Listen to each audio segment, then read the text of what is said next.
Journey to Istlan. Copyright 1972 by Carlos Castaneda. Part 1, Chapter 11, The Mood of a Warrior. I drove up to Don Juan's house on Thursday, 1961 August 31st, and before I even had a chance to greet him, he stuck his head through the window of my car, smiled at me, and said, "We must drive quite a distance to a place of power, and it is almost noon." He opened the door of my car, sat down next to me in the front seat, and directed me to drive south for about 70 miles. We then turned east onto a dirt road and followed it until we had reached the slopes of the mountains. I parked my car off the road in a depression Don Juan picked because it was deep enough to hide the car from view. From there we went directly to the top of the low hills by crossing a vast flat desolate area. When it got dark, Don Juan selected a place to sleep. He demanded complete silence. The next day we ate frugally and continued our journey in an easterly direction. The vegetation was no longer desert shrubbery, but thick green mountain bushes and trees. Around mid-afternoon, we climbed to the top of a gigantic bluff of conglomerate rock which looked like a wall. Don Juan sat down and signaled me to sit down also. "This is a place of enlightenment," he said after a moment's pause. "This is the place where warriors were buried a long time ago." At that instant a crow flew right above us, cawing. Don Juan followed its flight with a fixed gaze. I examined the rock, and was wondering how and where the warriors had been buried when he tapped me on the shoulder. "Not here, you fool," he said, smiling. "Down there." He pointed to the field right below us at the bottom of the bluff towards the east. He explained that the field in question was surrounded by a natural corral of boulders. From where I was sitting I saw an area which was perhaps 100 yards in diameter and which looked like a perfect circle. Thick bushes covered its surface, camouflaging the boulders. I would not have noticed its perfect roundness if Don Juan had not pointed it out to me. He said that there were scores of such places scattered in the old world of the Indians. They were not exactly places of power, like certain hills or land formations which were the abode of spirits, but rather places of enlightenment where one could be taught, where one could find solutions to dilemmas. "All you have to do is come here," he said, "or spend the night on this rock in order to rearrange your feelings." "Are we going to spend the night here?" I thought so, but a little crow just told me not to do that. I tried to find out more about the crow, but he hushed me up with an impatient movement of his hand. "Look at that circle of boulders," he said, "fix it in your memory, and then someday a crow will lead you to another one of these places. The more perfect its roundness is, the greater its power. Are the warriors' bones still buried here?" Don Juan made a comical gesture of puzzlement, and then smiled broadly. "This is not a cemetery," he said. "Nobody is buried here. I said warriors were once buried here. I meant they used to come here to bury themselves for a night, or for 2 days, or for whatever length of time they needed to. I did not mean dead people's bones are buried here. I am not concerned with cemeteries. There is no power in them. There is power in the bones of a warrior, though, but they are never in cemeteries. And there is even more power in the bones of a man of knowledge, yet it would be practically impossible to find them. Who is a man of knowledge, Don Juan? Any warrior could become a man of knowledge. As I told you, a warrior is an impeccable hunter that hunts power. If he succeeds in his hunting, he can be a man of knowledge. What do you?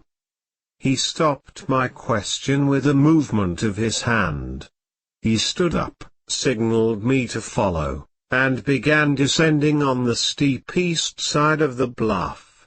There was a definite trail in the almost perpendicular face, leading to the round area. We slowly worked our way down the perilous path. When we reached the bottom floor, Don Juan, without stopping at all, led me through the thick chaparral to the middle of the circle. There he used some thick dry branches to sweep a clean spot for us to sit. The spot was also perfectly round. I intended to bury you here all night, he said, but I know now that it is not time yet. You do not have power. I am going to bury you only for a short while. I became very nervous with the idea of being enclosed, and asked how he was planning to bury me. He giggled like a child, and began collecting dry branches. He did not let me help him, and said I should sit down and wait.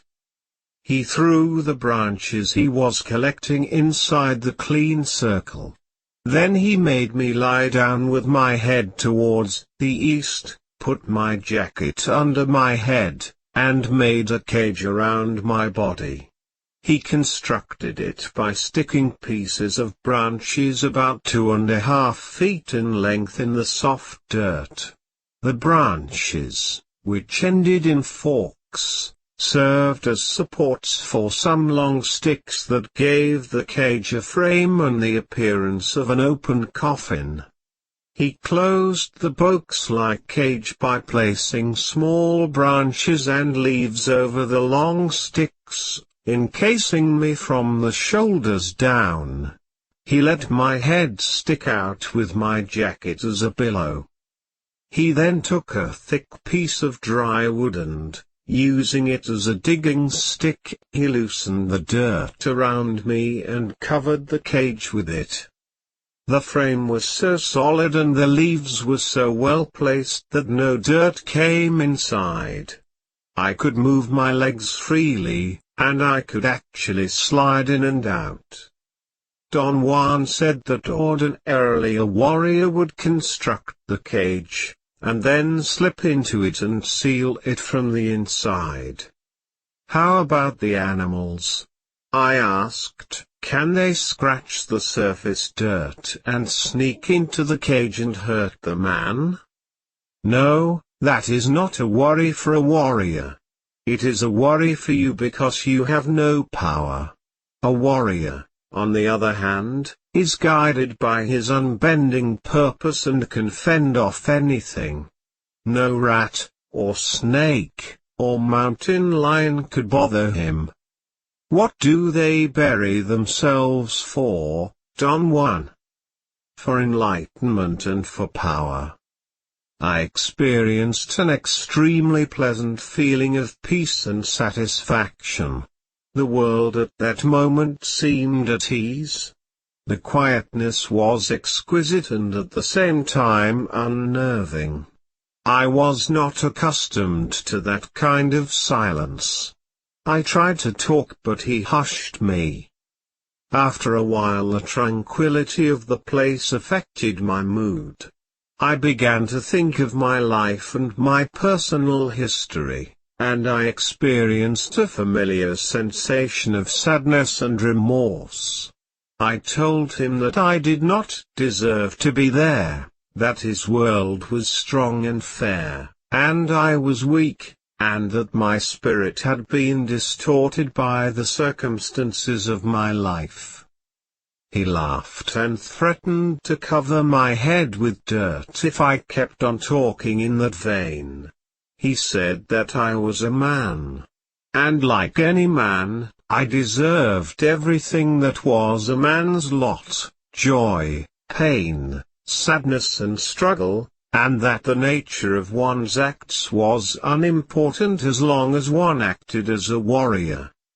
Lowering his voice to almost a whisper, he said that if I really felt that my spirit was distorted, I should simply fix it, purge it, make it perfect, because there was no other task in our entire lives which was more worthwhile. Not to fix the spirit was to seek death, and that was the same as to seek nothing, since death was going to overtake us regardless of anything. He paused for a long time and then he said with a tone of profound conviction, to seek the perfection of the warrior's spirit is the only task worthy of our manhood. His words acted as a catalyst. I felt the weight of my past actions as an unbearable and hindering load. I admitted that there was no hope for me. I began to weep while talking about my life. I said that I had been roaming for such a long time that I had become callous to pain and sadness, except on certain occasions when I would realize my lonesomeness and my helplessness. He did not say anything. He grabbed me by the armpits and pulled me out of the cage. I sat up when he let go of me. He also sat down. An uneasy silence set in between us. I thought he was giving me time to compose myself. I took my notebook and scribbled out of nervousness. "You feel like a leaf at the mercy of the wind, do you not?" he finally said, staring at me. That was exactly the way I felt. He seemed to empathize with me. He said that my mood reminded him of a song, and he began to sing in a low tone. His singing voice was very pleasing and the lyrics carried me away. I am so far away from the sky where I was born. Immense nostalgia invades my thoughts. Now that I am so alone and sad like a leaf in the wind, sometimes I want to weep, sometimes I want to laugh with longing. We did not speak for a long while. He finally broke the silence. "Since the day you were born, one way or another, someone has been doing something to you," he said. "That is correct," I said. "And they have been doing something to you against your will." "True. And by now you are helpless, like a leaf in the wind." "That is correct. That is the way it is." I said that the circumstances of my life had sometimes been devastating. He listened attentively, but I could not figure out whether he was just being agreeable, or was genuinely concerned until I noticed that he was trying to hide a smile. "No matter how much you like to feel sorry for yourself, you have to change that," he said in a soft tone. "It does not jibe with the life of a warrior." He laughed and sang the song again, but contorted the intonation of certain words. The result was a ludicrous lament. He pointed out that the reason I had liked the song was because in my own life I had done nothing else but find flaws with everything and lament. I could not argue with him. He was correct. Yet I believed I had sufficient reason to justify my feeling of being like a leaf in the wind.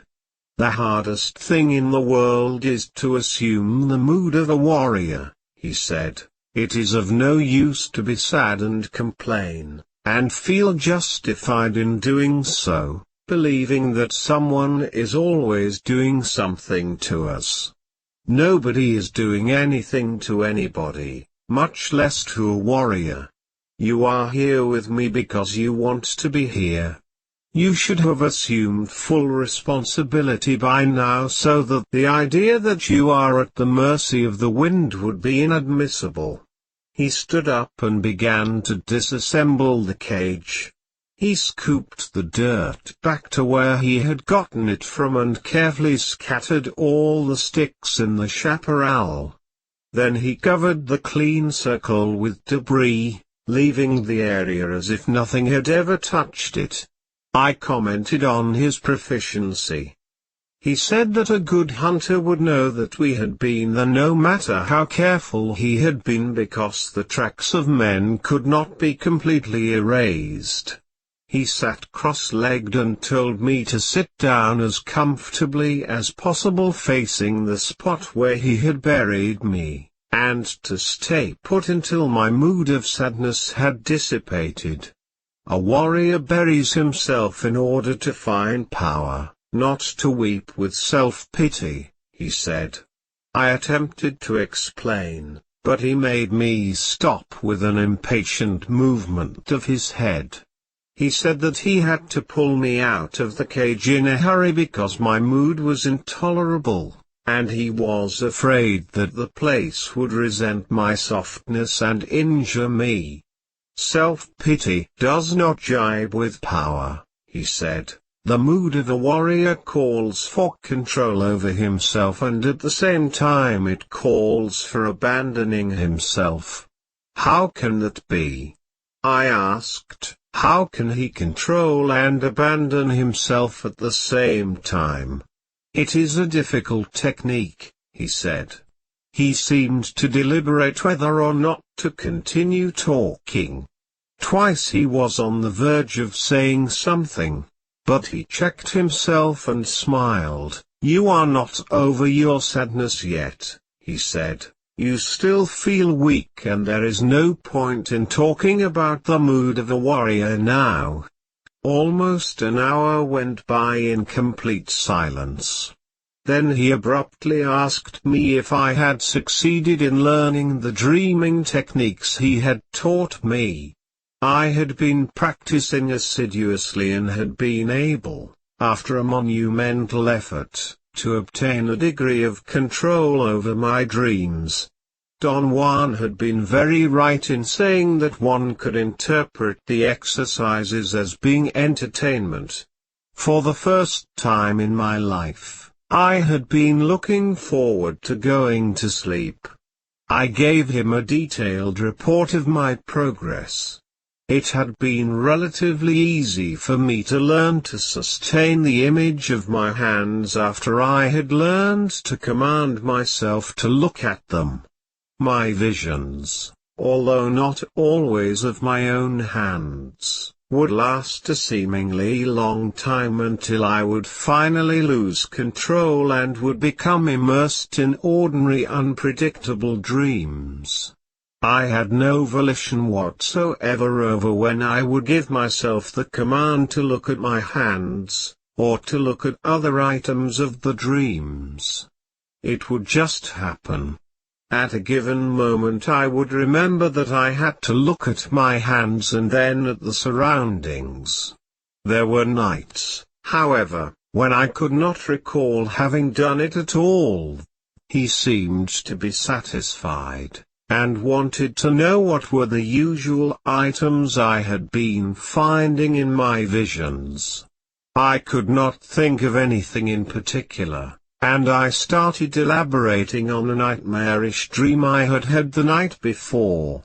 Do not get so fancy, he said dryly. I told him that I had been recording all the details of my dreams. Since I had begun to practice looking at my hands, My dreams had become very compelling and my sense of recall had increased to the point that I could remember minute details. He said that to follow them was a waste of time because details and vividness were in no way important. Ordinary dreams get very vivid as soon as you begin to set up dreaming, he said. That vividness and clarity is a formidable barrier. And you are worse off than anyone I have ever met in my life. You have the worst mania. You write down everything you can. In all fairness, I believed what I was doing was appropriate. Keeping a meticulous record of my dreams was giving me a degree of clarity about the nature of the visions I had while sleeping. Drop it, he said imperatively, it is not helping anything. All you are doing is distracting yourself from the purpose of dreaming, which is control and power. He lay down, and covered his eyes with his hat, and talked without looking at me. I am going to remind you of all the dreaming techniques you must practice, he said. First you must focus your gaze on your hands as the starting point. Then shift your gaze to other items, and look at them in brief glances. Focus your gaze on as many things as you can. Remember that if you only glance briefly, the images do not shift. Then go back to your hands. Every time you look at your hands you renew the power needed for dreaming, so in the beginning do not look at too many things. 4 items will suffice every time. Later on, you may enlarge the scope until you can cover all you want, but as soon as the images begin to shift and you feel you are losing control, go back to your hands. When you feel you can gaze at things indefinitely, you will be ready for a new technique. I am going to teach you this new technique now, but I expect you to put it to use only when you are ready. He was quiet for about 15 minutes. Finally, he sat up and looked at me. The next step in setting up dreaming is to learn to travel, he said. The same way you have learned to look at your hands, you can will yourself to move, to go places. First you have to establish a place you want to go to. Pick a well-known spot, perhaps your school, or a park, or a friend's house, then, will yourself to go there. This technique is very difficult. You must perform 2 tasks. You must will yourself to go to the specific locale, and then, when you have mastered that technique, you have to learn to control the exact time of your traveling. As I wrote down his statements, I had the feeling that I was really nuts. I was actually taking down insane instructions, knocking myself out in order to follow them. I experienced a surge of remorse and embarrassment. What are you doing to me, Don Juan? I asked, not really meaning it. He seemed surprised. He stared at me for an instant, and then smiled. You have been asking me the same question over and over. I am not doing anything to you. You are making yourself accessible to power. You are hunting it, and I am just guiding you. He tilted his head to the side and studied me. He held my chin with one hand and the back of my head with the other and then moved my head back and forth. The muscles of my neck were very tense and moving my head reduced the tension. Don Juan looked up to the sky for a moment, and seemed to examine something in it. It is time to leave, he said dryly and stood up. We walked in an easterly direction until we came upon a patch of small trees in a valley between two large hills. It was almost 5 p.m. by then. He casually said that we might have to spend the night in that place. He pointed to the trees and said that there was water around there. He tensed his body and began sniffing the air like an animal. I could see the muscles of his stomach contracting in very fast short spasms as he blew and inhaled through his nose in rapid succession. He urged me to do the same and find out by myself where the water was. I reluctantly tried to imitate him. After 5 or 6 minutes of fast breathing I was dizzy, but my nostrils had cleared out in an extraordinary way and I could actually detect the smell of river willows.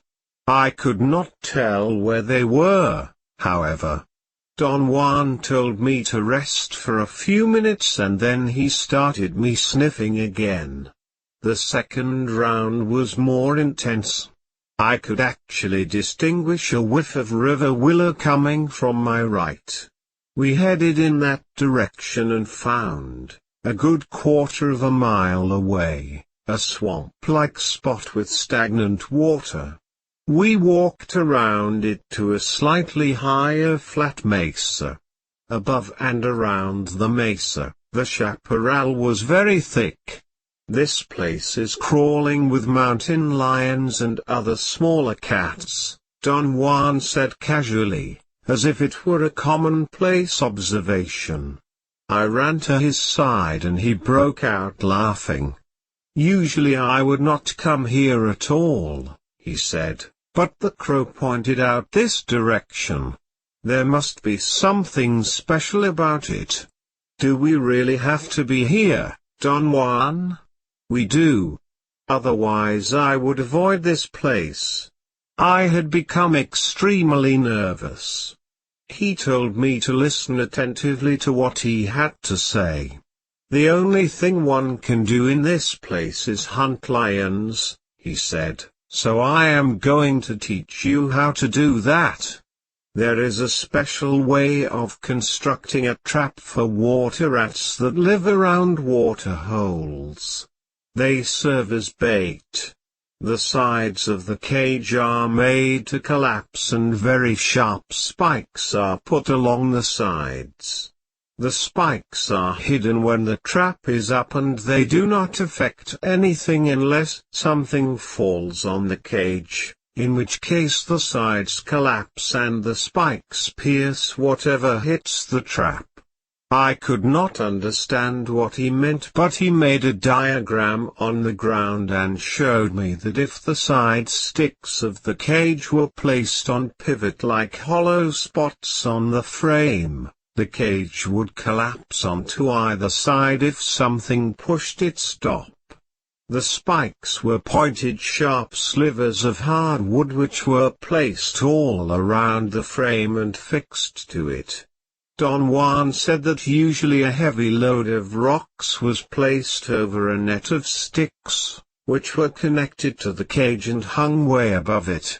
When the mountain lion came upon the trap baited with the water rats, it would usually try to break it by pawing it with all its might. Then the slivers would go through its paws and the cat, in a frenzy, would jump up, unleashing an avalanche of rocks on top of him. Someday you might need to catch a mountain lion, he said. They have special powers. They are terribly smart, and the only way to catch them is by fooling them with pain and with the smell of river willows.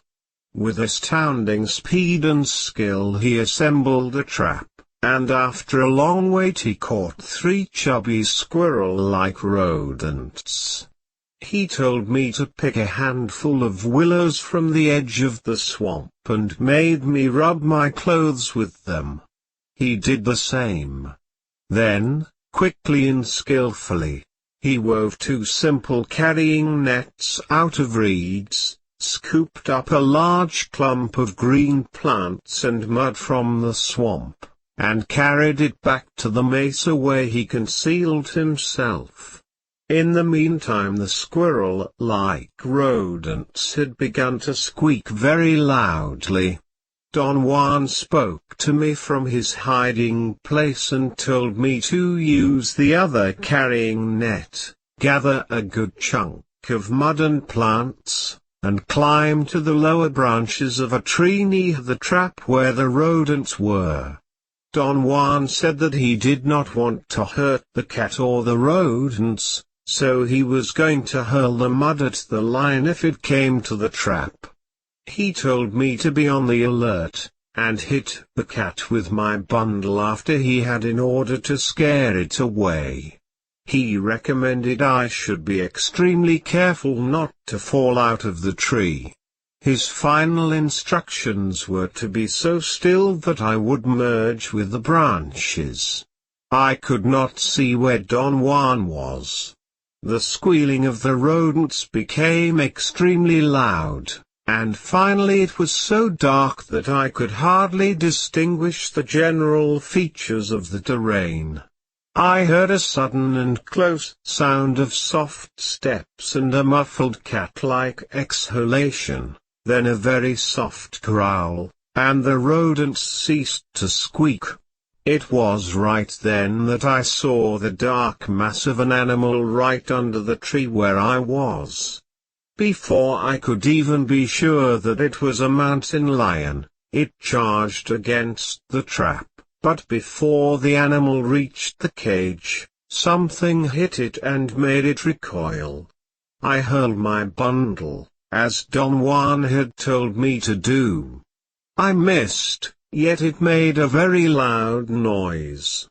At that instant Don Juan let out a series of penetrating yells that sent chills through my spine, and the cat, with extraordinary agility, leapt to the mesa and disappeared. Don Juan kept on making the penetrating noises a while longer. Then he told me to come down from the tree, pick up the cage with the squirrels, run up to the mesa, and get to where he was as fast as I could. In an incredibly short period of time, I was standing next to Don Juan. He told me to imitate his yelling as close as possible in order to keep the lion off while he dismantled the cage and let the rodents free. I began to yell, but could not produce the same effect. My voice was raspy because of the excitation. He said I had to abandon myself and yell with real feeling because the lion was still around. Suddenly I fully realized the situation.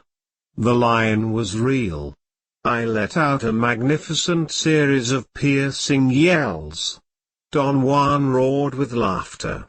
He let me yell for a moment, and then he said we had to leave the place as quietly as possible because the lion was no fool, and was probably retracing its steps back to where we were. He will follow us for sure, he said.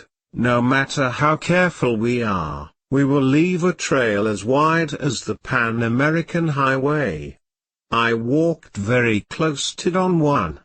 From time to time he would stop for an instant and listen. At one moment he began to run in the dark and I followed him with my hands extended in front of my eyes to protect myself from the branches. We finally got to the base of the bluff where we had been earlier. Don Juan said that if we succeeded in climbing to the top without being mauled by the lion we were safe. He went up first to show me the way. We started to climb in the dark. I did not know how, but I followed him with dead sure steps. When we were near the top I heard a peculiar animal cry. It was almost like the mooing of a cow, except that it was a bit longer and coarser. Up! Up! Don Juan yelled. I scrambled to the top in total darkness ahead of Don Juan. When he reached the flat top of the bluff, I was already sitting catching my breath. He rolled on the ground. I thought for a second that the exertion had been too great for him, but he was laughing at my speedy climb. We sat in complete silence for a couple of hours and then we started back to my car. Sunday, 1961 September 3. Don Juan was not in the house when I woke up. I worked over my notes, and had time to get some firewood from the surrounding chaparral before he returned. I was eating when he walked into the house. He began to laugh at what he called my routine of eating at noon, but he helped himself to my sandwiches. I told him that what had happened with the mountain lion was baffling to me. In retrospect, it all seemed unreal. It was as if everything had been staged for my benefit. The succession of events had been so rapid that I really had not had time to be afraid. I had had enough time to act, but not to deliberate upon my circumstances. In writing my notes, the question of whether I had really seen the mountain lion came to mind. The dry branch was still fresh in my memory. It was a mountain lion, Don Juan said imperatively. Was it a real flesh and blood animal? Of course. I told him that my suspicions had been roused because of the easiness of the total event. It was as if the lion had been waiting out there, and had been trained to do exactly what Don Juan had planned. He was unruffled by my barrage of skeptical remarks. He laughed at me. "You are a funny fellow," he said. "You saw and heard the cat? It was right under the tree where you were. He did not smell you, and jump at you because of the river willows. They kill any other smell, even for cats. You had a batch of them in your lap." I said that it was not that I doubted him, but that everything that had happened that night was extremely foreign to the events of my everyday life. For a while, as I was writing my notes, I even had the feeling that Don Juan may have been playing the role of the lion. However, I had to discard the idea because I had really seen the dark shape of a four-legged animal charging at the cage, and then leaping to the mesa. "Why do you make such a fuss?" he said. "It was just a big cat. There must be thousands of cats in those mountains." Big deal. As usual, you are focusing your attention on the wrong item. It makes no difference whatsoever whether it was a lion or my pants.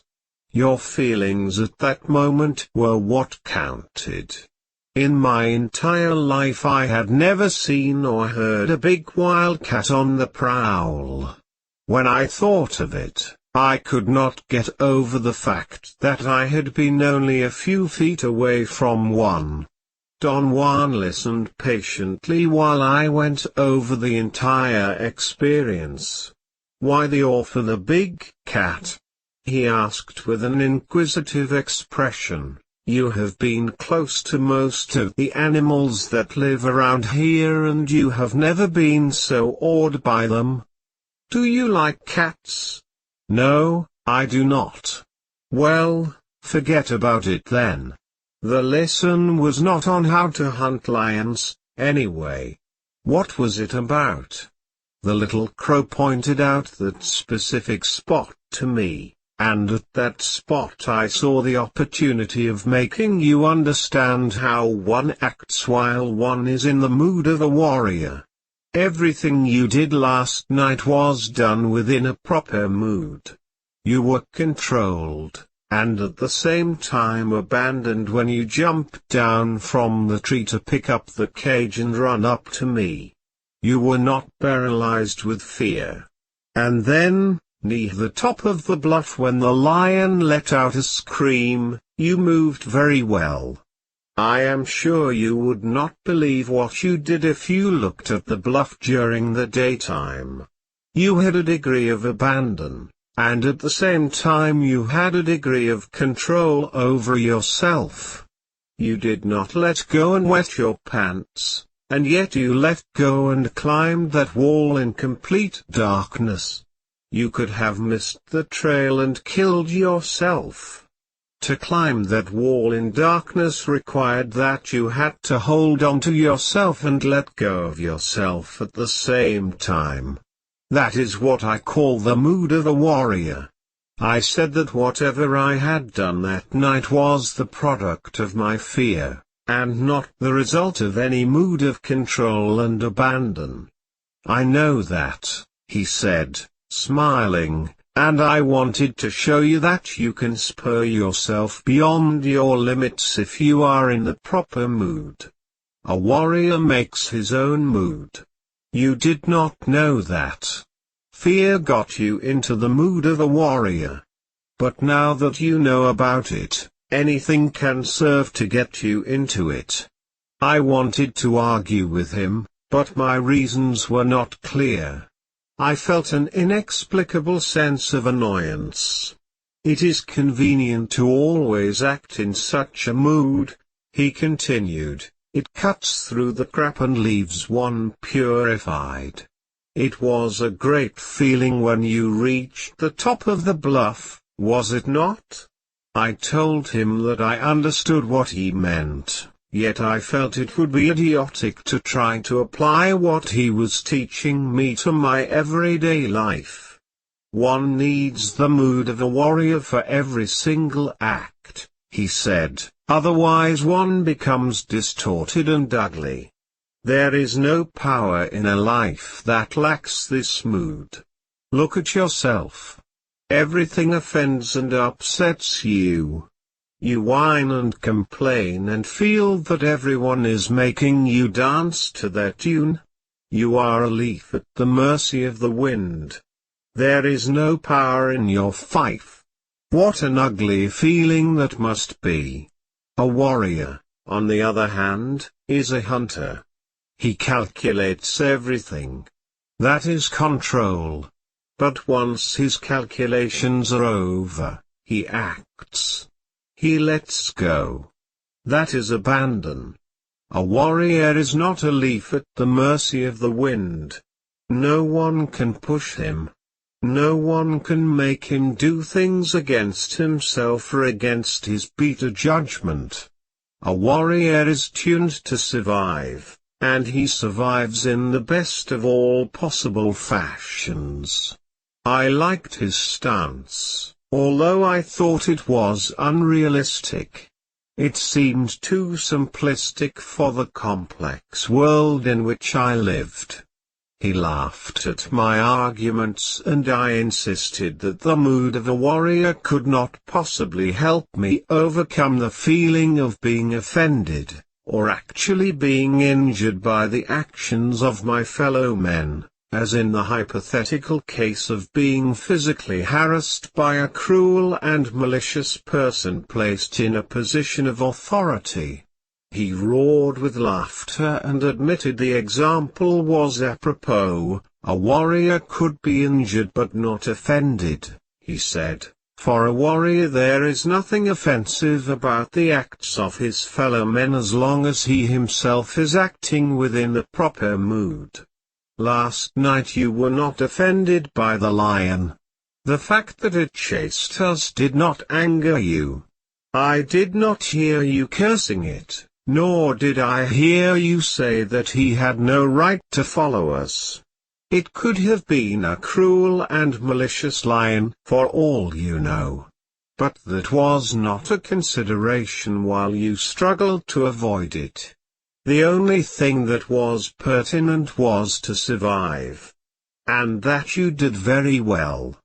If you would have been alone, and the lion had caught up with you and mauled you to death, you would have never even considered complaining or feeling offended by its acts. The mood of a warrior is not so far-fetched for yours or anybody's world. You need it in order to cut through all the guff. I explained my way of reasoning. The lion and my fellow men were not on a par because I knew the intimate quirks of men while I knew nothing about the lion. What offended me about my fellow men was that they acted maliciously and knowingly. I know, Don Juan said patiently. To achieve the mood of a warrior is not a simple matter. It is a revolution. To regard the lion and the water rats and our fellow men as equals is a magnificent act of the warrior's spirit. It takes power to do that.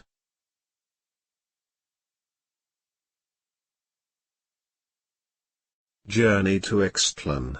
Copyright 1972 by Carlos Castaneda. Part 1, Chapter 12, A Battle of Power. Thursday, 1961 December 28. Don Juan and I started on a journey very early in the morning.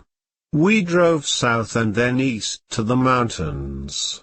Don Juan had brought gourds with food and water. We ate in my car before we started walking. "Stick close to me," he said, "this is an unknown region to you, and there is no need to take chances. You are going in search of power, and everything you do counts. Watch the wind, especially towards the end of the day. Watch when it changes directions, and shift your position so that I always shield you from it."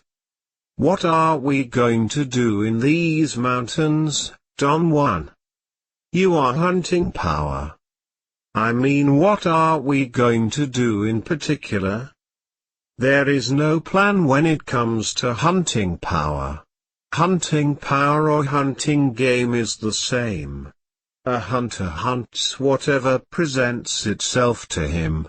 Thus he must always be in a state of readiness.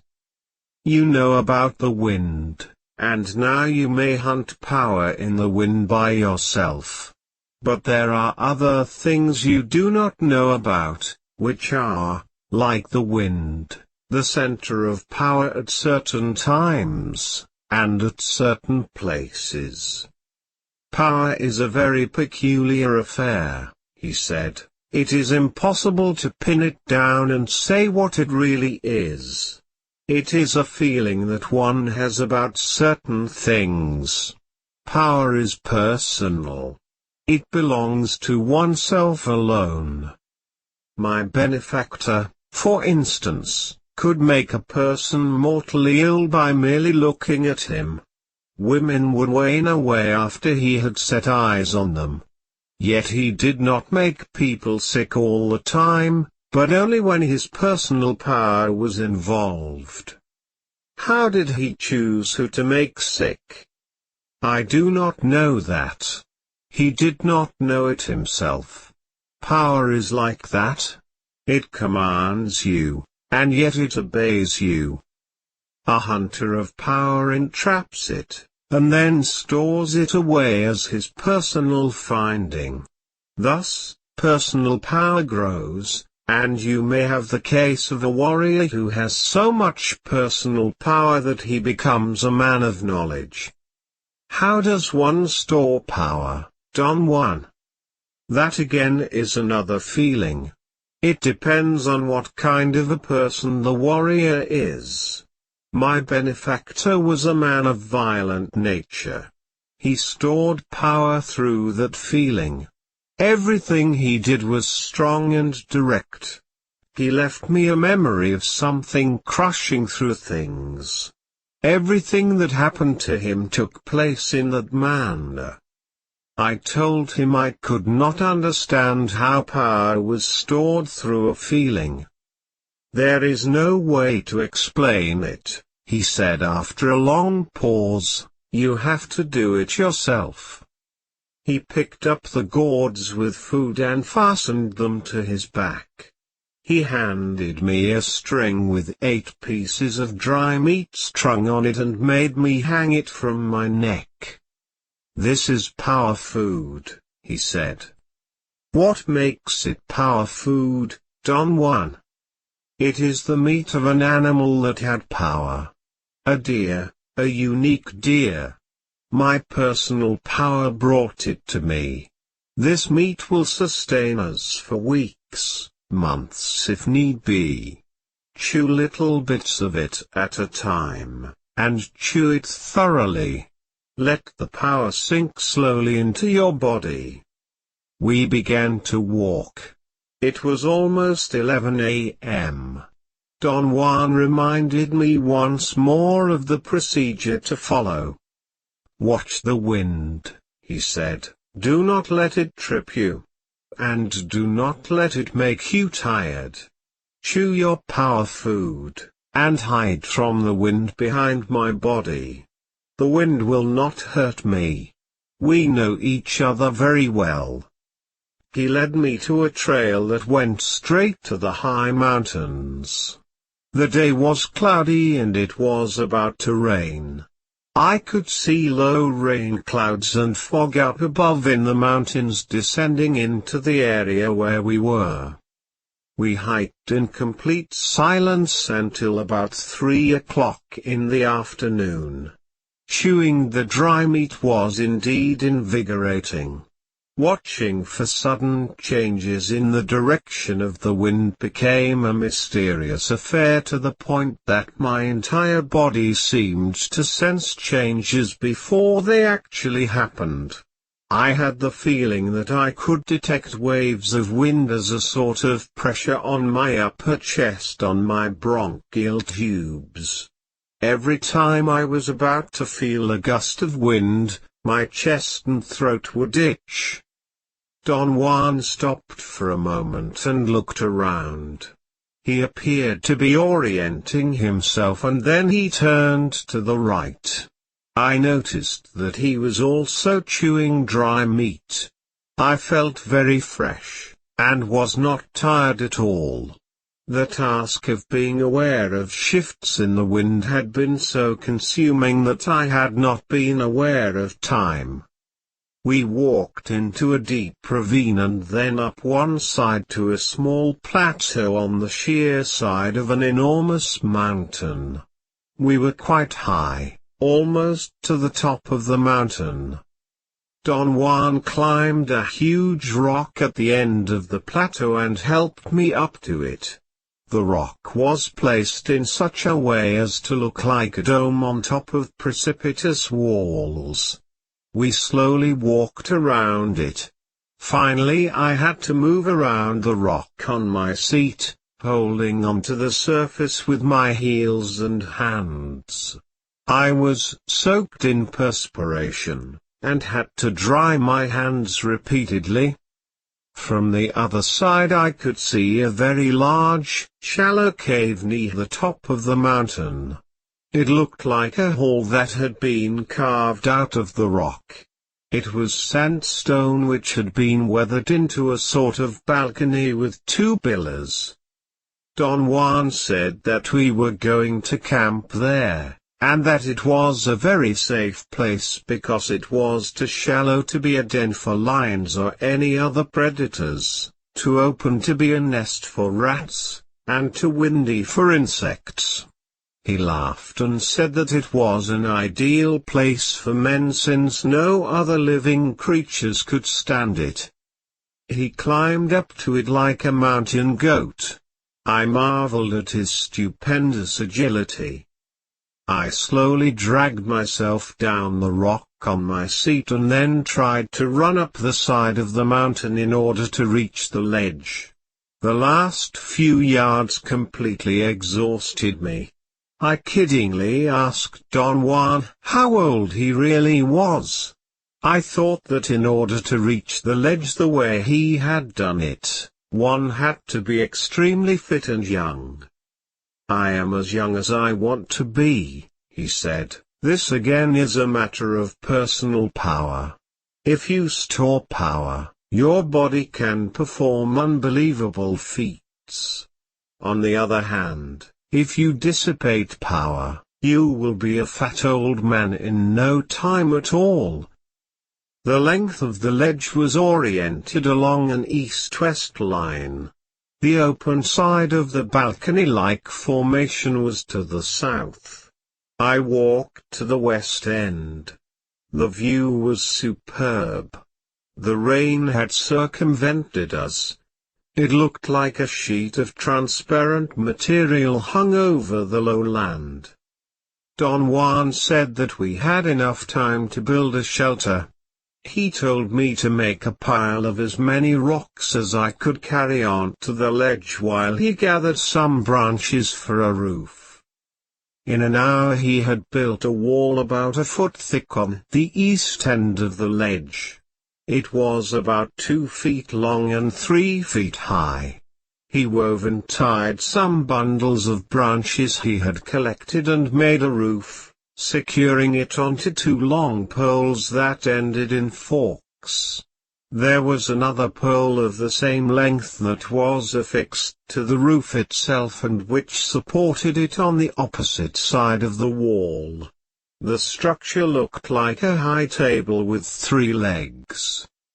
Don Juan sat cross-legged under it, on the very edge of the balcony. He told me to sit next to him, to his right. We remained quiet for a while. Don Juan broke the silence.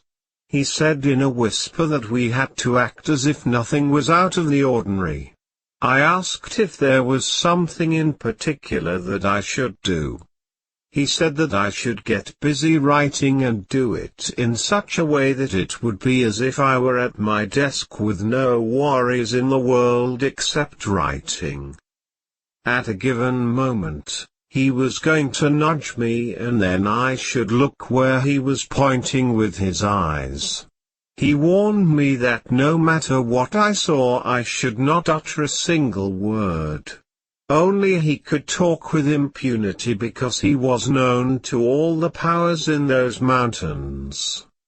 I followed his instructions, and wrote for over an hour. I became immersed in my task. Suddenly I felt a soft tap on my arm, and saw Don Juan's eyes and head move to point out a bank of fog about 200 yards away which was descending from the top of the mountain. Don Juan whispered in my ear with a tone barely audible even at that close range. "Move your eyes back and forth along the bank of fog," he said, "but do not look at it directly. Blink your eyes, and do not focus them on the fog. When you see a green spot on the bank of fog, point it out to me with your eyes." I moved my eyes from left to right along the bank of fog that was slowly coming down to us. Perhaps half an hour went by. It was getting dark. The fog moved extremely slowly. At one moment I had the sudden feeling that I had detected a faint glow to my right.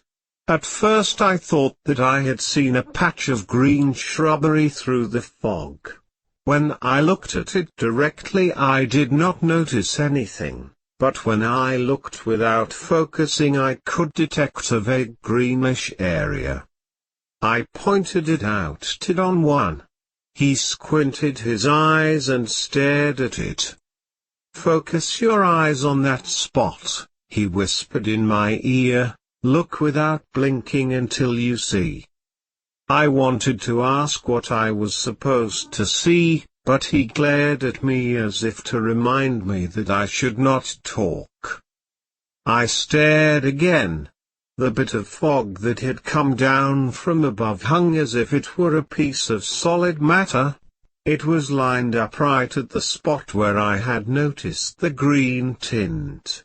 As my eyes became tired again and I squinted, I saw at first the bit of fog superimposed on the fog bank, and then I saw a thin strip of fog in between that looked like a thin unsupported structure, a bridge joining the mountain above me and the bank of fog in front of me. For a moment I thought I could see the transparent fog, which was being blown down from the top of the mountain, going by the bridge without disturbing it. It was as if the bridge were actually solid.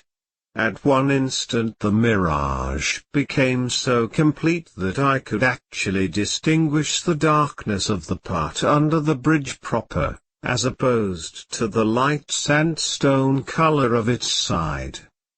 I stared at the bridge, dumbfounded. And then I either lifted myself to its level, or the bridge lowered itself to mine. Suddenly I was looking at a straight beam in front of me.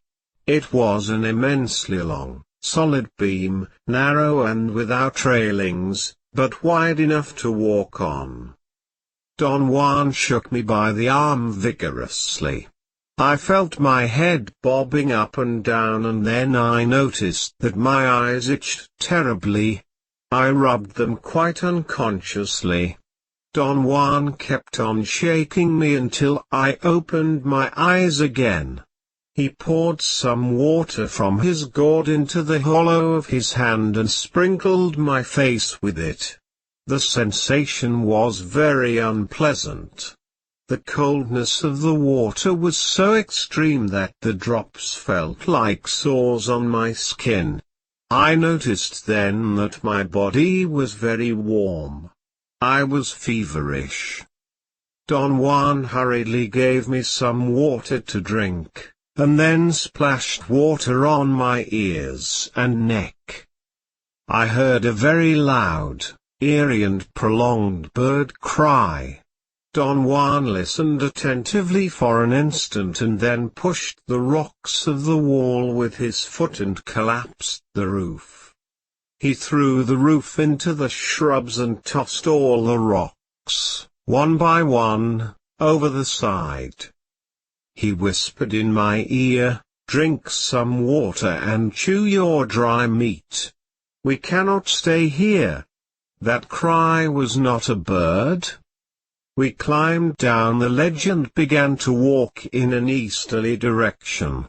In no time at all it was so dark that it was as if there were a curtain in front of my eyes. The fog was like an impenetrable barrier. I had never realized how crippling the fog was at night. I could not conceive how Don Juan walked. I held onto his arm as if I were blind. Somehow I had the feeling I was walking on the edge of a precipice. My legs refused to move on. My reason trusted Don Juan and I was rationally willing to go on. But my body was not, and Don Juan had to drag me in total darkness.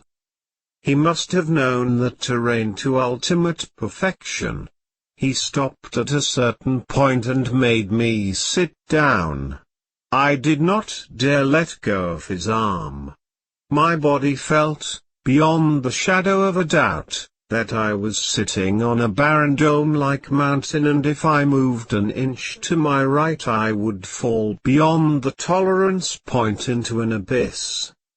I was absolutely sure I was sitting on a curved mountainside, because my body moved unconsciously to the right. I thought it did so in order to keep vertical, so I tried to compensate by leaning to the left against Don Juan as far as I could. Don Juan suddenly moved away from me, and without the support of his body I fell on the ground. Touching the ground restored my sense of equilibrium. I was lying on a flat area. I began to reconnoiter my immediate surroundings by touch. I recognized dry leaves and twigs. There was a sudden flash of lightning that illuminated the whole area and tremendous thunder. I saw Don Juan standing to my left, and saw huge trees and a cave a few feet behind him. Don Juan told me to get into the hole. I crawled into it and sat down with my back against the rock. I felt Don Juan leaning over to whisper that I had to be totally silent. There were 3 flashes of lightning, one after the other. In a glance I saw Don Juan sitting cross-legged to my left. The cave was a concave formation big enough for 2 or 3 persons to sit in. The hole seemed to have been carved at the bottom of a boulder. I felt that it had indeed been wise of me to have crawled into it, because if I had been walking, I would have knocked my head against the rock. The brilliancy of the lightning gave me an idea of how thick the bank of fog was. I noticed the trunks of enormous trees as dark silhouettes against the opaque light grey mass of the fog. Don Juan whispered that the fog and the lightning were in cahoots with each other, and I had to keep an exhausting vigil because I was engaged in a battle of power. At that moment a stupendous flash of lightning rendered the whole scenery phantasmagorical. The fog was like a white filter that frosted the light of the electrical discharge and diffused it uniformly. The fog was like a dense whitish substance hanging between the tall trees, but right in front of me at ground level the fog was thinning out. I plainly distinguished the features of the terrain. We were in a pine forest. Very tall trees surrounded us. They were so extremely big that I could have sworn we were in the redwoods if I had not previously known all our whereabouts.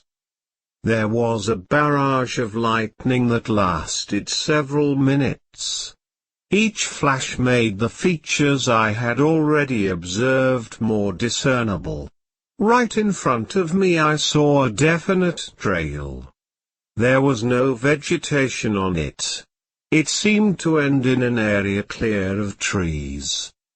There were so many flashes of lightning that I could not keep track of where they were coming from.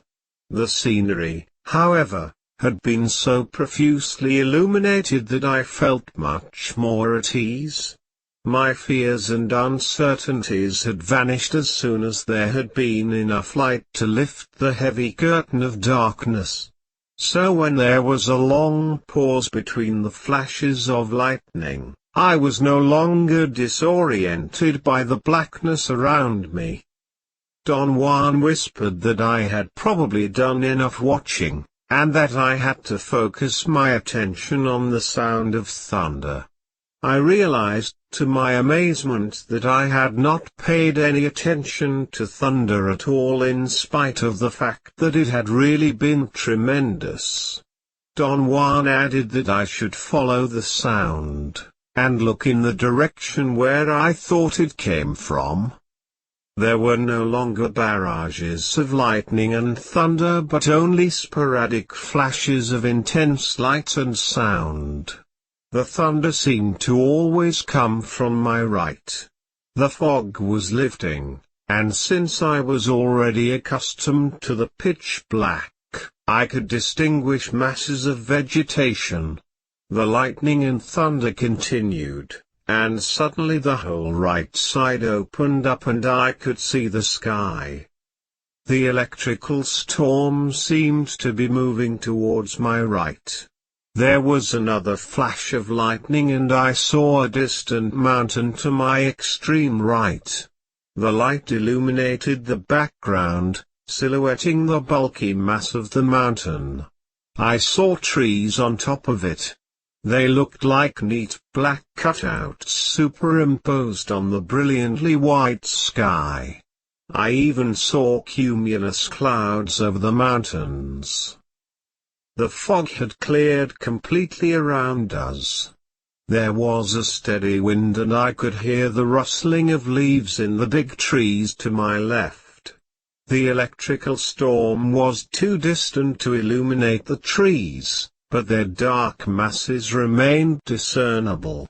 The light of the storm allowed me to establish, however, that there was a range of distant mountains to my right and that the forest was limited to the left side.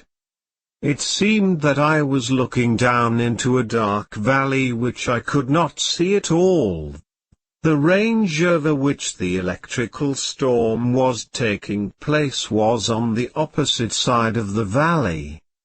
Then it began to rain. I pressed back against the rock as far as I could. My hat served as a good protection. I was sitting with my knees to my chest and only my calves and shoes got wet. It rained for a long time. The rain was lukewarm. I felt it on my feet.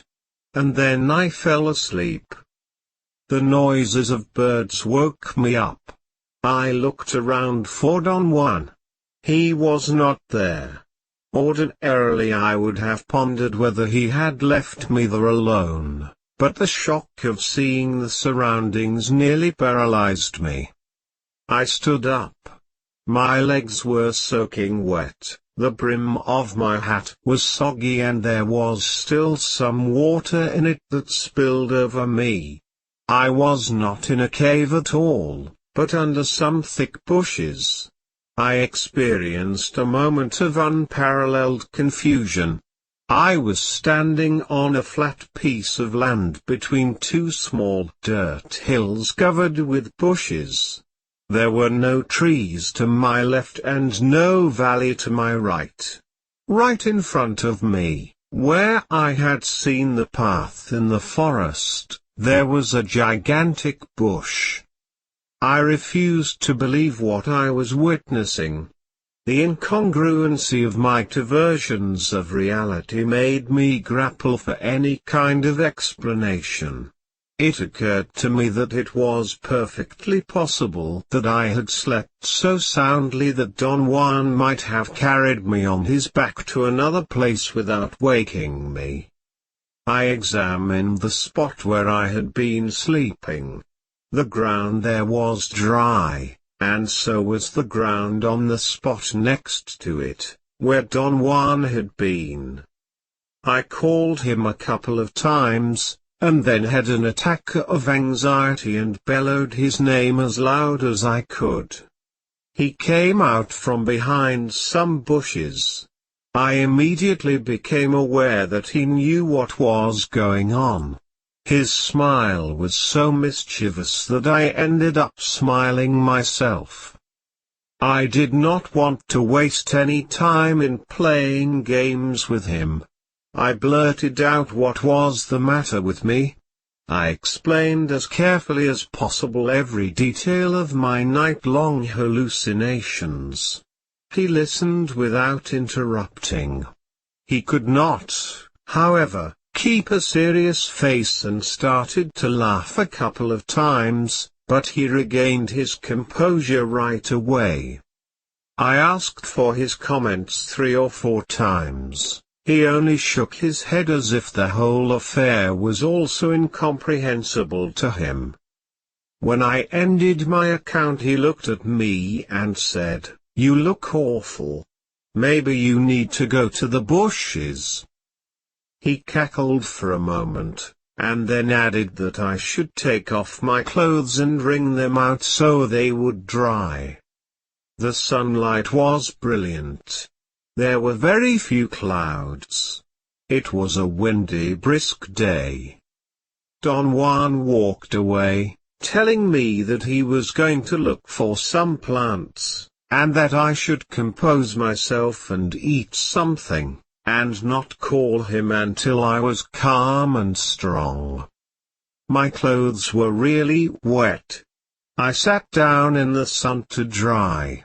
I felt that the only way for me to relax was to get out my notebook and write. I ate while I worked on my notes. After a couple of hours I was more relaxed and I called on one. He answered from a place near the top of the mountain. He told me to gather the gourds and climb up to where he was. When I reached the spot, I found him sitting on a smooth rock. He opened the gourds and served himself some food. He handed me 2 big pieces of meat. I did not know where to begin. There were so many things I wanted to ask. He seemed to be aware of my mood and laughed with sheer delight. "How do you feel?" he asked in a facetious tone. I did not want to say anything. I was still upset. Don Juan urged me to sit down on the flat slab. He said that the stone was a power object and that I would be renewed after being there for a while. "Sit down," he commanded me dryly. He did not smile. His eyes were piercing. I automatically sat down. He said that I was being careless with power by acting morosely, and that I had to put an end to it or power would turn against both of us and we would never leave those desolate hills alive. After a moment's pause he casually asked, "How is your dreaming?" I explained to him how difficult it had become for me to give myself the command to look at my hands. At first it had been relatively easy, perhaps because of the newness of the concept. I had had no trouble at all in reminding myself that I had to look at my hands. But the excitation had worn off and some nights I could not do it at all. "You must wear a headband to sleep," he said. "Getting a headband is a tricky maneuver. I cannot give you one because you yourself have to make it from scratch. But you cannot make one until you have had a vision of it in dreaming. See what I mean? The headband has to be made according to the specific vision. And it must have a strip across it that fits tightly on top of the head. Or it may very well be like a tight cap. Dreaming is easier when one wears a power object on top of the head. You could wear your hat or put on a cowl like a friar, and go to sleep, but those items would only cause intense dreams, not dreaming. He was silent for a moment and then proceeded to tell me in a fast barrage of words that the vision of the headband did not have to occur only in dreaming. It could happen in states of wakefulness and as a result of any far-fetched and totally unrelated event such as watching the flight of birds, the movement of water, the clouds, and so on. A hunter of power watches everything, he went on, and everything tells him some secret. But how can one be sure that things are telling secrets? I asked. I thought he may have had a specific formula that allowed him to make correct interpretations. The only way to be sure is by following all the instructions I have been giving you, starting from the first day you came to see me, he said. In order to have power one must live with power. He smiled benevolently. He seemed to have lost his fierceness. He even nudged me lightly on the arm. "Eat your power food," he urged me. I began to chew some dry meat. And at that moment I had the sudden realization that perhaps the dry meat contained a psychotropic substance, hence the hallucinations. For a moment I felt almost relieved. If he had put something in the meat, my mirages were perfectly understandable. I asked him to tell me if there was anything at all in the power meat. He laughed but did not answer me directly. I insisted, assuring him that I was not angry or even annoyed, but that I had to know so I could explain the events of the previous night to my own satisfaction. I urged him, coaxed him, and finally begged him to tell me the truth. "You are quite cracked," he said, shaking his head in a gesture of disbelief. "You have an insidious tendency. You persist in trying to explain everything to your satisfaction. There is nothing in the meat except power.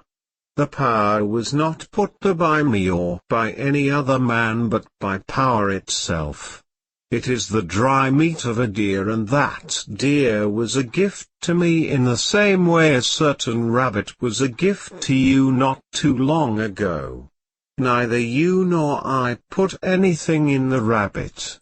I did not ask you to dry the rabbit's meat, because that act required more power than you had.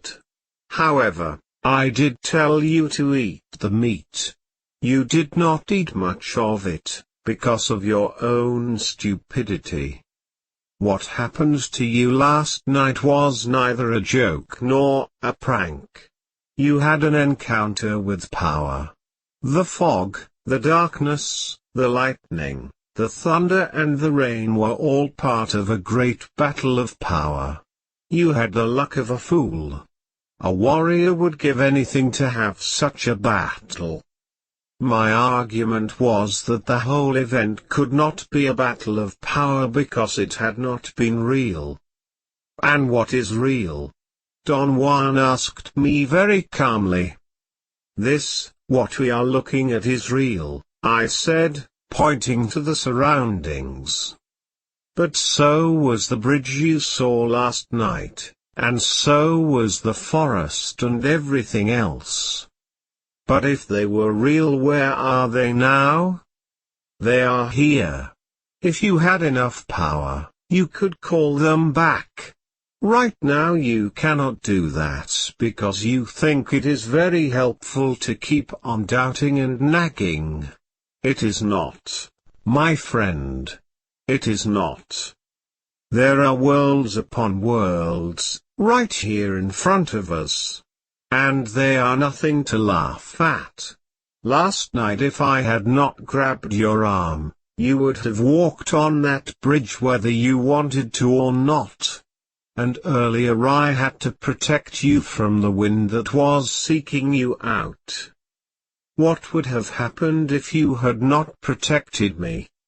Since you do not have enough power, the wind would have made you lose your way, and perhaps even killed you by pushing you into a ravine. But the fog was the real thing last night. Two things could have happened to you in the fog. You could have walked across the bridge to the other side, or you could have fallen to your death. Either would have depended on power. One thing, however, would have been for sure. If I had not protected you, you would have had to walk on that bridge regardless of anything. That is the nature of power. As I told you before, it commands you, and yet it is at your command. Last night, for instance, the power would have forced you to walk across the bridge, and then it would have been at your command to sustain you while you were walking. I stopped you because I know you do not have the means to use power, and without power the bridge would have collapsed. Did you see the bridge yourself, Don Juan? No. I just saw power. It may have been anything. Power for you, this time, was a bridge. I do not know why a bridge. We are most mysterious creatures. Have you ever seen a bridge in the fog, Don Juan? Never. But that is because I am not like you. I saw other things. My battles of power are very different from yours. What did you see, Don Juan? Can you tell me? I saw my enemies during my first battle of power in the fog. You have no enemies. You do not hate people. I did at the time.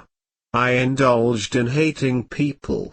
I do not do that anymore. I have vanquished my hate, but at that time my hate nearly destroyed me. Your battle of power, on the other hand, was neat. It did not consume you. You are consuming yourself now with your own crappy thoughts and doubts. That is your way of indulging yourself. The fog was impeccable with you. You have an affinity with it. It gave you a stupendous bridge, and that bridge will be there in the fog from now on. It will reveal itself to you over and over, until someday you will have to cross it. I strongly recommend that from this day on you do not walk into foggy areas by yourself until you know what you are doing. Power is a very weird affair. In order to have it and command it, one must have power to begin with. It is possible, however, to store it, little by little, until one has enough to sustain oneself in a battle of power. What is a battle of power? What happened to you last night was the beginning of a battle of power. The scenes that you beheld were the seat of power. Someday they will make sense to you. Those scenes are most meaningful. Can you tell me their meaning yourself, Don Juan? No. Those scenes are your own personal conquest which you cannot share with anyone. But what happened last night was only the beginning, a skirmish. The real battle will take place when you cross that bridge.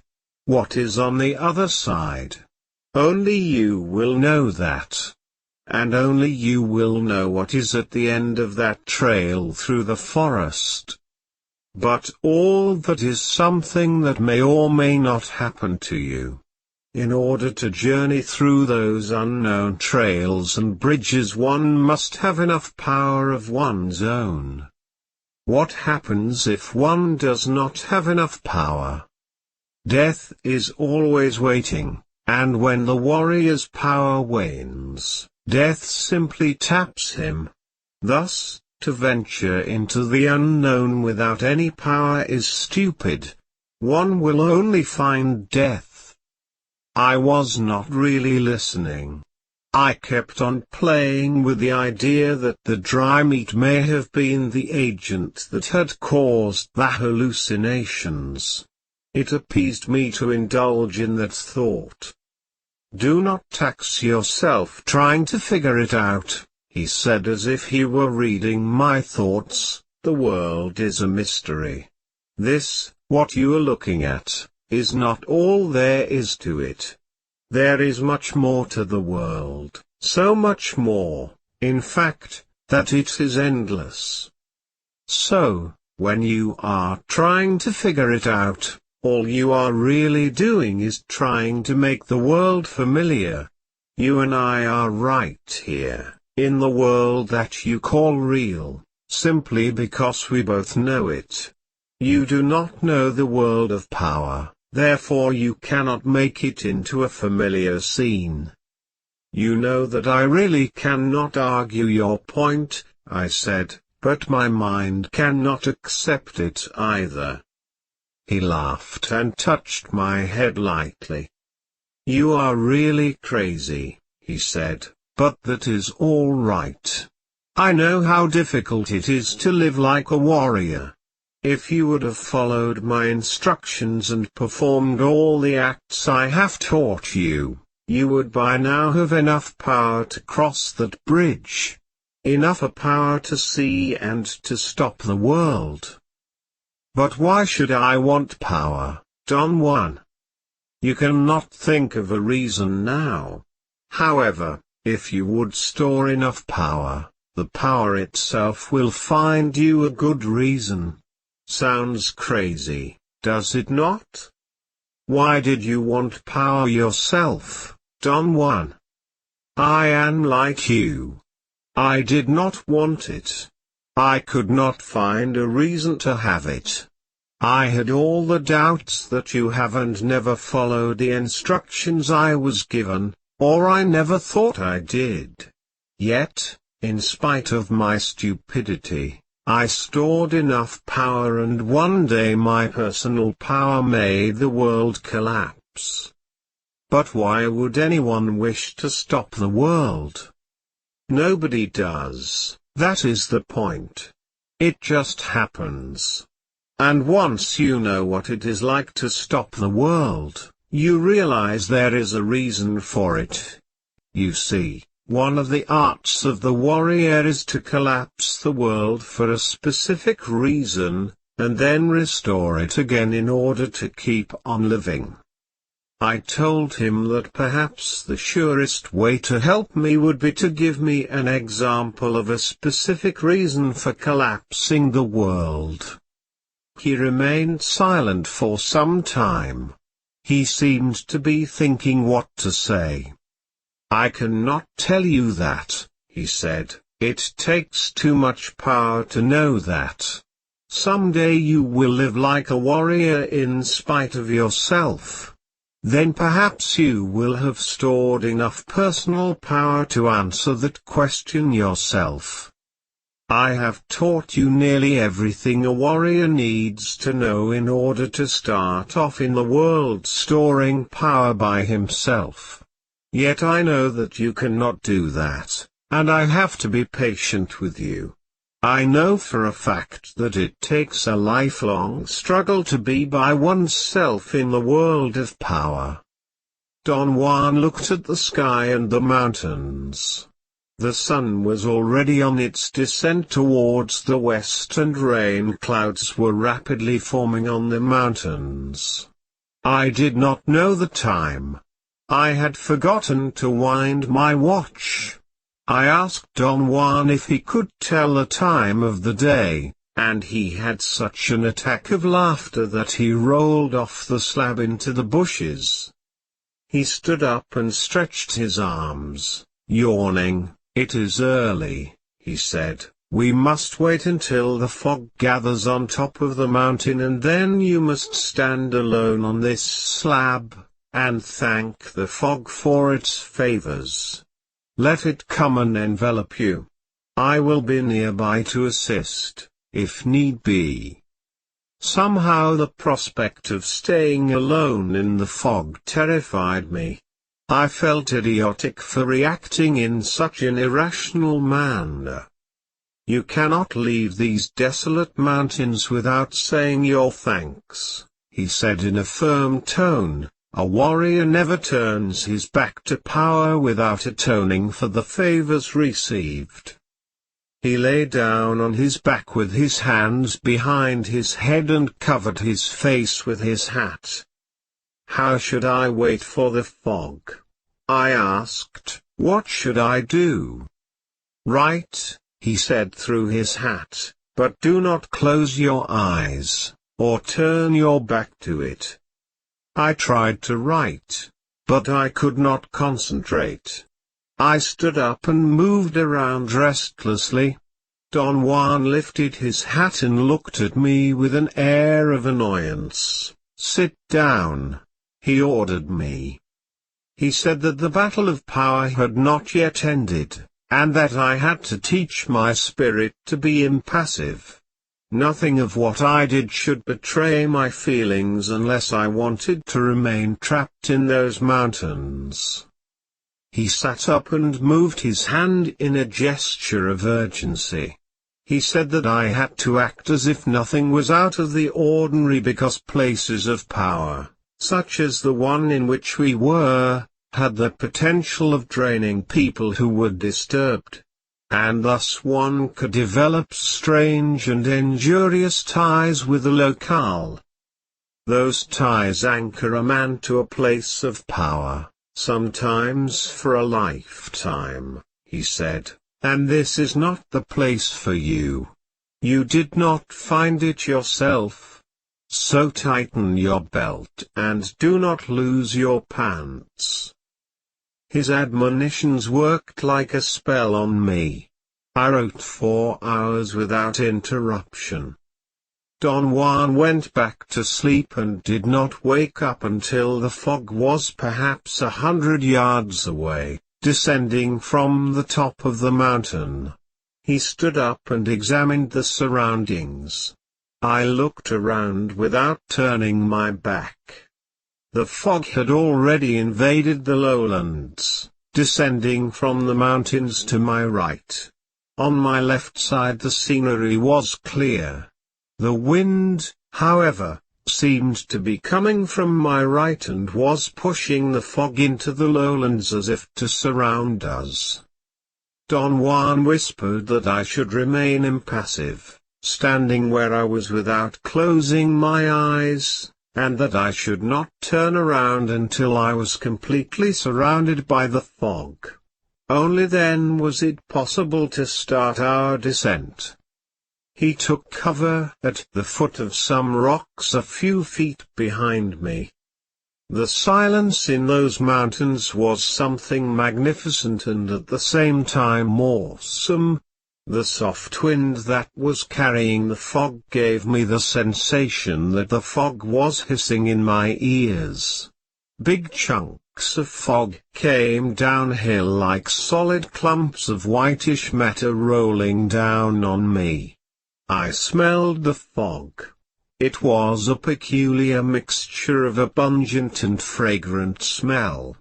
Then I was enveloped in it. I had the impression the fog was working on my eyelids. They felt heavy and I wanted to close my eyes. I was cold.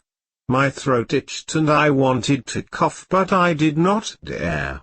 I lifted my chin up and stretched my neck to ease the cough. And as I looked up I had the sensation I could actually see the thickness of the fog bank. It was as if my eyes could assess the thickness by going through it. My eyes began to close and I could not fight off the desire to fall asleep. I felt I was going to collapse on the ground any moment. At that instant Don Juan jumped up and grabbed me by the arms and shook me. The jolt was enough to restore my lucidity. He whispered in my ear that I had to run downhill as fast as I could. He was going to follow behind because he did not want to get smashed by the rocks that I might turn over in my path. He said that I was the leader since it was my battle of power, and that I had to be clear-headed and abandoned in order to guide us safely out of there. "This is it," he said in a loud voice, "if you do not have the mood of a warrior, we may never leave the fog." I hesitated for a moment. I was not sure I could find my way down from those mountains. "Run, rabbit, run," Don Juan yelled, and shoved me gently down the slope.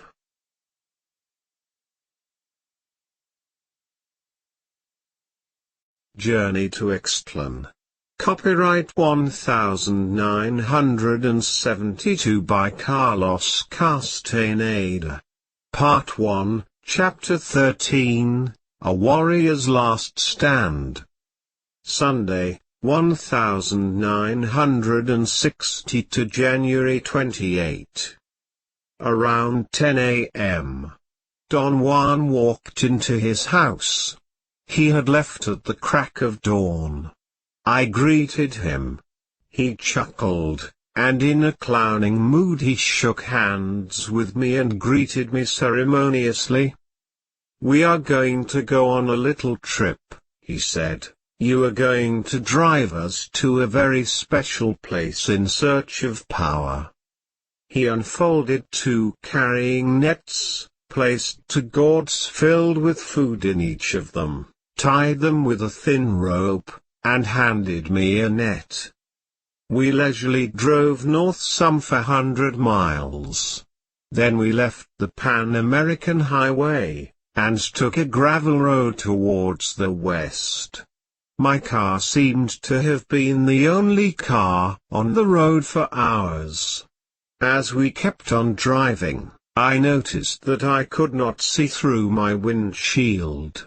I strained desperately to look at the surroundings, but it was too dark and my windshield was overlaid with crushed insects and dust.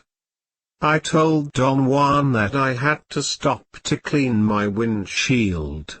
He ordered me to go on driving even if I had to crawl at 2 miles an hour and stick my head out of the window to see ahead.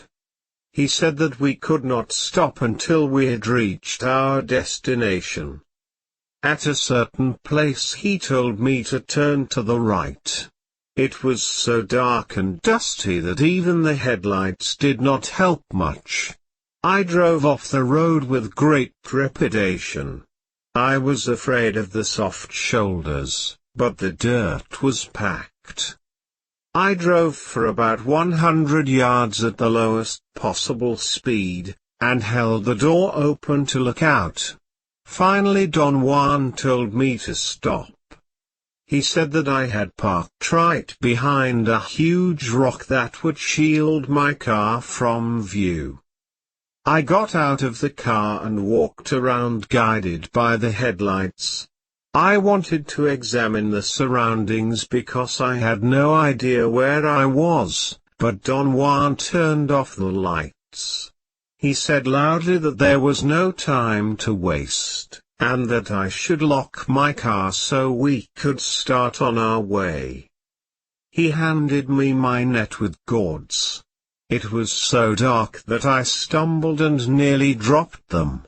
Don Juan ordered me in a soft firm tone to sit down until my eyes were accustomed to the darkness. But my eyes were not the problem. Once I got out of my car I could see fairly well. What was wrong was a peculiar nervousness that made me act as if I were absent-minded. I was glossing over everything. "Where are we going?" I asked. "We are going to hike in total darkness to a special place," he said. "What for?" "To find out for sure whether or not you are capable of continuing to hunt power." I asked him if what he was proposing was a test, and if I failed the test, would he still talk to me and tell me about his knowledge. He listened without interrupting. He said that what we were doing was not a test, and that we were waiting for an omen. If the omen did not come, the conclusion would be that I had not succeeded in hunting power, in which case I would be free from any further imposition, free to be as stupid as I wanted. He said that no matter what happened, he was my friend and he would always talk to me. Somehow I knew I was going to fail. "The omen will not come," I said jokingly. "I know it. I have a little power." He laughed and patted me on the back gently. "Do not worry," he retorted, "the omen will come. I know it. I have more power than you." He found his statement hilarious. He slapped his thighs and clapped his hands and roared with laughter. Don Juan tied my carrying net to my back. He said that I should walk one step behind him, and step in his tracks as much as possible. In a very dramatic tone he whispered, "This is a walk for power, so everything counts." He said that if I would walk in his footsteps, the power that he was dissipating as he walked would be transmitted to me. I looked at my watch. It was 11 p.m. He made me line up like a soldier at attention. Then he pushed my right leg to the front and made me stand as if I had just taken a step forward. He lined up in front of me in the same position, and then began to walk after repeating the instructions that I should try to match his footsteps to perfection. He said in a clear whisper that I should not concern myself with anything else except stepping in his tracks. I should not look ahead or to the side, but at the ground where he was walking. He started off at a very relaxed pace. I had no trouble at all following him. We were walking on relatively hard ground. For about 30 yards I maintained his pace and I matched his steps perfectly. Then I glanced to the side for an instant, and the next thing I knew I had bumped into him. He giggled and assured me that I had not injured his ankle at all when I stepped on it with my big shoes, but if I were going to keep on blundering, one of us would be a cripple by morning. Laughing, he said in a very low but firm voice that he did not intend to get hurt by my stupidity and lack of concentration, and that if I stepped on him again I would have to walk barefoot. "I cannot walk without shoes," I said in a loud raspy voice. Don Juan doubled up with laughter, and we had to wait until he had stopped. He assured me again that he had meant what he said. We were journeying to tap power, and things had to be perfect. The prospect of walking in the desert without shoes scared me beyond belief. Don Juan joked that my family were probably the type of farmers that did not take off their shoes even to go to bed. He was right, of course. I had never walked barefoot, and to walk in the desert without shoes would have been suicidal for me. "This desert is oozing power," Don Juan whispered in my ear. "There is no time for being timid." We started walking again. Don Juan kept an easy pace. After a while, I noticed that we had left the hard ground and were walking on soft sand. Don Juan's feet sank into it, and left deep tracks. We walked 4 hours before Don Juan came to a halt. He did not stop suddenly, but warned me ahead of time that he was going to stop so I would not bump into him. The terrain had become hard again and it seemed that we were going up an incline. Don Juan said that if I needed to go to the bushes, I should do it because from then on we had a solid stretch, without a single pause. I looked at my watch. It was 1 a.m. After a 10 or 15-minute rest, Don Juan made me line up and we began to walk again. He was right. It was a dreadful stretch. I had never done anything that demanded so much concentration. Don Juan's pace was so fast, and the tension of watching every step mounted to such heights, that at a given moment I could not feel that I was walking anymore. I could not feel my feet or my legs. It was as if I were walking on air, and some force were carrying me on and on. My concentration had been so total that I did not notice the gradual change in light. Suddenly I became aware that I could see Don Juan in front of me. I could see his feet and his tracks instead of half guessing as I had done most of the night. At a given moment, he unexpectedly jumped to the side and my momentum carried me for about 20 yards further. As I slowed down my legs became weak and started to shake until, finally, I collapsed on the ground. I looked up at Don Juan, who was calmly examining me. He did not seem to be tired. I was panting for breath and soaked in cold perspiration. Don Juan whirled me around in my lying position by pulling me by the arm.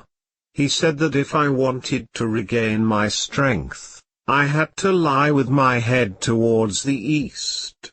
Little by little I relaxed and rested my aching body. Finally I had enough energy to stand up. I wanted to look at my watch, but he prevented me by putting his hand over my wrist. He very gently turned me around to face the east, and said that there was no need for my confounded timepiece, that we were on magical time, and that we were going to find out for sure whether or not I was capable of pursuing power. I looked around. We were on top of a very large high hill. I wanted to walk towards something that looked like an edge or a crevice in the rock, but Don Juan jumped and held me down.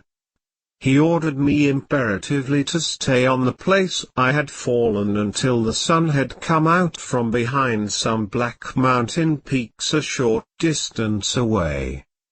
He pointed to the east and called my attention to a heavy bank of clouds over the horizon. He said that it would be a proper omen if the wind blew the clouds away in time for the first rays of the sun to hit my body on the hilltop. He told me to stand still with my right leg in front as if I were walking, and not to look directly at the horizon, but to look without focusing. My legs became very stiff and my calves hurt. It was an agonizing position, and my leg muscles were too sore to support me. I held on as long as I could. I was about to collapse. My legs were shivering uncontrollably when Don Juan called the whole thing off. He helped me to sit down. The bank of clouds had not moved and we had not seen the sun rising over the horizon. Don Juan's only comment was, "Too bad." I did not want to ask right off what the real implications of my failure were. But knowing Don Juan, I was sure he had to follow the dictum of his omens. And there had been no omen that morning. The pain in my calves vanished, and I felt a wave of well-being. I began to trot in order to loosen up my muscles. Don Juan told me very softly to run up an adjacent hill and gather some leaves from a specific bush, and rub my legs in order to alleviate the muscular pain. From where I stood, I could very plainly see a large lush green bush. The leaves seemed to be very moist. I had used them before. I never felt that they had helped me, but Don Juan had always maintained that the effect of really friendly plants was so subtle that one could hardly notice it, yet they always produced the results they were supposed to. I ran down the hill and up the other. When I got to the top, I realized that the exertion had almost been too much for me. I had a hard time catching my breath, and my stomach was upset. I squatted and then crouched over for a moment until I felt relaxed. Then I stood up and reached over to pick the leaves he had asked me to. But I could not find the bush. I looked around. I was sure I was on the right spot, but there was nothing in that area of the hilltop that even vaguely resembled that particular plant. Yet that had to be the spot where I had seen it. Any other place would have been out of range for anyone looking from where Don Juan was standing. I gave up the search and walked to the other hill. Don Juan smiled benevolently as I explained my mistake. "Why do you call it a mistake?" he asked. Obviously the bush is not there, I said. But you saw it, did you not? I thought I did. What do you see in its place now? Nothing. There was absolutely no vegetation on the spot where I thought I had seen the plant.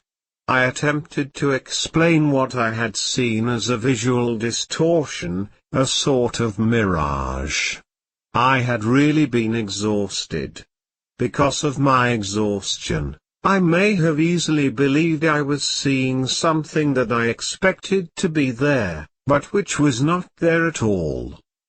Don Juan chuckled softly and stared at me for a brief moment. I see no mistake, he said, the plant is there on that hilltop. It was my turn to laugh. I scanned the whole area carefully. There were no such plants in view. What I had experienced was, to the best of my knowledge, a hallucination.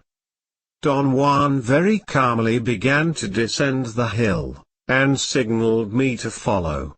We climbed together to the other hilltop, and stood right where I thought I had seen the bush. I chuckled with the absolute certainty I was right. Don Juan also chuckled. Walk to the other side of the hill, Don Juan said, you will find the plant there. I brought up the point that the other side of the hill had been outside my field of vision, that a plant may be there, but that did not mean anything. Don Juan signaled me with a movement of his head to follow him. He walked around the top of the hill instead of going directly across, and dramatically stood by a green bush without looking at it. He turned and looked at me. It was a peculiarly piercing glance. There must be hundreds of such plants around here, I said. Don Juan very patiently descended that other side of the hill with me trailing along. We looked everywhere for a similar bush, but there was none in sight. We covered about a quarter of a mile before we came upon another plant. Without saying a word, Don Juan led me back to the first hilltop.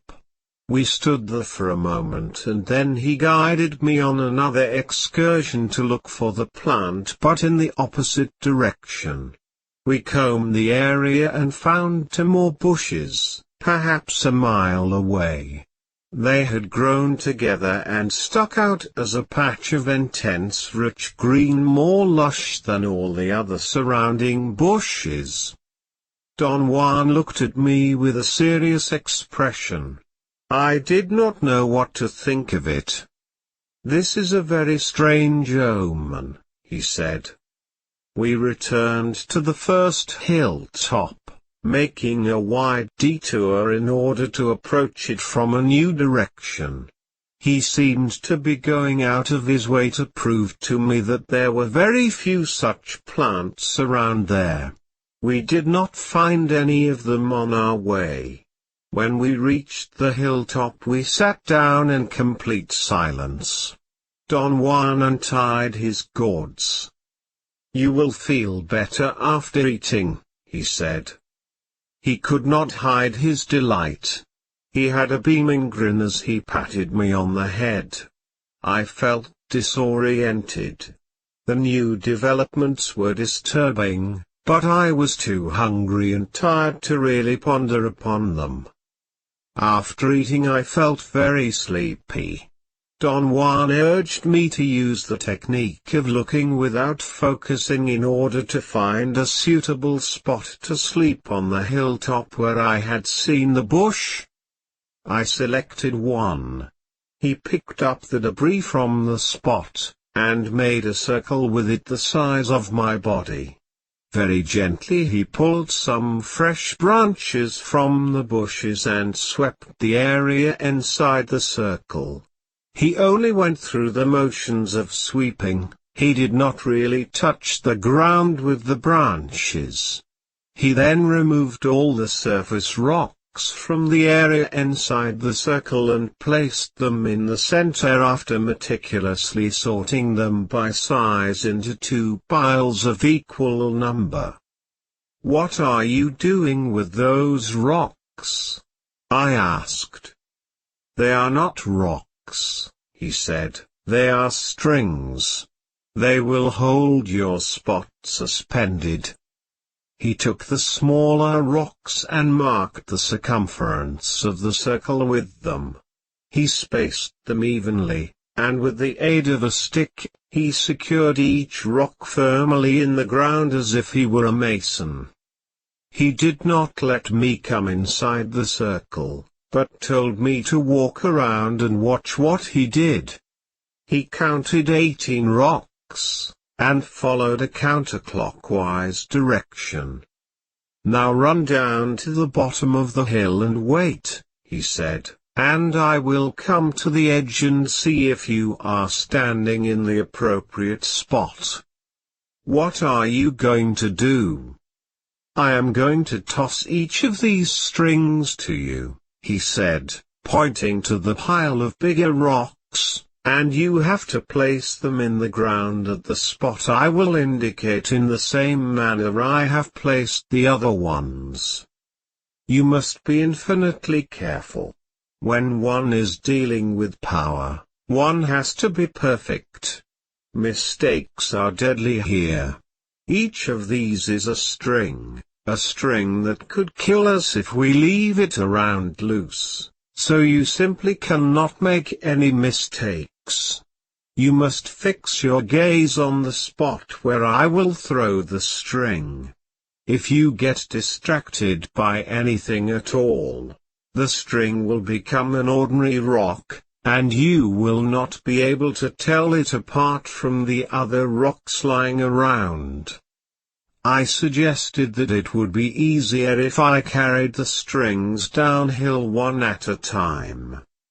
Don Juan laughed and shook his head negatively. "These are strings," he insisted, "and they have to be tossed by me, and have to be picked up by you." It took hours to fulfill the task. The degree of concentration needed was excruciating. Don Juan reminded me every time to be attentive and focus my gaze. He was right in doing so. To pick out a specific rock that came hurtling downhill, displacing other rocks in its way, was indeed a maddening affair. When I had completely closed the circle and walked back to the top, I thought I was about to drop dead. Don Juan had picked some small branches, and had matted the circle. He handed me some leaves and told me to put them inside my pants against the skin of my umbilical region. He said that they would keep me warm and I would not need a blanket to sleep. I tumbled down inside the circle. The branches made a fairly soft bed and I fell asleep instantly. It was late afternoon when I woke up. It was windy and cloudy. The clouds overhead were compact cumulus clouds, but towards the west they were thin cirrus clouds. The sun shone on the land from time to time. Sleeping had renewed me. I felt invigorated and happy. The wind did not bother me. I was not cold. I propped my head up with my arms and looked around. I had not noticed before, but the hilltop was quite high. The view towards the west was impressive. I could see a vast area of low hills and then the desert. There was a range of dark brown mountain peaks towards the north and east, and towards the south an endless expanse of land and hills and distant blue mountains. I sat up. Don Juan was not anywhere in sight. I had a sudden attack of fear. I thought he may have left me there alone, and I did not know the way back to my car. I lay down again on the mat of branches, and strangely enough my apprehension vanished. I again experienced a sense of quietness, an exquisite sense of well-being. It was an extremely new sensation to me. My thoughts seemed to have been turned off. I was happy. I felt healthy. A very quiet ebullience filled me. A soft wind was blowing from the west and swept over my body without making me cold. I felt it on my face and around my ears like a gentle wave of warm water that bathed me and then receded and bathed me again. It was a strange state of being that had no parallel in my busy and dislocated life. I began to weep, not out of sadness or self-pity, but out of some ineffable, inexplicable joy. I wanted to stay in that spot forever, and I may have had Don Juan not come and yanked me out of the place. "You have had enough rest," he said as he pulled me up. He led me very calmly on a walk around the periphery of the hilltop. We walked slowly and in complete silence. He seemed to be interested in making me observe the scenery all around us. He pointed to clouds and mountains with a movement of his eyes or with a movement of his chin. The scenery in the late afternoon was superb. It evoked sensations of awe and despair in me. It reminded me of sights in my childhood. We climbed to the highest point of the hilltop, a peak of igneous rock, and sat down comfortably facing the south with our backs against the rock. The endless expanse of land towards the south was truly majestic. "Fix all this in your memory," Don Juan whispered in my ear. "This spot is yours. This morning you saw, and that was the omen. You found this spot by seeing. The omen was unexpected, but it happened. You are going to hunt power whether you like it or not. It is not a human decision, not yours or mine. Now, properly speaking, this hilltop is your place, your beloved place. All that is around you is under your care. You must look after everything here, and everything will in turn look after you." In a joking way I asked if everything was mine. He said, "Yes," in a very serious tone. I laughed and told him that what we were doing reminded me of the story of how the Spaniards that conquered the New World had divided the land in the name of their king. They used to climb to the top of a mountain, and claim all the land they could see in any specific direction. "That is a good idea," he said. "I am going to give you all the land you can see, not in one direction, but all around you." He stood up and pointed with his extended hand, turning his body around to cover a complete circle. "All this land is yours," he said. I laughed out loud. He giggled and asked me, "Why not? Why can I not give you this land?" "You do not own this land," I said. "So what? The Spaniards did not own it either, and yet they divided it, and gave it away. So why can you not take possession of it in the same vein?" I scrutinized him to see if I could detect the real mood behind his smile. He had an explosion of laughter and nearly fell off the rock. "All this land, as far as you can see, is yours," he went on, still smiling. not to use but to remember. This hilltop, however, is yours to use for the rest of your life. I am giving it to you because you have found it yourself. It is yours. Accept it." I laughed, but Don Juan seemed to be very serious. Except for his funny smile, he appeared to actually believe that he could give me that hilltop. "Why not?" he asked as if he were reading my thoughts. "I accept it," I said half in jest. His smile disappeared. He squinted his eyes as he looked at me. "Every rock and pebble and bush on this hill, especially on the top, is under your care," he said. "Every worm that lives here is your friend. You can use them and they can use you."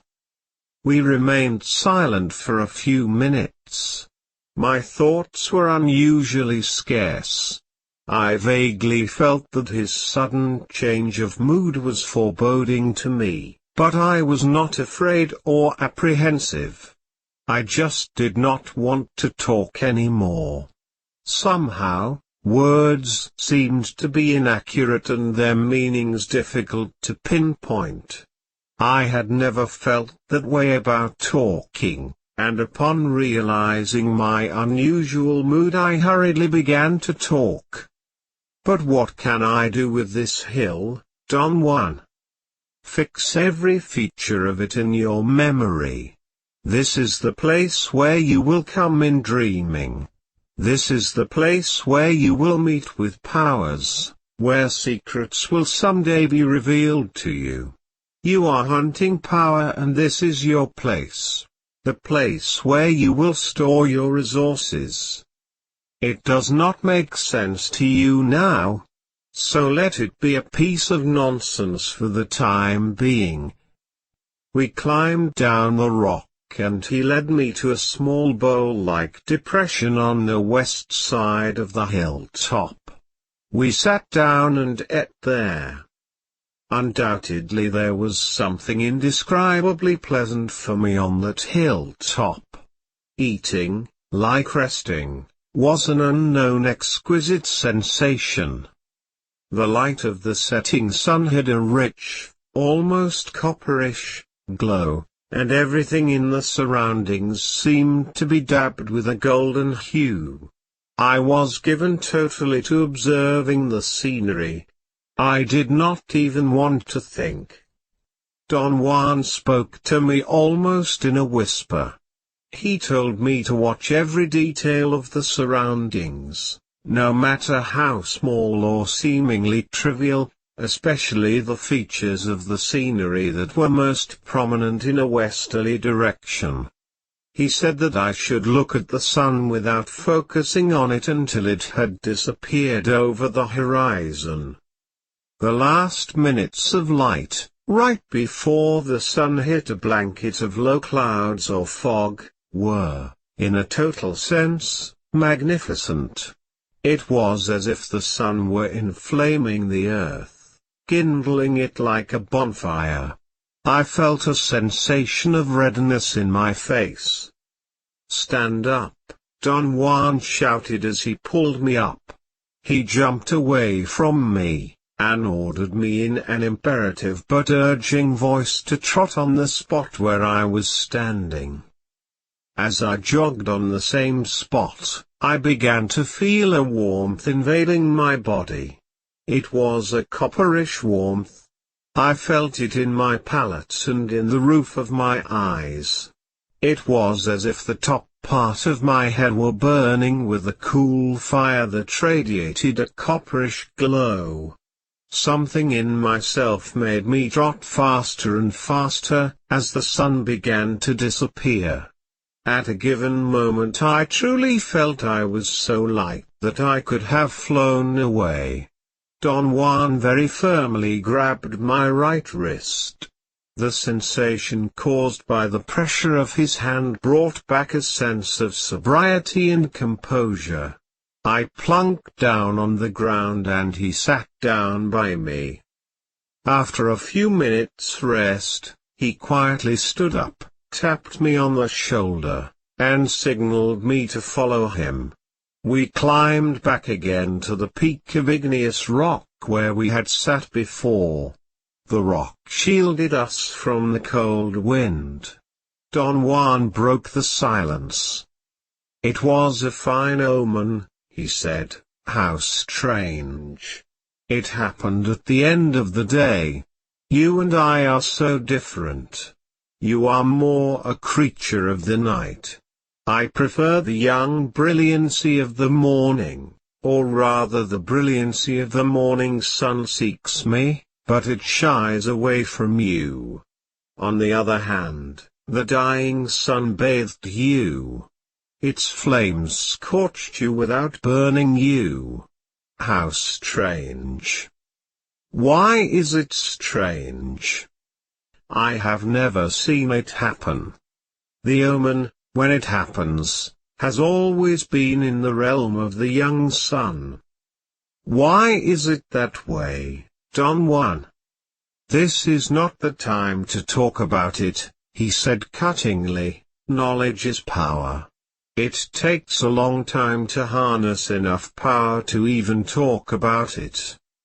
I tried to insist, but he changed the topic abruptly. He asked me about my progress in dreaming. I had begun to dream about specific places such as the school, and the houses of a few friends. "Were you at those places during the day or during the night?" he asked. My dreams corresponded to the time of the day when I ordinarily was accustomed to being at those places, in the school during the day, at my friends' houses at night. He suggested that I should try dreaming while I took a nap during the daytime, and find out if I could actually visualize the chosen place as it was at the time I was dreaming. If I were dreaming at night, my visions of the locale should be of nighttime. He said that what one experiences in dreaming has to be congruous with the time of the day when dreaming was taking place, otherwise the visions one might have were not dreaming, but ordinary dreams. In order to help yourself, you should pick a specific object that belongs to the place you want to go to, and focus your attention on it, he went on this hilltop here, for instance, you now have a specific bush that you must observe until it has a place in your memory. You can come back here while dreaming simply by recalling that bush, or by recalling this rock where we are sitting, or by recalling any other thing here. It is easier to travel in dreaming when you can focus on a place of power, such as this one. But if you do not want to come here, you may use any other place. Perhaps the school where you go is a place of power for you. Use it. Focus your attention on any object there, and then find it in dreaming. From the specific object you recall, you must go back to your hands, and then to another object, and so on. But now you must focus your attention on everything that exists on this hilltop, because this is the most important place of your life. He looked at me as if judging the effect of his words. "This is the place where you will die," he said in a soft voice. I fidgeted nervously, changing sitting positions, and he smiled. "I will have to come with you over and over to this hilltop," he said. "Then you will have to come by yourself until you are saturated with it. Until the hilltop is oozing you. You will know the time when you are filled with it. This hilltop, as it is now, will then be the place of your last dance." "What do you mean by my last dance, Don Juan?" "This is the site of your last stand," he said. "You will die here no matter where you are. Every warrior has a place to die. A place of his predilection which is soaked with unforgettable memories, where powerful events left their mark, a place where he has witnessed marvels, where secrets have been revealed to him, a place where he has stored his personal power. A warrior has the obligation to go back to that place of his predilection every time he taps power in order to store it there. He either goes there by means of walking, or by means of dreaming. And finally, one day when his time on earth is up and he feels the tap of his death on his left shoulder, his spirit which is always ready flies to the place of his predilection, and there the warrior dances to his death. Every warrior has a specific form, a specific posture of power which he develops throughout his life. It is a sort of dance, a movement that he does under the influence of his personal power. If a dying warrior has limited power, his dance is short. If his power is grandiose, his dance is magnificent. But regardless of whether his power is small or magnificent, death must stop to witness his last stand on earth. Death cannot overtake the warrior who is recounting the toil of his life for the last time until he has finished his dance. Don Juan's words made me shiver. The quietness, the twilight, and the magnificent scenery all seemed to have been placed there as props for the image of a warrior's last dance of power. "Can you teach me that dance even though I am not a warrior?" I asked. "Any man that hunts power has to learn that dance," he said, "yet I cannot teach you now. Soon you may have a worthy opponent, and I will show you then the first movement of power. You must add the other movements yourself as you go on living. Every new one must be obtained during a struggle of power. So, properly speaking, the posture, or the form of a warrior is the story of his life, a dance that grows as he grows in personal power." Does death really stop to see a warrior dance? A warrior is only a man, a humble man. He cannot change the designs of his death. But his impeccable spirit which has stored power after stupendous hardships can certainly hold his death for a moment long enough to let him rejoice for the last time in recalling his power. We may say that that is a gesture which death has with those who have an impeccable spirit. I experienced an overwhelming anxiety and I talked just to alleviate it. I asked him if he had known warriors that had died, and in what way their last dance had affected their dying. "Cut it out," he said dryly, "dying is a monumental affair. It is more than kicking your legs and becoming stiff." "Will I to dance to my death, Don Juan?" "Certainly. You are hunting personal power even though you do not live like a warrior yet. Today the sun gave you an omen. Your best production in your life's work will be done towards the end of the day. Obviously you do not like the youthful brilliancy of early light. Journeying in the morning does not appeal to you. But your cup of tea is the dying sun, old, yellowish, and mellow. You do not like the heat. You like the glow. And thus you will dance to your death here, on this hilltop, at the end of the day.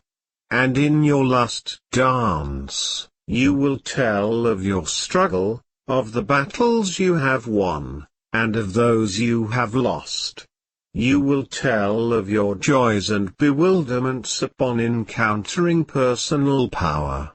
Your dance will tell about the secrets and about the marvels you have stored. And your death will sit here, and watch you. The dying sun will glow on you without burning as it has done today. The wind will be soft and mellow, and your hilltop will tremble. As you reach the end of your dance, you will look at the sun, for you will never see it again in waking or in dreaming. And then your death will point to the south, to the vastness.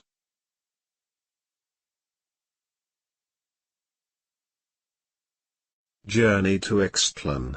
Copyright 1972 by Carlos Castaneda. Part 1, Chapter 14, The Gate of Power. Saturday, 1962 April 7. Is death a personage, Don Juan? I asked as I sat down on the porch. There was an air of bewilderment in Don Juan's look. He was holding a bag of groceries I had brought him. He carefully placed them on the ground, and sat down in front of me. I felt encouraged, and I explained that I wanted to know if death was a person, or like a person when it watched a warrior's last dance. What difference does it make? Don Juan asked. I told him that the image was fascinating to me and I want to know how he had arrived at it, how he knew that that was so. It is all very simple, he said. A man of knowledge knows that death is the last witness because he sees. Do you mean that you have witnessed a warrior's last dance yourself? No. One cannot be such a witness. Only death can do that. But I have seen my own death watching me, and I have danced to it as though I were dying. At the end of my dance, death did not point in any direction, and my place of predilection did not shiver saying goodbye to me, so my time on earth was not up yet. And I did not die. When all that took place, I had limited power and I did not understand the designs of my own death, thus I believed I was dying. Was your death like a person? You are a funny bird. You think you are going to understand by asking questions. I do not think you will, but who am I to say? Death is not like a person. It is rather a presence. But one may also choose to say that it is nothing, and yet it is everything. One will be right on every count. Death is whatever one wishes. I am at ease with people, so death is a person for me. I am also given to mysteries, so death has hollow eyes for me. I can look through them. They are like two windows, and yet they move like eyes move. And so I can say that death with its hollow eyes looks at a warrior while he dances for the last time on earth. But is that so only for you, Don Juan, or is it the same for other warriors? It is the same for every warrior that has a dance of power. And yet it is not. Death witnesses a warrior's last dance, but the manner in which a warrior sees his death is a personal matter. It could be anything, a bird, a light, a person, a bush, a pebble, a piece of fog, or an unknown presence. Don Juan's images of death disturbed me. I could not find adequate words to voice my questions and I stammered. He stared at me, smiling, and coaxed me to speak up. I asked him if the manner in which a warrior saw his death depended on the way he had been brought up. I used the Yuma and Yaqui Indians as examples. My own idea was that culture determined the way in which one would envision death. It does not matter how one was brought up, he said. What determines the way one does anything is personal power.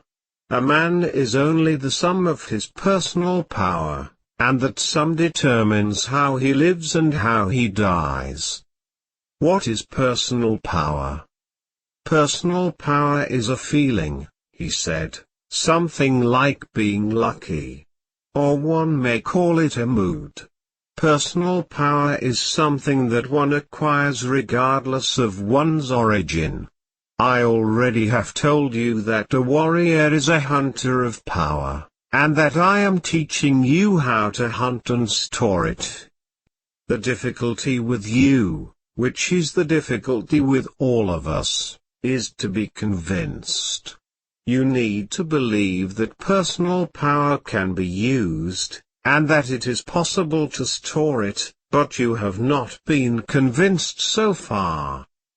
I told him that he had made his point, and that I was as convinced as I would ever be. He laughed, and said, "That is not the type of conviction I am talking about." He tapped my shoulder with 2 or 3 soft punches, and added with a cackle, "I do not need to be humored, you know." I felt obliged to assure him that I was serious. "I do not doubt it," he said, "but to be convinced means that you can act by yourself. It will still take you a great deal of effort to do that. Much more has to be done. You have just begun." He was quiet for a moment. His face acquired a placid expression. "It is funny the way you sometimes remind me of myself," he went on. "I too did not want to take the path of a warrior. I believed that all that work was for nothing, and since we are all going to die, what difference would it make to be a warrior? I was wrong. But I had to find that out for myself.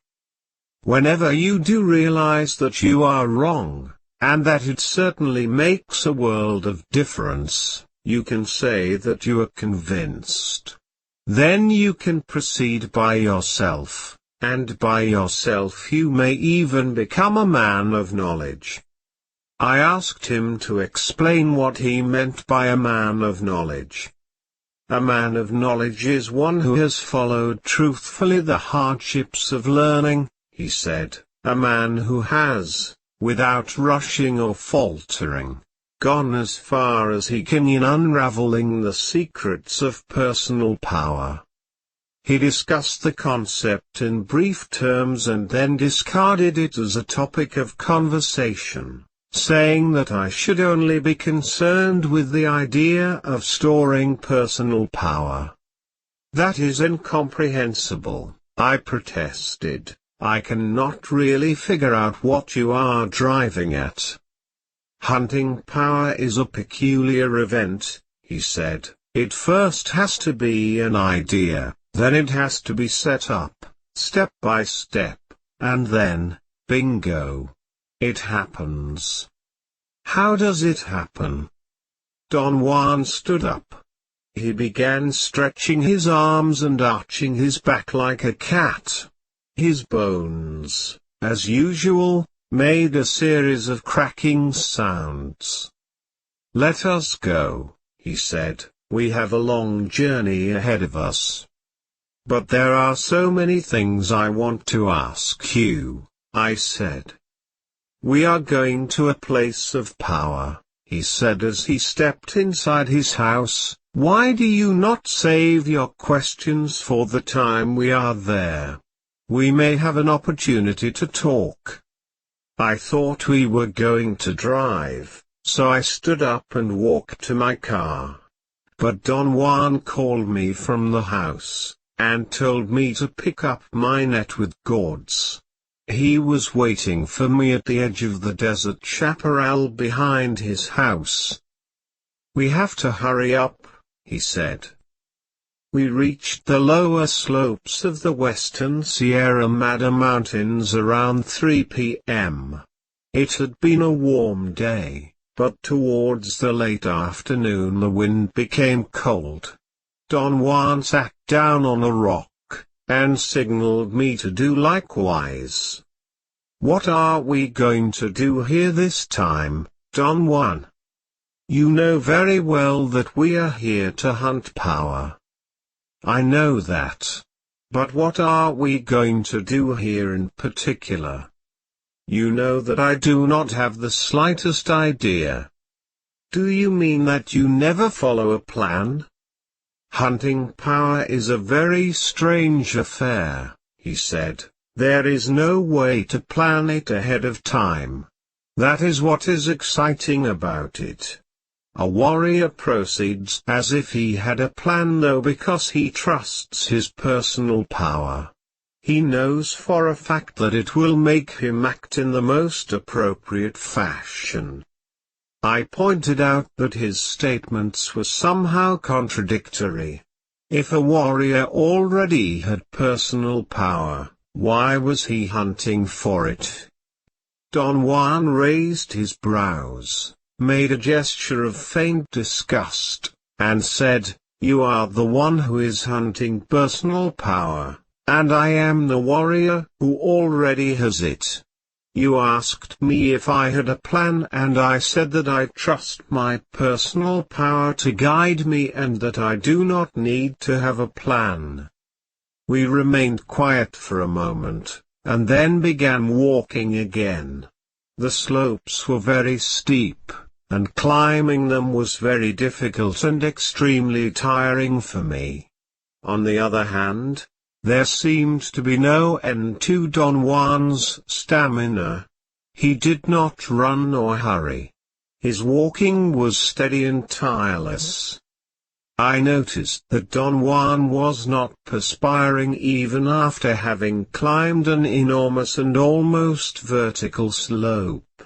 When I reached the top of it, he was already there waiting for me. As I sat down next to him, I felt that my heart was about to burst out of my chest. I lay on my back and perspiration literally poured from my brows. Don Juan laughed out loud, and rolled me back and forth for a while. The motion helped me catch my breath. I told him that I was simply awed by his physical prowess. He said, "I have been trying to draw your attention to it all along." "You are not old at all, Don Juan." "Of course not. I have been trying to make you notice it." "How do you do it?" "I do not do anything. My body feels fine, that is all. I treat myself very well, therefore, I have no reason to feel tired or ill at ease. The secret is not in what you do to yourself, but rather in what you do not do." I waited for an explanation. He seemed to be aware of my incapacity to understand. He smiled knowingly and stood up. "This is a place of power," he said. "Find a place for us to camp here on this hilltop." I began to protest. I wanted him to explain what I should not do to my body. He made an imperative gesture. "Cut the guff," he said softly, "this time just act for a change. It does not matter how long it takes you to find a suitable place to rest. It might take you all night. It is not important that you find the spot either. The important issue is that you try to find it." I put away my writing pad and stood up.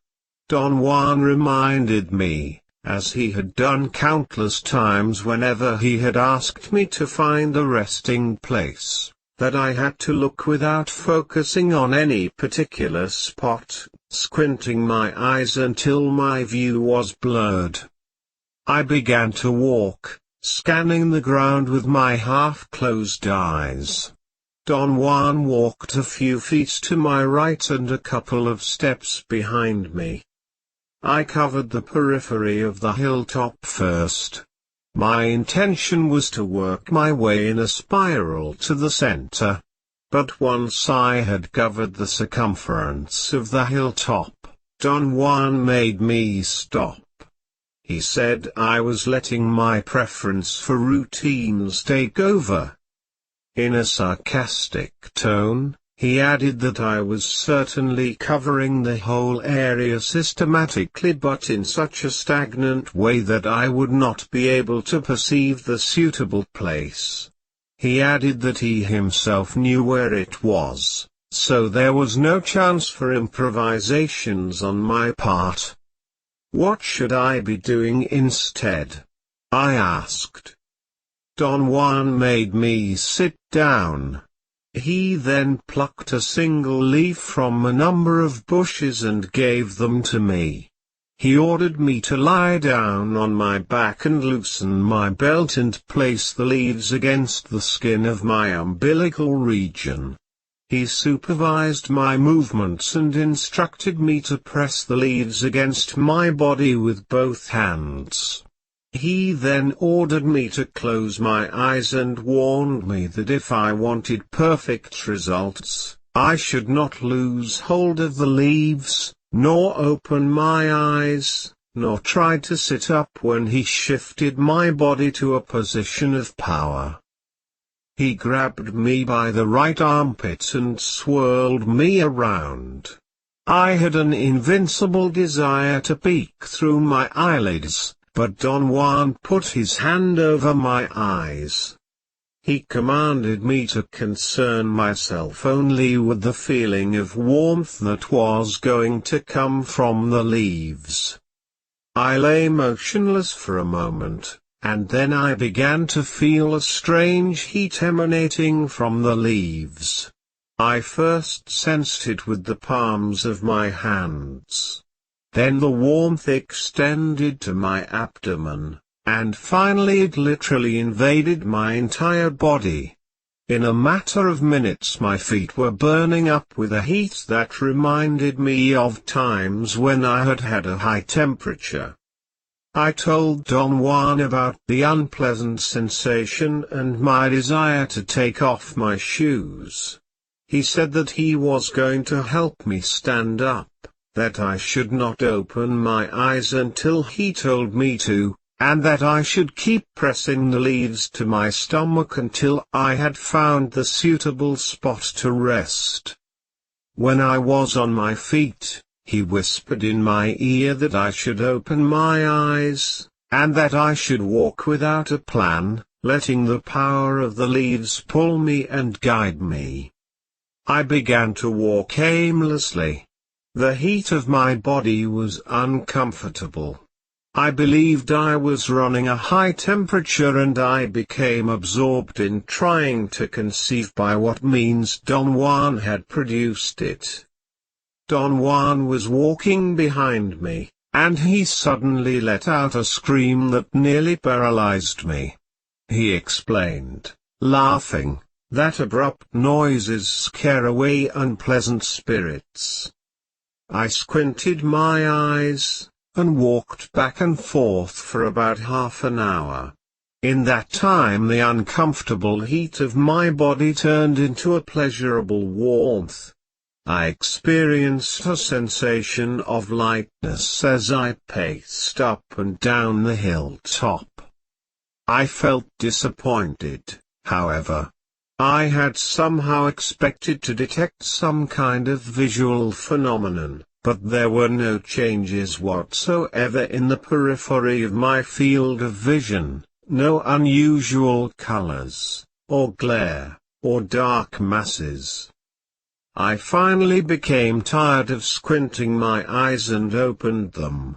I was standing in front of a small ledge of sandstone, which was one of the few barren rocky places on the hilltop. The rest was dirt with widely spaced small bushes. It seemed that the vegetation had burned some time before and the new growth was not fully mature yet. For some unknown reason, I thought that the sandstone ledge was beautiful. I stood in front of it for a long time. Then I simply sat down on it. "Good. Good," Don Juan said, and patted me on the back. He then told me to carefully pull the leaves from under my clothes, and place them on the rock. As soon as I had taken the leaves away from my skin, I began to cool off. I took my pulse. It seemed to be normal. Don Juan laughed and called me Dr. Carlos, and asked me if I could also take his pulse. He said that what I had felt was the power of the leaves, and that power had cleared me, and had enabled me to fulfill my task. I asserted in all sincerity that I had done nothing in particular, that I sat down on that place because I was tired, and because I found the color of the sandstone very appealing. Don Juan did not say anything. He was standing a few feet away from me. Suddenly he jumped back, and with incredible agility ran and leapt over some bushes to a high crest of rocks some distance away. "What is the matter?" I asked, alarmed. "Watch the direction in which the wind will blow your leaves," he said. "Count them quickly. The wind is coming. Keep half of them and put them back against your belly." I counted 20 leaves. I stuck 10 under my shirt, and then a strong gust of wind scattered the other 10 in a westerly direction. I had the eerie feeling as I saw the leaves being blown off that a real entity was deliberately sweeping them into the amorphous mass of green shrubbery. Don Juan walked back to where I was, and sat down next to me on my left, facing the south. We did not speak a word for a long time. I did not know what to say. I was exhausted. I wanted to close my eyes, but I did not dare. Don Juan must have noticed my state, and said that it was all right to fall asleep. He told me to place my hands on my abdomen over the leaves, and try to feel that I was lying suspended on the bed of strings that he had made for me on the place of my predilection. I closed my eyes, and a memory of the peace and plenitude I had experienced while sleeping on that other hilltop invaded me. I wanted to find out if I could actually feel I was suspended, but I fell asleep. I woke up just before the sun set. Sleeping had refreshed and invigorated me. Don Juan had also fallen asleep. He opened his eyes at the same time I did. It was windy, but I did not feel cold. The leaves on my stomach seemed to have acted as a furnace, a heater of some sort. I examined the surroundings. The place I had selected to rest was like a small basin. One could actually sit on it as on a long couch. There was enough of a rock wall to serve as a backrest. I also found out that Don Juan had brought my writing pads and placed them underneath my head. "You found the right place," he said, smiling, "and the whole operation took place as I had told you it would. Power guided you here without any plan on your part." The warmth that had radiated from the leaves, and that had kept me in such a comfortable state without any blankets or extra thick clothing was an absorbing phenomenon for me. "What kind of leaves did you give me?" I asked. "They were just leaves," Don Juan said. "Do you mean that I could grab leaves from any bush, and they would produce the same effect on me?" "No. I do not mean that you yourself can do that. You have no personal power. I mean that any kind of leaves would help you, providing that the person who gives them to you has power. What helped you today was not the leaves but power." "Your power, Don Juan?" "I suppose you could say that it was my power, although that is not really accurate. Power does not belong to anyone. Some of us may gather it, and then it could be given directly to someone else. You see, the key to stored power is that it can be used only to help someone else store power." I asked him if that meant that his power was limited only to helping others. Don Juan patiently explained that he could use his personal power however he pleased, in anything he himself wanted, but when it came to giving it directly to another person, it was useless unless that person utilized it for his own search of personal power. "Everything a man does hinges on his personal power," Don Juan went on. "Therefore, for one who does not have any, the deeds of a powerful man are incredible. It takes power to even conceive what power is. This is what I have been trying to tell you all along. I know you do not understand, and not because you do not want to, but because you have very little personal power." "What should I do, Don Juan?" "Nothing. Just proceed as you are now. Power will find a way." He stood up and turned around in a complete circle, staring at everything in the surroundings. His body moved at the same time his eyes moved. The total effect was that of a hieratic mechanical toy that turned in a complete circle in a precise and unaltered movement. I looked at him with my mouth open. He hid a smile, cognizant of my surprise. "Today you are going to hunt power in the darkness of the day," he said and sat down. "I beg your pardon?" "Tonight you will venture into those unknown hills. In the darkness they are not hills." "What are they?" "They are something else. Something unthinkable for you, since you have never witnessed their existence." "What do you mean, Don Juan? You always scare me with that spooky talk." He laughed and kicked my calf softly. "The world is a mystery," he said, "and it is not at all as you picture it." He seemed to reflect for a moment. His head bobbed up and down with a rhythmical shake, then he smiled and added, "Well, the world is also as you picture it, but that is not all there is to it. There is much more to it. You have been finding that out all along, and perhaps tonight you will add one more piece." His tone sent a chill through my body. "What are you planning to do?"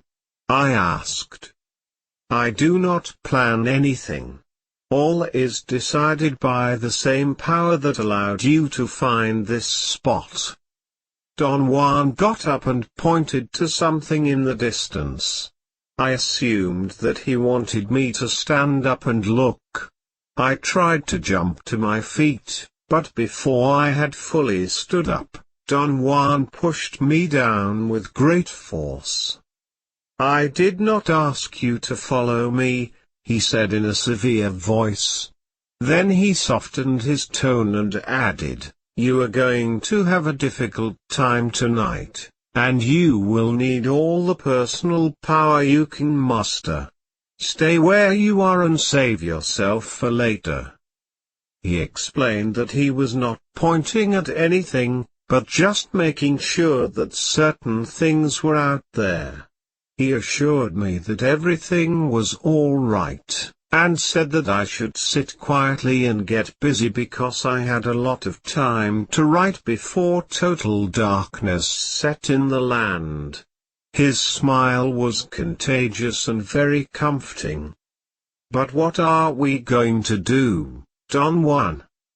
He shook his head from side to side in an exaggerated gesture of disbelief. "Write," he commanded me and turned his back to me.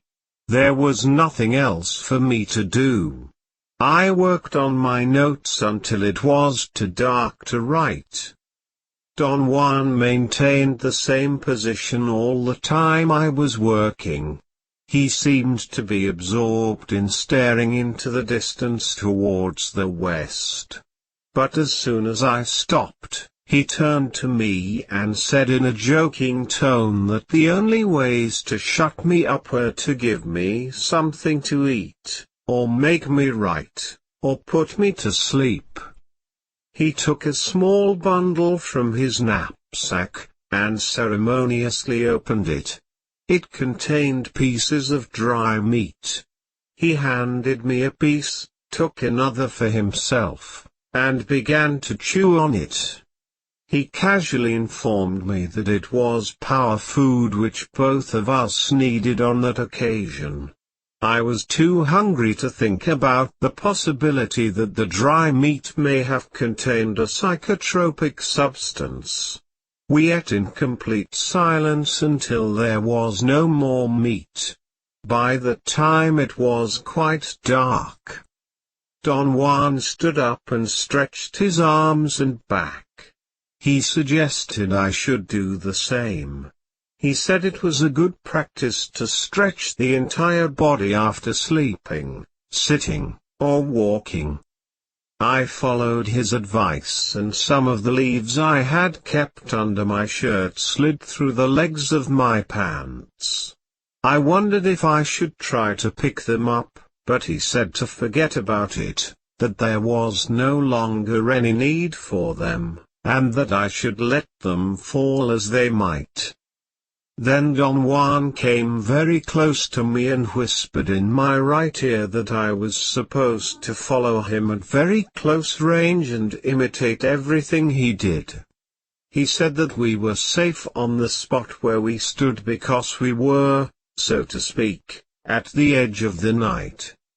"This is not the night," he whispered, stomping on the rock where we were standing. "The night is out there." He pointed to the darkness all around us. He then checked my carrying net to see if the food gourds in my writing pads were secured.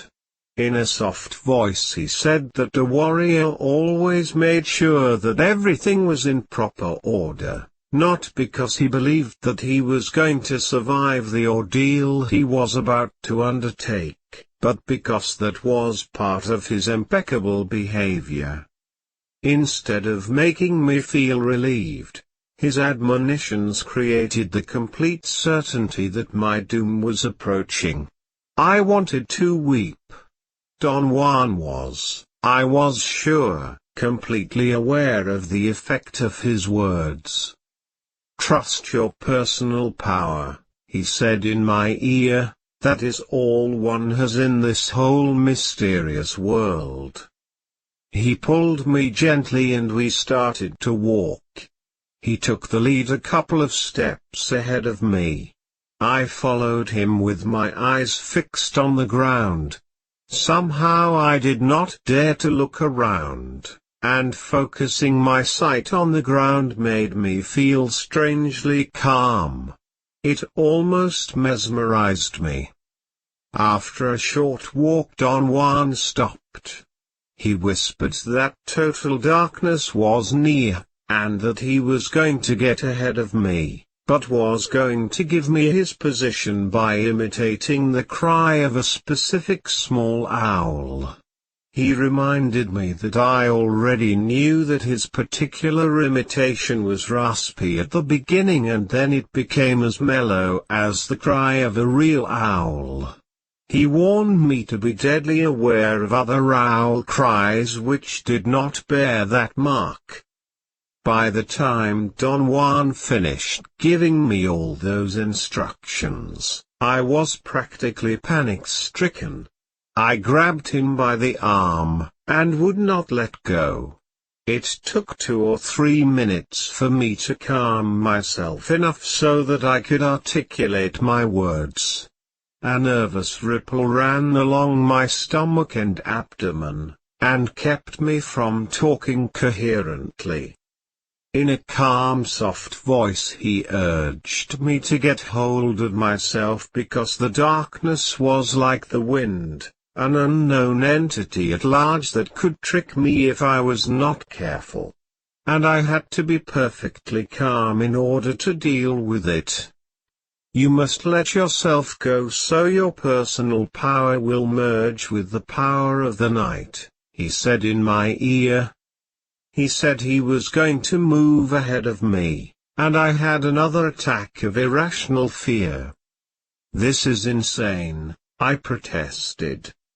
Don Juan did not get angry or impatient. He laughed quietly and said something in my ear which I did not quite understand. "What did you say?" I said loudly through chattering teeth. Don Juan put his hand over my mouth, and whispered that a warrior acted as if he knew what he was doing when in effect he knew nothing. He repeated one statement 3 or 4 times, as if he wanted me to memorize it. He said, "A warrior is impeccable when he trusts his personal power regardless of whether it is small or enormous." After a short wait he asked me if I was all right. I nodded and he went swiftly out of sight with hardly a sound. I tried to look around. I seemed to be standing in an area of thick vegetation. All I could distinguish was the dark mass of shrubs, or perhaps small trees. I concentrated my attention on sounds, but nothing was outstanding. The whizzing of the wind muffled every other sound except the sporadic piercing cries of large owls and the whistling of other birds. I waited for a while in a state of utmost attention. And then came the raspy prolonged cry of a small owl. I had no doubt it was Don Juan. It came from a place behind me. I turned around and began to walk in that direction. I moved slowly because I felt inextricably encumbered by the darkness. I walked for perhaps 10 minutes. Suddenly some dark mass jumped in front of me. I screamed and fell backward on my seat. My ears began buzzing. The fright was so great that it cut my wind. I had to open my mouth to breathe. "Stand up," Don Juan said softly. "I did not mean to scare you. I just came to meet you." He said that he had been watching my crappy way of walking and that when I moved in the darkness I looked like a crippled old lady trying to tiptoe between mud puddles. He found this image funny and laughed out loud. He then proceeded to demonstrate a special way of walking in the darkness, a way which he called the Gate of Power. He stooped over in front of me, and made me run my hands over his back and knees in order to get an idea of the position of his body. Don Juan's trunk was slightly bent forward, but his spine was straight. His knees were also slightly bent. He walked slowly in front of me so I could take notice that he raised his knees almost to his chest every time he took a step. Then he actually ran out of sight and came back again. I could not conceive how he could run in total darkness. "The gate of power is for running at night," he whispered in my ear. He urged me to try it myself. I told him that I was sure I would break my legs falling into a crevice or against a rock. Don Juan very calmly said that the gate of power was completely safe. I pointed out that the only way I could understand his acts was by assuming he knew those hills to perfection and thus could avoid the pitfalls. Don Juan took my head in his hands and whispered forcefully, "This is the night. And it is power." He let go of my head. Then he added in a soft voice that at night the world was different, and that his ability to run in the darkness had nothing to do with his knowledge of those hills. He said that the key to it was to let one's personal power flow out freely so it could merge with the power of the night. Once that power took over, there was no chance for a slip-up. He added, in a tone of utmost seriousness, that if I doubted it I should consider for a moment what was taking place. For a man of his age to run in those hills at that hour would be suicidal if the power of the night was not guiding him. "Look," he said, and ran swiftly out into the darkness and came back again. The way his body moved was so extraordinary that I could not believe what I was seeing. He sort of jogged on the same spot for a moment. The manner in which he lifted his legs reminded me of a sprinter doing preliminary warm-up exercises. He told me to follow him. I did it without a constraint and uneasiness. With extreme care, I tried to look where I was stepping, but it was impossible to judge distance. Don Juan came back and jogged by my side. He whispered that I had to abandon myself to the power of the night and trust the little bit of personal power that I had, or I would never be able to move with freedom.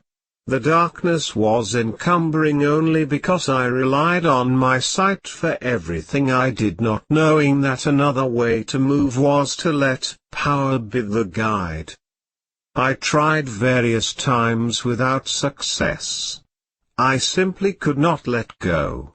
The fear of injuring my legs was overpowering.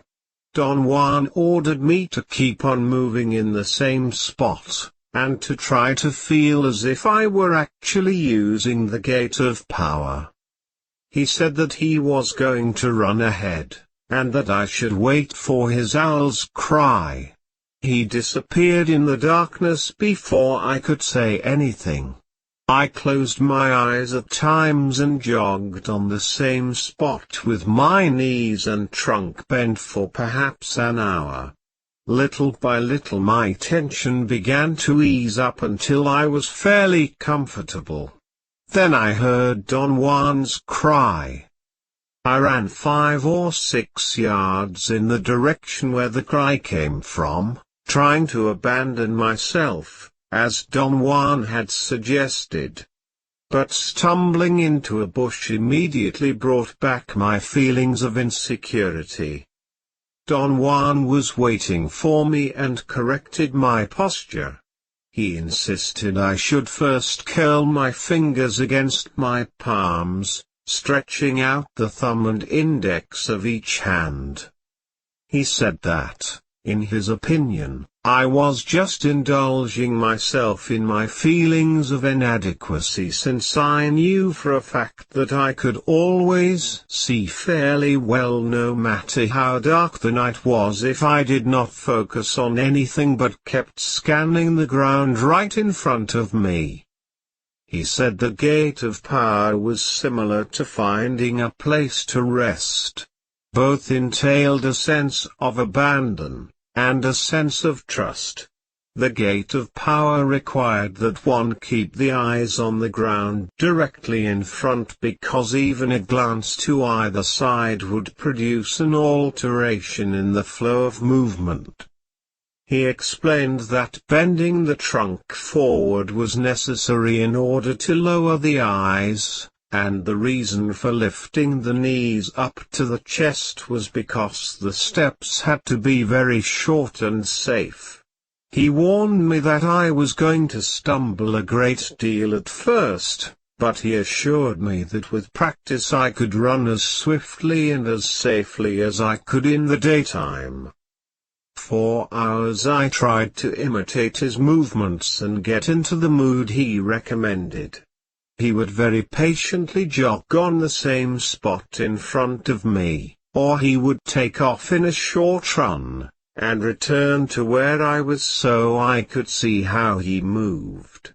He would even push me, and make me run a few yards. Then he took off, and called me with a series of owl cries.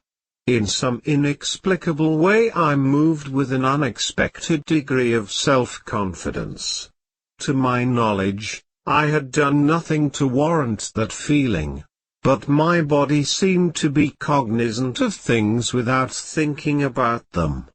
For example, I could not really see the jagged rocks in my way, but my body always managed to step on the edges and never in the crevices, except for a few mishaps when I lost my balance because I became distracted. The degree of concentration needed to keep scanning the area directly in front had to be total. As Don Juan had warned me, any slight glance to the side or too far ahead altered the flow.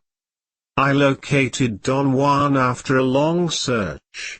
He was sitting by some dark shapes that seemed to be trees. He came towards me and said that I was doing very well, but it was time to quit because he had been using his whistle long enough, and he was sure that by then it could be imitated by others. I agreed that it was time to stop.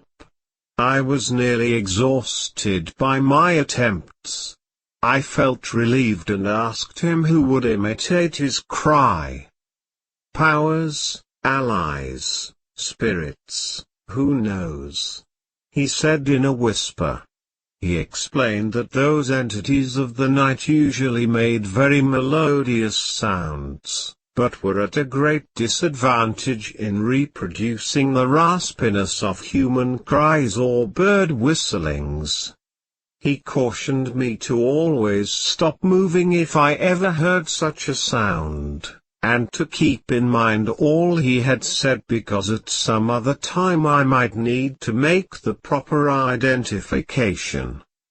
In a reassuring tone he said that I had a very good idea what the gate of power was like, and that in order to master it I needed only a slight push which I could get on another occasion when we ventured again into the night.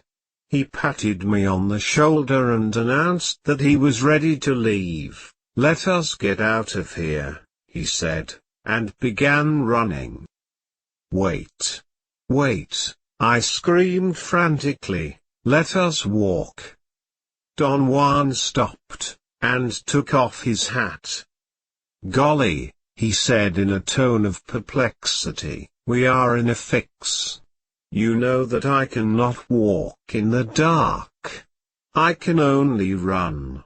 I will break my legs if I walk." I had the feeling he was grinning when he said that, although I could not see his face.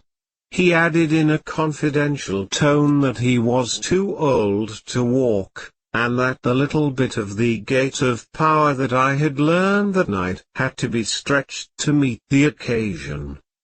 "If we do not use the gate of power we will be mowed down like grass," he whispered in my ear.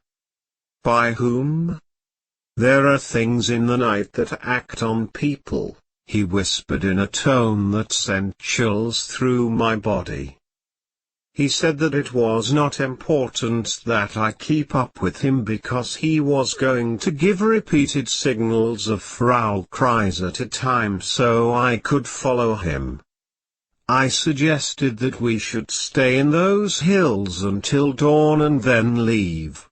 He retorted in a very dramatic tone that to stay there would be suicidal, and even if we came out alive, the night would have drained our personal power to the point that we could not avoid being the victims of the first hazard of the day. "Let us not waste any more time," he said with a note of urgency in his voice. "Let us get out of here." He reassured me that he would try to go as slowly as possible. His final instructions were that I should try not to utter a sound, not even a gasp, no matter what happened. He gave me the general direction we were going to go in, and began running at a markedly slower pace. I followed him. But no matter how slow he moved, I could not keep up with him, and he soon disappeared in the darkness ahead of me. After I was alone, I became aware that I had adopted a fairly fast walk without realizing it. That came as a shock to me. I tried to maintain that pace for a long while, and then I heard Don Juan's call a little bit to my right. He whistled 4 times in succession. After a very short while, I again heard his owl cry, this time to my far right. In order to follow it I had to make a 45-degree turn. I began to move in the new direction, expecting that the other 3 cries of the set would give me a better orientation. I heard a new whistle, which placed Don Juan almost in the direction where we had started. I stopped and listened. I heard a very sharp noise a short distance away, something like the sound of 2 rocks being struck against each other. I strained to listen, and detected a series of soft noises as if 2 rocks were being struck gently. There was another owl's cry, and then I knew what Don Juan had meant. There was something truly melodious about it. It was definitely longer and even more mellow than a real owl's. I felt a strange sensation of fright. My stomach contracted as if something were pulling me down from the middle part of my body.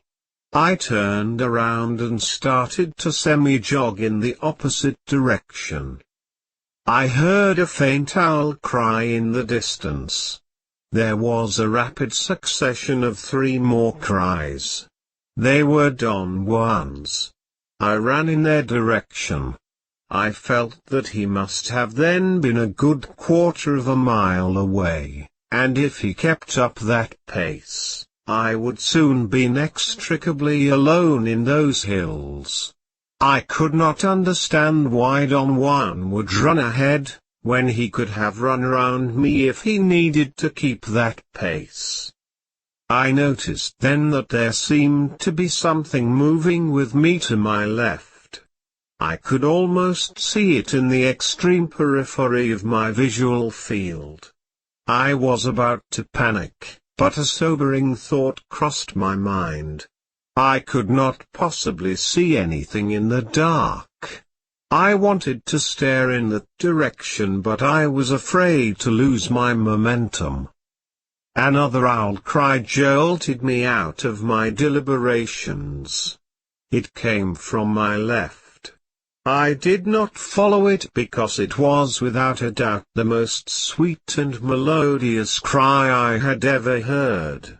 It did not frighten me though. There was something very appealing, or perhaps haunting, or even sad about it. Then a very swift dark mass crossed from left to right ahead of me. The suddenness of its movements made me look ahead. I lost my balance and crashed noisily against some shrubs.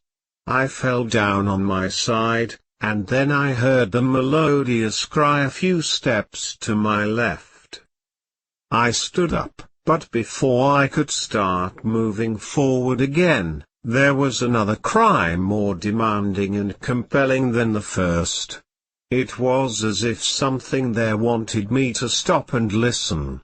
The sound of that owl cry was so prolonged and gentle that it eased my fears. I would have actually stopped had I not heard at that precise moment Don Juan's raspy cries. They seemed to be nearer. I jumped and took off in that direction. After a moment I noticed again a certain flicker or a wave in the darkness to my left. It was not a sight proper, but rather a feeling, and yet I was almost sure I was perceiving it with my eyes. It moved faster than I did, and again it crossed from left to right, making me lose my balance.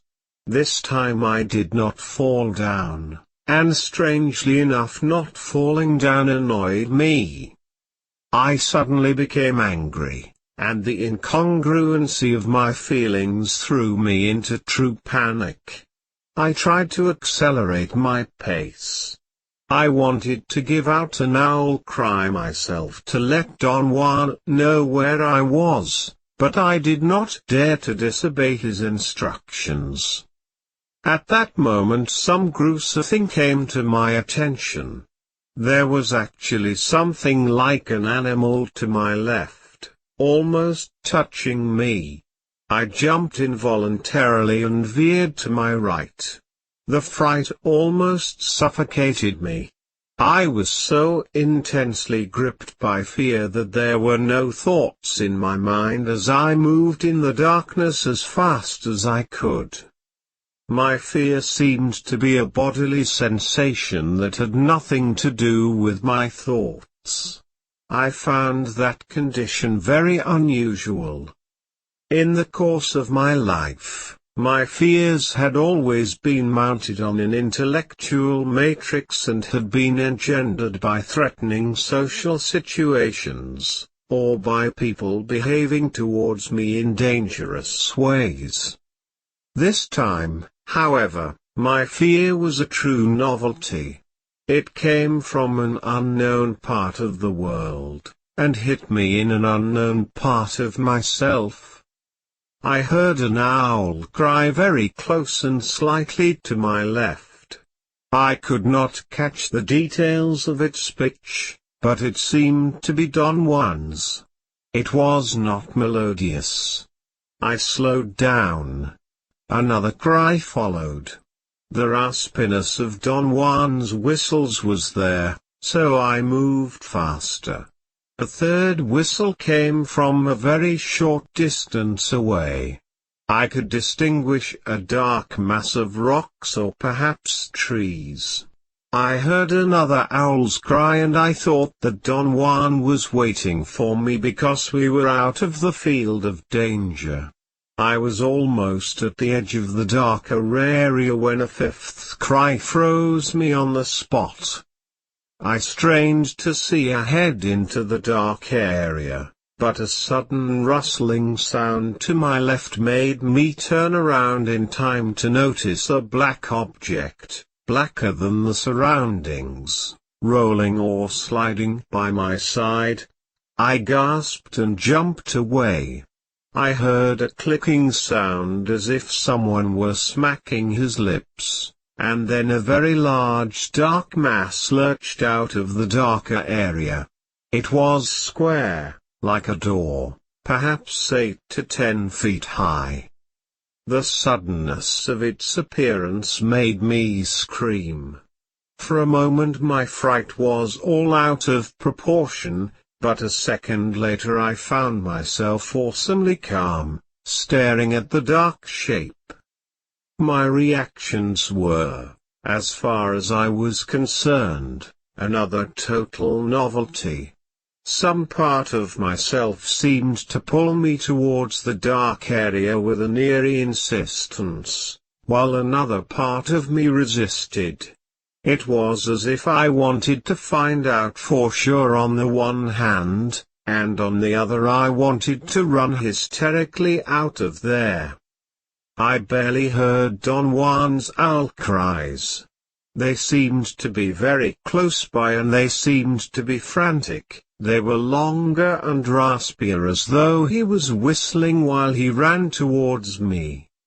Suddenly I seemed to regain control of myself and was able to turn around, and for a moment I ran just as Don Juan had been wanting me to.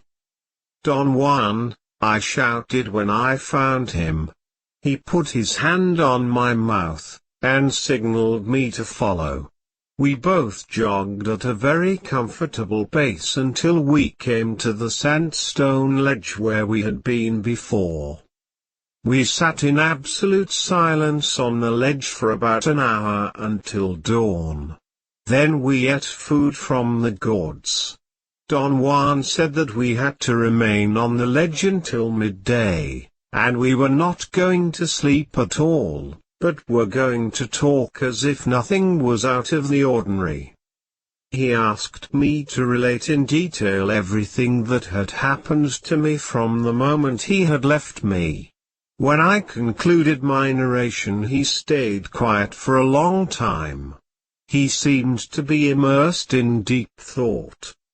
"It does not look too good," he finally said. "What happened to you last night was very serious, so serious that you cannot venture into the night alone anymore.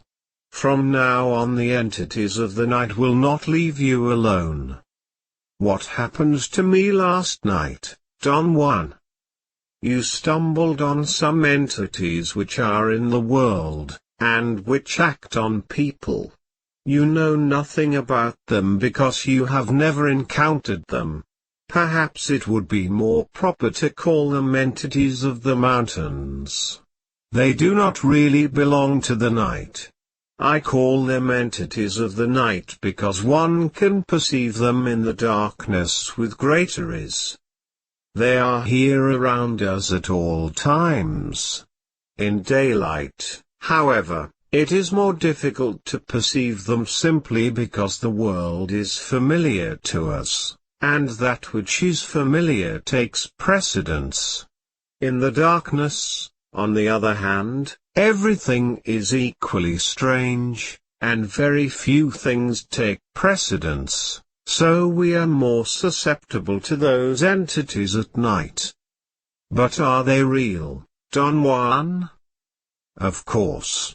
They are so real that ordinarily they kill people, especially those who stray into the wilderness and have no personal power. If you knew they were so dangerous, why did you leave me alone there? There is only one way to learn, and that way is to get down to business. To only talk about power is useless. If you want to know what power is, and if you want to store it, you must tackle everything yourself. The road of knowledge and power is very difficult and very long. You may have noticed that I have not let you venture into the darkness by yourself until last night. You did not have enough power to do that. Now you do have enough to wage a good battle, but not enough to stay in the dark by yourself. What would happen if I did? You will die. The entities of the night will crush you like a bug. Does that mean that I cannot spend a night by myself? You can spend the night by yourself in your bed, but not in the mountains. What about the flatlands? It applies only to the wilderness where there are no people around, especially the wilderness in high mountains. Since the natural abodes of the entities of the night are rock, cracks and crevices. You cannot go to the mountains from now on unless you have stored enough personal power. But how can I store personal power? You are doing it by living the way I have recommended. Little by little you are plugging all your points of drainage. You do not have to be deliberate about it because power always finds a way. Take me as an example. I did not know I was storing power when I first began to learn the ways of the warrior. Just like you, I thought I was not doing anything in particular, but that was not so. Power has the peculiarity of being unnoticeable when it is being stored. I asked him to explain how he had arrived at the conclusion that it was dangerous for me to stay by myself in the darkness. The entities of the night moved along your left, he said. They were trying to merge with your death. Especially the door that you saw. It was an opening, you know, and it would have pulled you until you had been forced to cross it. And that would have been your end. I mentioned in the best way I could that I thought it was very strange that things always happened when he was around, and that it was as if he had been concocting all the events himself. The times I had been alone in the wilderness at night had always been perfectly normal and uneventful. I had never experienced shadows or strange noises. In fact, I had never been frightened by anything. Don Juan chuckled softly, and said that everything was proof he had enough personal power to call a myriad of things to his aid. I had the feeling he was perhaps hinting that he actually had called on some people as his confederates. Don Juan seemed to have read my thoughts and laughed out loud. "Do not tax yourself with explanations," he said. "What I said makes no sense to you simply because you still do not have enough personal power. Yet you have more than when you started, so things have begun to happen to you. You already had a powerful encounter with the fog and lightning. It is not important that you understand what happened to you that night. What is important is that you have acquired the memory of it. The bridge and everything else you saw that night will be repeated someday when you have enough personal power." "For what purpose would all that be repeated, Don Juan?" "I do not know. I am not you. Only you can answer that. We are all different. That is why I had to leave you by yourself last night, although I knew it was mortally dangerous. You had to test yourself against those entities. The reason I chose the owl's cry was because owls are the entity's messengers. To imitate the cry of an owl brings them out. They became dangerous to you, not because they are naturally malevolent, but because you were not impeccable. There is something in you that is very chintzy and I know what it is. You are just humoring me. You have been humoring everybody all along, and, of course, that places you automatically above everyone and everything. But you know yourself that cannot be so. You are only a man, and your life is too brief to encompass all the wonders and all the horrors of this marvelous world. Therefore, your humoring is chintzy. It cuts you down to a crappy size." I wanted to protest. Don Juan had nailed me as he had done dozens of times before. For a moment I became angry. But, as it had happened before, writing detached me enough so I could remain impassive.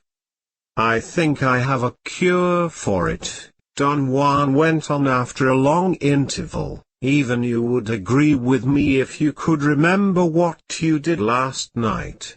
You ran as fast as any sorcerer only when your opponent became unbearable. We both know that, and I believe I have already found a worthy opponent for you. What are you going to do, Don Juan?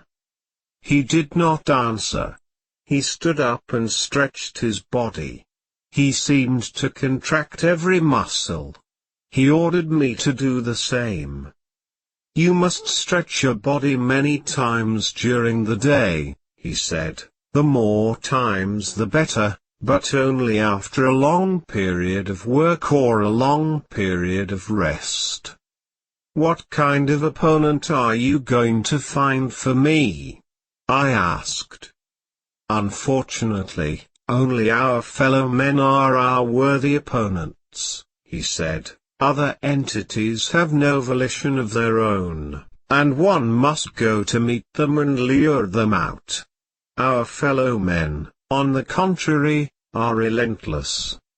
We have talked long enough, Don Juan said in an abrupt tone and turned to me. Before we leave you must do one more thing, the most important of all.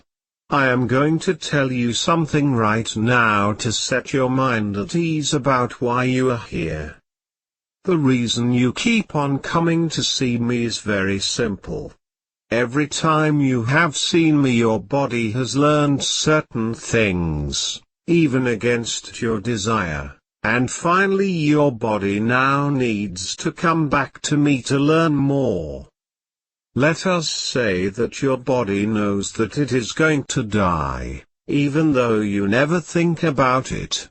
So I have been telling your body that I too am going to die, and before I do I would like to show your body certain things, things which you cannot give to your body yourself. For example, your body needs fright. It likes it. Your body needs the darkness and the wind. Your body now knows the gate of power and cannot wait to try it. Your body needs personal power and cannot wait to have it. So let us say then that your body returns to see me because I am its friend. Don Juan remained silent for a long while. He seemed to be struggling with his thoughts. Finally, he said, I have told you that the secret of a strong body is not in what you do to it but in what you do not do. Now it is time for you not to do what you always do. Sit here until we leave and not do. I do not follow you, Don Juan. He put his hands over my notes, and took them away from me. He carefully closed the pages of my notebook, secured it with its rubber band, and then threw it like a disc far into the chaparral. I was shocked and began to protest, but he put his hand over my mouth. He pointed to a large bush and told me to fix my attention, not on the leaves, but on the shadows of the leaves. He said that running in the darkness did not have to be spurred by fear, but could be a very natural reaction of a jubilant body that knew how to not do. He repeated over and over in a whisper in my right ear that to not do what I knew how to do was the key to power.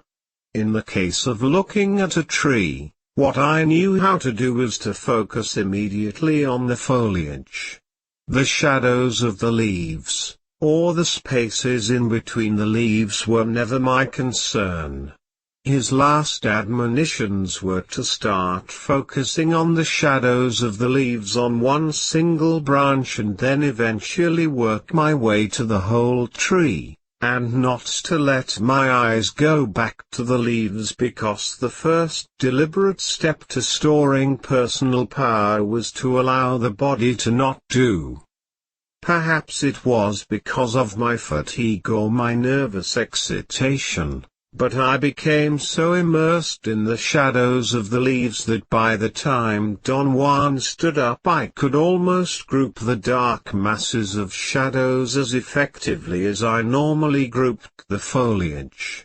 The total effect was startling. I told Don Juan that I would like to stay longer. He laughed and patted me on my hat. "I have told you," he said. "The body likes things like this." He then said that I should let my stored power guide me through the bushes to my notebook. He gently pushed me into the chaparral. I walked aimlessly for a moment and then I came upon it. I thought that I must have unconsciously memorized the direction in which Don Juan had thrown it. He explained the event saying that I went directly to the notebook because my body had been soaked for hours in not doing.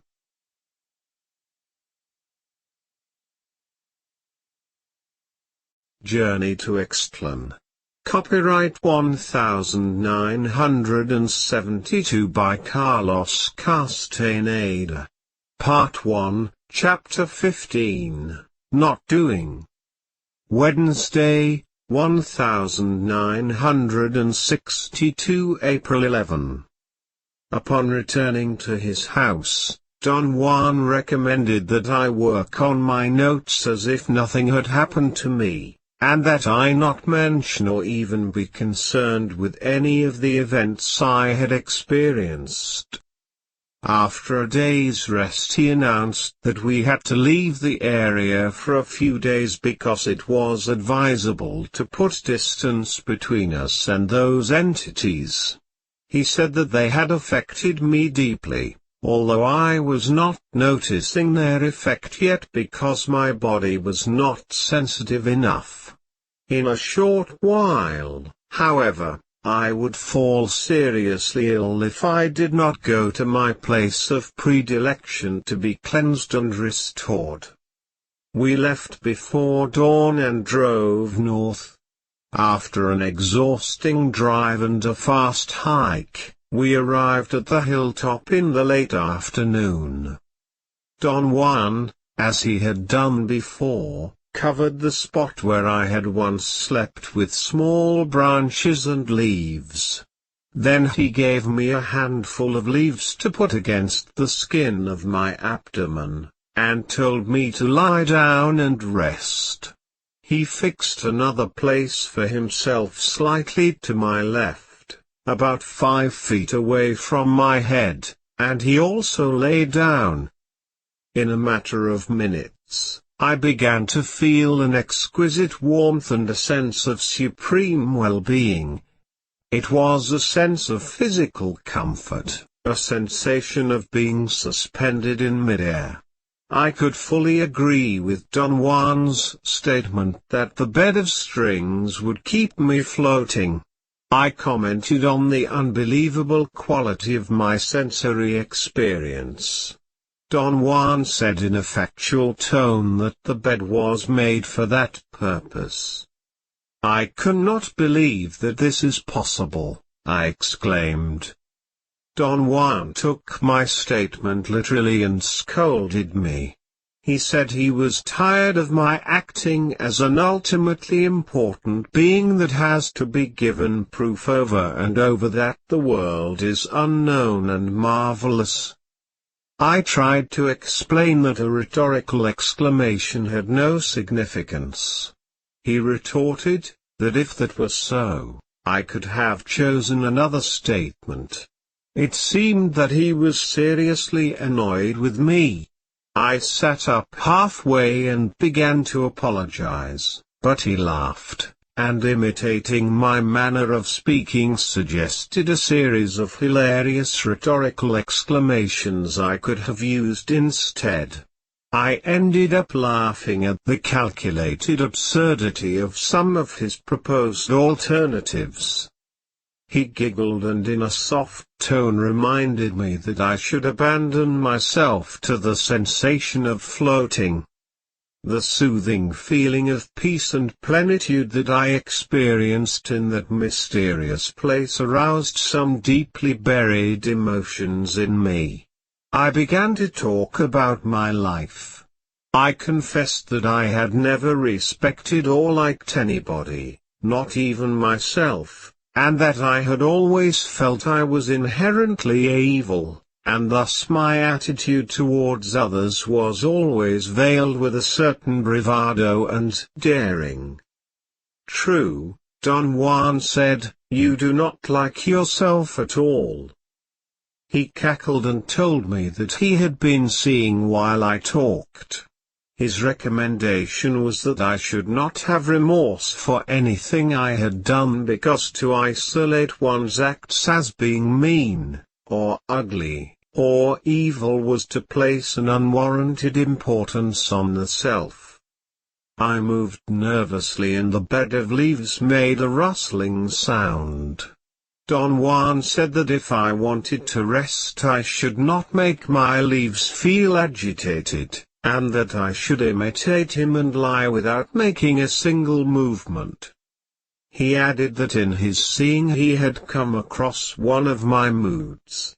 He struggled for a moment, seemingly to find a proper word, and said that the mood in question was a frame of mind I continually lapsed into.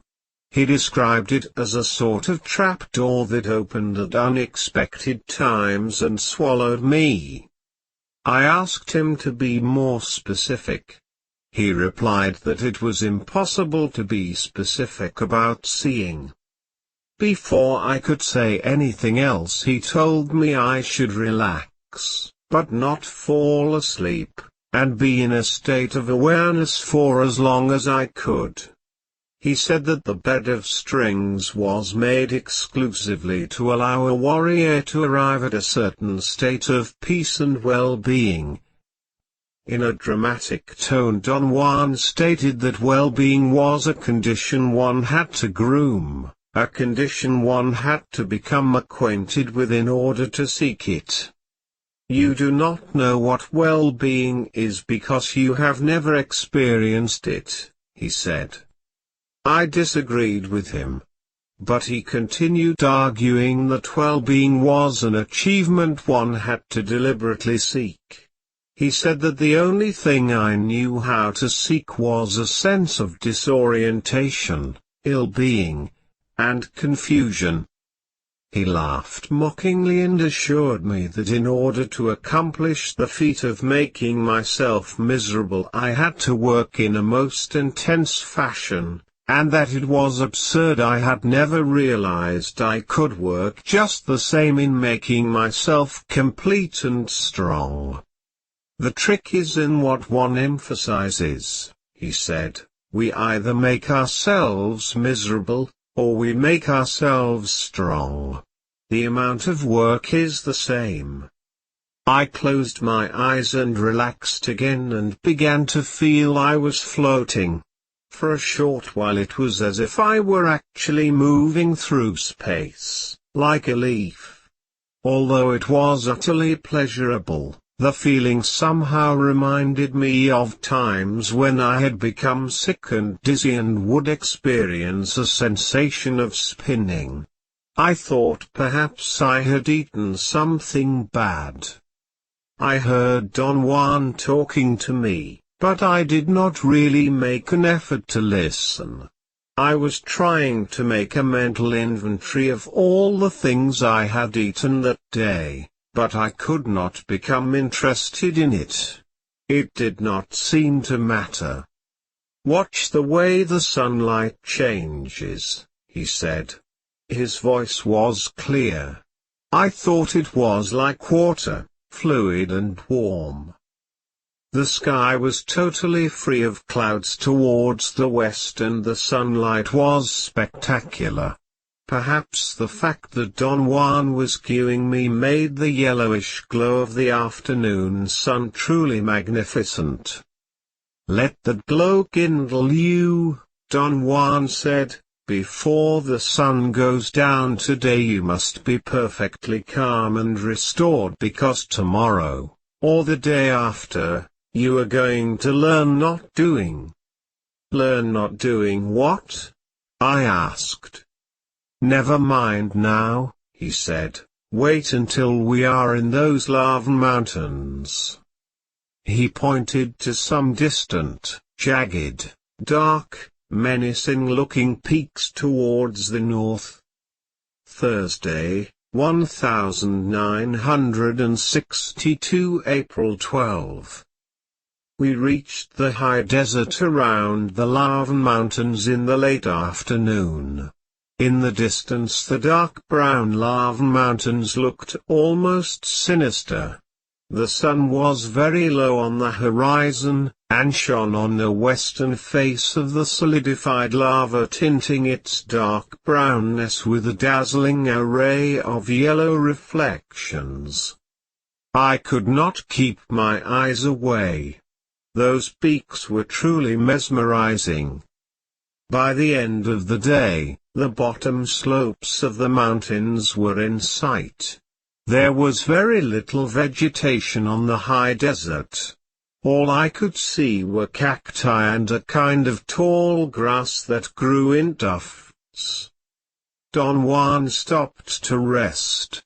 He sat down, carefully propped his food gourds against a rock, and said that we were going to camp on that spot for the night.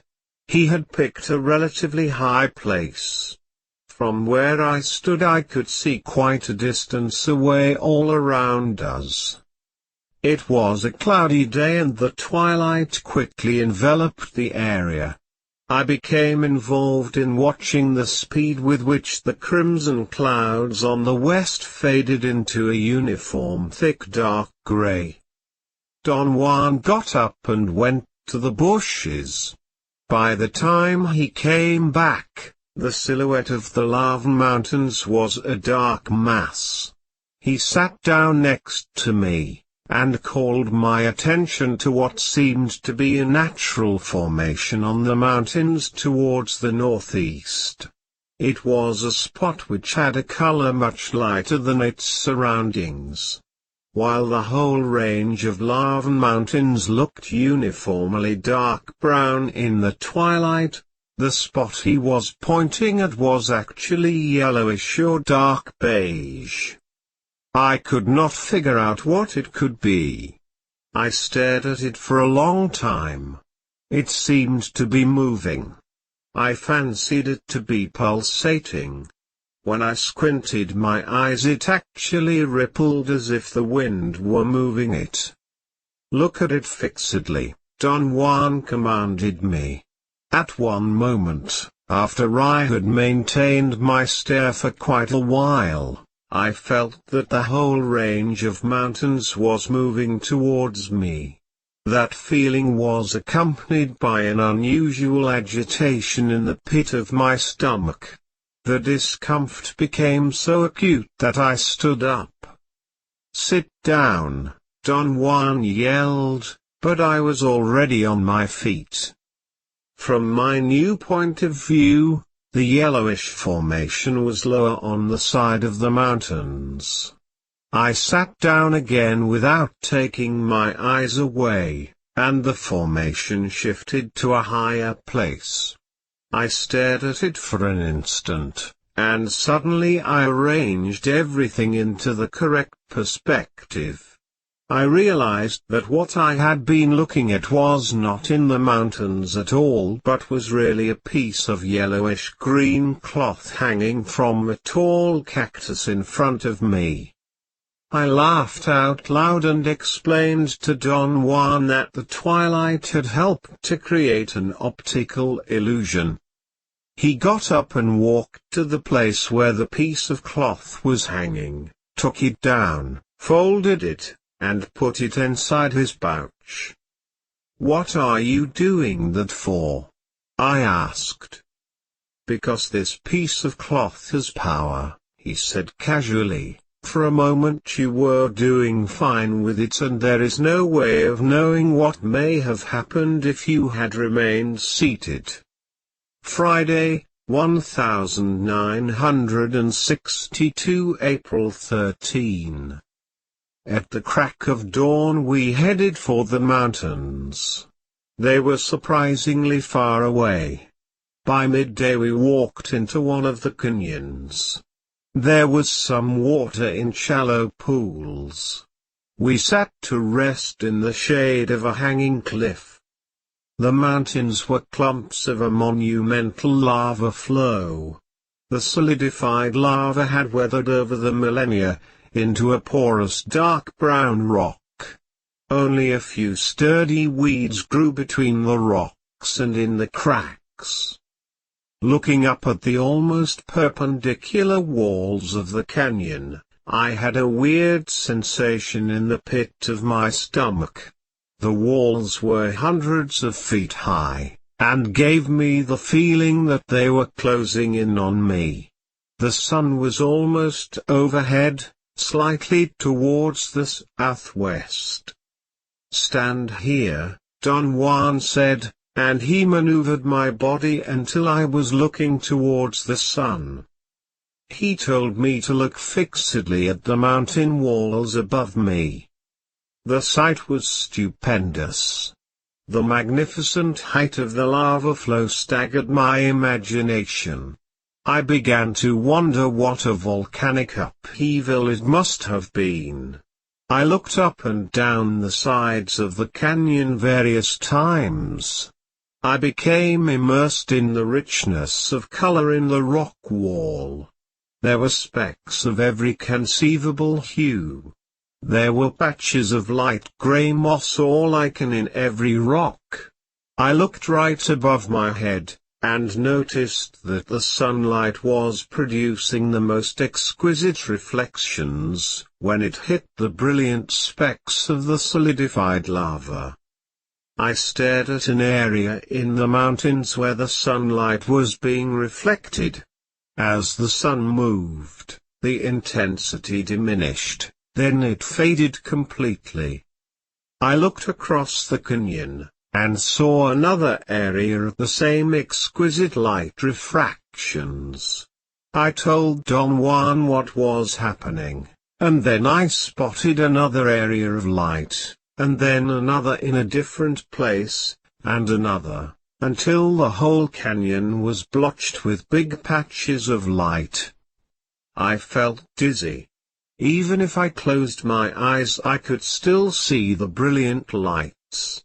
I held my head in my hands and tried to crawl under the hanging cliff, but Don Juan grabbed my arm firmly and imperatively told me to look at the walls of the mountains, and try to figure out spots of heavy darkness in the midst of the fields of light. I did not want to look because the glare bothered my eyes. I said that what was happening to me was similar to staring into a sunny street through a window, and then seeing the window frame as a dark silhouette everywhere else. Don Juan shook his head from side to side and began to chuckle. He let go of my arm, and we sat down again under the hanging cliff. I was jotting down my impressions of the surroundings when Don Juan, after a long silence, suddenly spoke in a dramatic tone. "I have brought you here to teach you one thing," he said and paused. "You are going to learn not doing. We might as well talk about it because there is no other way for you to proceed. I thought you might catch on to not doing without my having to say anything. I was wrong. I do not know what you are talking about, Don Juan." "It does not matter," he said. "I am going to tell you about something that is very simple, but very difficult to perform. I am going to talk to you about not doing in spite of the fact that there is no way to talk about it because it is the body that does it." He stared at me in glances and then said that I had to pay the utmost attention to what he was going to say. I closed my notebook, but to my amazement he insisted that I should keep on writing. Don Juan went on, saying, "Not doing is so difficult, and so powerful, that you should not mention it, not until you have stopped the world. Only then can you talk about it freely if that is what you would want to do." Don Juan looked around and then pointed to a large rock. "That rock over there is a rock because of doing," he said. We looked at each other and he smiled. I waited for an explanation, but he remained silent. Finally I had to say that I had not understood what he meant. Don Juan exclaimed, "That is doing." I asked, "Pardon me?" He said, "That is also doing." I replied, "What are you talking about, Don Juan?" He said, "Doing is what makes that rock a rock, and that bush a bush. Doing is what makes you yourself, and me myself." I told him that his explanation did not explain anything. He laughed and scratched his temples. He said, "That is the problem with talking. It always makes one confuse the issues. If one starts talking about doing, one always ends up talking about something else. It is better to just act. Take that rock for instance. To look at it is doing, but to see it is not doing." I had to confess that his words were not making sense to me. He exclaimed, "Oh yes they do. But you are convinced that they do not because that is your doing. That is the way you act towards me and the world." He again pointed to the rock. He said, "That rock is a rock because of all the things you know how to do to it. I call that doing. A man of knowledge, for instance, knows that the rock is a rock only because of doing. So if he does not want the rock to be a rock, all he has to do is not doing. See what I mean?" I did not understand him at all. He laughed, and made another attempt at explaining. He said, "The world is the world because you know the doing involved in making it so. If you did not know its doing, the world would be different." He examined me with curiosity. I stopped writing. I just wanted to listen to him. He went on explaining that without that certain doing there would be nothing familiar in the surroundings. He leaned over, and picked up a small rock between his thumb and index finger of his left hand, and held it in front of my eyes. He said, "This is a pebble because you know the doing involved in making it into a pebble." I asked with a feeling of bona fide confusion, "What are you saying?" Don Juan smiled. He seemed to be trying to hide a mischievous delight. He said, "I do not know why you are so confused. Words are your predilection. You should be in heaven." He gave me a mysterious look, and raised his brows 2 or 3 times. Then he pointed again to the small rock he was holding in front of my eyes. He said, "I say that you are making this into a pebble because you know the doing involved in it. Now, in order to stop the world you must stop doing." Don Juan seemed to know that I still had not understood, and he smiled while shaking his head. He then took a twig, and pointed to the uneven edge of the pebble.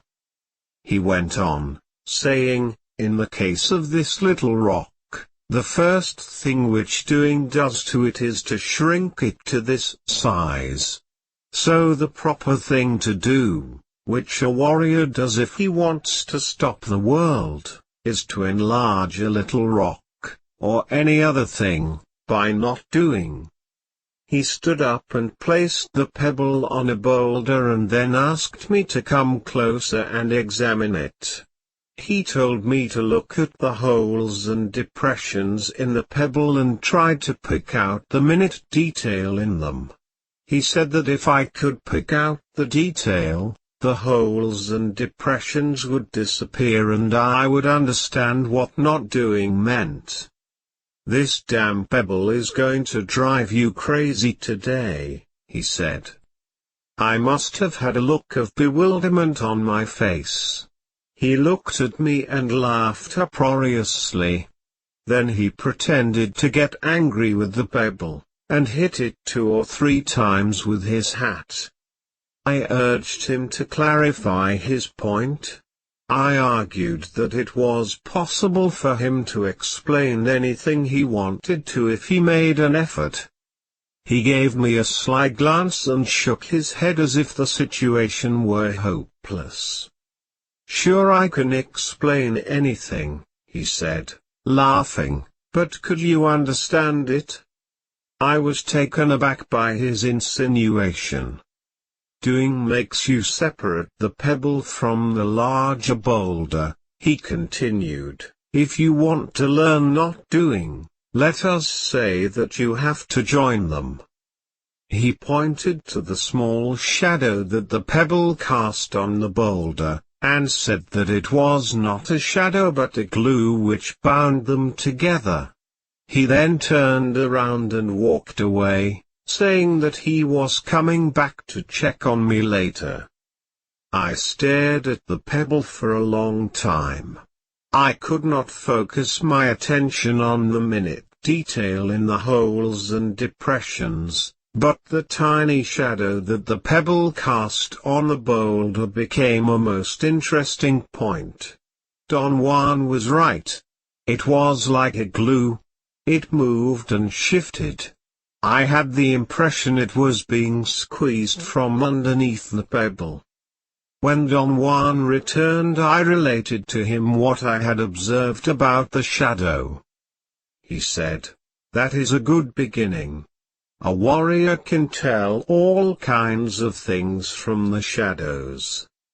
He then suggested that I should take the pebble, and bury it somewhere. I asked, "Why?" Don Juan said, "You have been watching it for a long time. It is something of you now. A warrior always tries to affect the force of doing by changing it into not doing. Doing would be to leave the pebble lying around because it is merely a small rock. Not doing would be to proceed with the pebble as if it was something far beyond a mere rock. In this case, that pebble has soaked in you for a long time and now it is you. As such, you cannot leave it lying around, but must bury it. If you would have personal power, however, not doing would be to change that pebble into a power object." I asked, "Can I do that now?" Don Juan said, "Your life is not tight enough to do that. If you would see, you would know that your heavy concern has changed that pebble into something quite unappealing. Therefore the best thing you can do is to dig a hole and bury it, and let the earth absorb its heaviness." I asked, "Is all this true, Don Juan?" He replied, "To say yes or no to your question is doing. But since you are learning not doing, I have to tell you that it really does not matter whether or not all this is true. It is here that a warrior has a point of advantage over the average man. An average man cares that things are either true or false, but a warrior does not. An average man proceeds in a specific way with things that he knows are true, and in a different way with things that he knows are not true. If things are said to be true, he acts and believes in what he does. But if things are said to be untrue, he does not care to act, or he does not believe in what he does. A warrior, on the other hand, acts in both instances. If things are said to be true, he would act in order to do doing. If things are said to be untrue, he still would act in order to do not doing. See what I mean? I said, no, I do not see what you mean at all. Don Juan's statements put me in a belligerent mood. I could not make sense of what he was saying. I told him it was gibberish. He mocked me, and said that I did not even have an impeccable spirit in what I liked to do the most, talking. He actually made fun of my verbal command, and called it faulty and inadequate. Don Juan said, if you are going to be all mouth, be a mouth warrior. Then he roared with laughter. I felt dejected. My ears were buzzing. I experienced an uncomfortable heat in my head. I was actually embarrassed and presumably red in the face. I stood up and went into the chaparral, and buried the Bible. When I had returned and sat down again, Don Juan said, I was teasing you a little bit, and yet I know that if you do not talk you do not understand. Talking is doing for you, but talking is not always appropriate. If you want to know what I mean by not doing, you have to do a simple exercise. Since we are concerned with not doing, it does not matter whether you do the exercise now, or 10 years from now. Don Juan made me lie down, and took my right arm and bent it at my elbow. Then he turned my hand until the palm was facing the front. He curved my fingers so my hand looked as if I were holding a doorknob. Then he began to move my arm back and forth with a circular motion that resembled the act of pushing and pulling a lever attached to a wheel. Don Juan said that a warrior executed that movement every time he wanted to push something out of his body, something like a disease or an unwelcome feeling. The idea was to push and pull an imaginary opposing force until one felt a heavy object, a solid body stopping the free movements of the hand. In the case of this exercise, not doing consisted in repeating it until one felt the heavy body with the hand in spite of the fact that one could never believe it was possible to feel it. I began moving my arm, and in a short while my hand became ice cold. I had begun to feel a sort of mushiness around my hand. It was as if I were paddling through some heavy viscous liquid matter. Don Juan made a sudden movement, and grabbed my arm to stop the motion. My whole body shivered as though stirred by some unseen force. He scrutinized me as I sat up, and then he walked around me before he sat back down on the place where he had been. He said, "You have done enough. You may do this exercise some other time, when you have more personal power." I asked, "Did I do something wrong?" Don Juan replied, "No. Not doing is only for very strong warriors, and you do not have the power to deal with it yet. Now you will only trap horrendous things with your hand. So do it little by little, until your hand does not get cold anymore. Whenever your hand remains warm, you can actually feel the lines of the world with it." He paused as if to give me time to ask about the lines. But before I had a chance to, he started explaining that there were an infinite numbers of lines that joined us to things. He said that the exercise of not doing that he had just described would help anyone to feel a line that came out from the moving hand, a line that one could place or cast wherever one wanted to. Don Juan said that this was only an exercise, because the lines formed by the hand were not durable enough to be of real value in a practical situation. A man of knowledge uses other parts of his body to produce durable lines, he said. What parts of the body, Don Juan? The most durable lines that a man of knowledge produces come from the middle of the body, he said, but he can also make them with his eyes. Are they real lines? Surely. Can you see them and touch them? Let us say that you can feel them. The most difficult part about the warrior's way is to realize that the world is a feeling.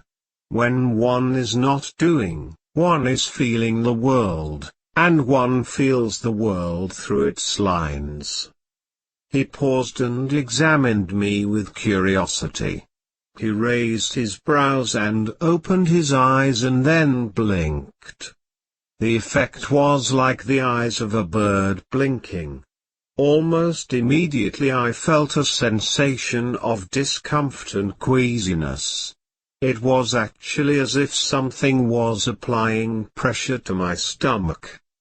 See what I mean? Don Juan asked and moved his eyes away.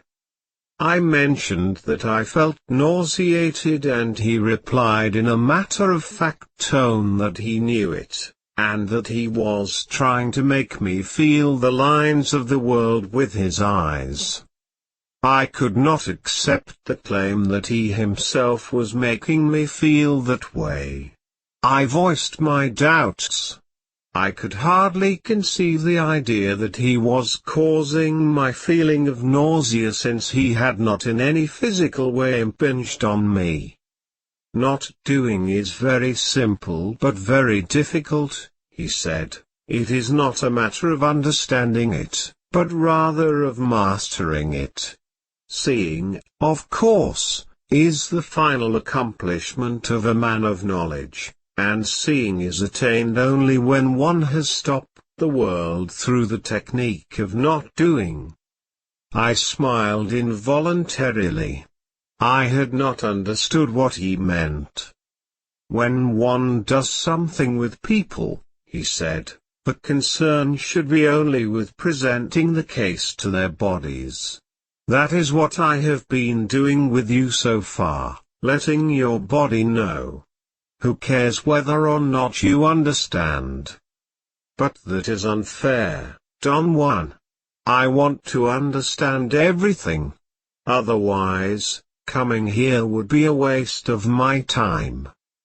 A waste of your time, he exclaimed, parodying my tone of voice. You certainly are conceited. He stood up and told me that we were going to hike to the top of the lava peak to our right. The ascent to the top was an excruciating affair. It was actual mountain climbing, except that there were no ropes to aid and protect us. Don Juan repeatedly told me not to look down. He actually had to pull me up bodily a couple of times after I had begun to slide down the rock. I felt terribly embarrassed that Don Juan, being so old, had to help me. I told him that I was in poor physical condition because I was too lazy to do any exercise. He replied that once one had arrived at a certain level of personal power, exercise or any training of that sort was unnecessary, since all one needed to be in an impeccable form was to engage oneself in not doing. When we arrived at the top, I lay down. I was about to be sick. He rolled me back and forth with his foot as he had done once before. Little by little the motion restored my balance. But I felt nervous. It was as if I were somehow waiting for the sudden appearance of something. I involuntarily looked 2 or 3 times to each side. Don Juan did not say a word, but he also looked in the direction I was looking. "Shadows are peculiar affairs," he said all of a sudden. "You must have noticed that there is one following us." I protested in a loud voice, saying, "I have not noticed anything of the sort." Don Juan said that my body had noticed our pursuer in spite of my stubborn opposition, and he assured me in a confident tone that there was nothing unusual about being followed by a shadow. "It is just a power," he said. "These mountains are filled with them. It is just like one of those entities that scared you the other night." I wanted to know if I could actually perceive it myself. He asserted that in the daytime I could only feel its presence. I wanted an explanation of why he called it a shadow when obviously it was not like the shadow of a boulder. He replied that both had the same lines, therefore both were shadows. He pointed to a long boulder standing directly in front of us. "Look at the shadow of that boulder," he said. "The shadow is the boulder, and yet it is not. To observe the boulder in order to know what the boulder is doing, but to observe its shadow is not doing. Shadows are like doors, the doors of not doing. A man of knowledge, for example, can tell the innermost feelings of men by watching their shadows." "Is there movement in them?" I asked. "You may say that there is movement in them, or you may say that the lines of the world are shown in them, or you may say that feelings come from them. But how could feelings come out of shadows, Don Juan?" "To believe that shadows are just shadows is doing," he explained. "That belief is somehow stupid. Think about it this way, there is so much more to everything in the world that obviously there must be more to shadows too. After all, what makes them shadows is merely our doing." There was a long silence. I did not know what else to say. "The end of the day is approaching," Don Juan said, looking at the sky. "You have to use this brilliant sunlight to perform one last exercise." He led me to a place where there were 2 peaks the size of a man standing parallel to each other about 4 or 5 feet apart. Don Juan stopped 10 yards away from them, facing the west. He marked a spot for me to stand on and told me to look at the shadows of the peaks. He said that I should watch them, and cross my eyes in the same manner I ordinarily crossed them when scanning the ground for a place to rest. He clarified his directions by saying that when searching for a resting place one had to look without focusing, but in observing shadows one had to cross the eyes and yet keep a sharp image in focus. The idea was to let one shadow be superimposed on the other by crossing the eyes.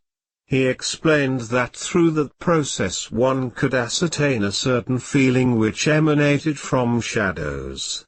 I commented on his vagueness, but he maintained that there was really no way of describing what he meant. My attempt to carry out the exercise was futile. I struggled until I got a headache. Don Juan was not at all concerned with my failure. He climbed to a dome-like peak and yelled from the top, telling me to look for 2 small long and narrow pieces of rock. He showed with his hands the size rock he wanted. I found 2 pieces and handed them to him. Don Juan placed each rock about a foot apart in 2 crevices. Then he made me stand above them facing the west, and told me to do the same exercise with their shadows. This time it was an altogether different affair. Almost immediately I was capable of crossing my eyes and perceiving their individual shadows as if they had merged into one. I noticed that the act of looking without converging the images gave the single shadow I had formed an unbelievable depth and a sort of transparency. I stared at it bewildered. Every hole in the rock on the area where my eyes were focused was neatly discernible. The composite shadow which was superimposed on them was like a film of indescribable transparency. I did not want to blink for fear of losing the image I was so precariously holding. Finally, my sore eyes forced me to blink, but I did not lose the view of the detail at all. In fact, by re-moistening my cornea the image became even clearer. I noticed at that point that it was as if I were looking from an immeasurable height at a world I had never seen before. I also noticed that I could scan the surroundings of the shadow without losing the focus of my visual perception. Then, for an instant, I lost the notion that I was looking at a rock. I felt that I was landing in a world, vast beyond anything I had ever conceived. This extraordinary perception lasted for a second and then everything was turned off. I automatically looked up and saw Don Juan standing directly above the rocks, facing me. He had blocked the sunlight with his body.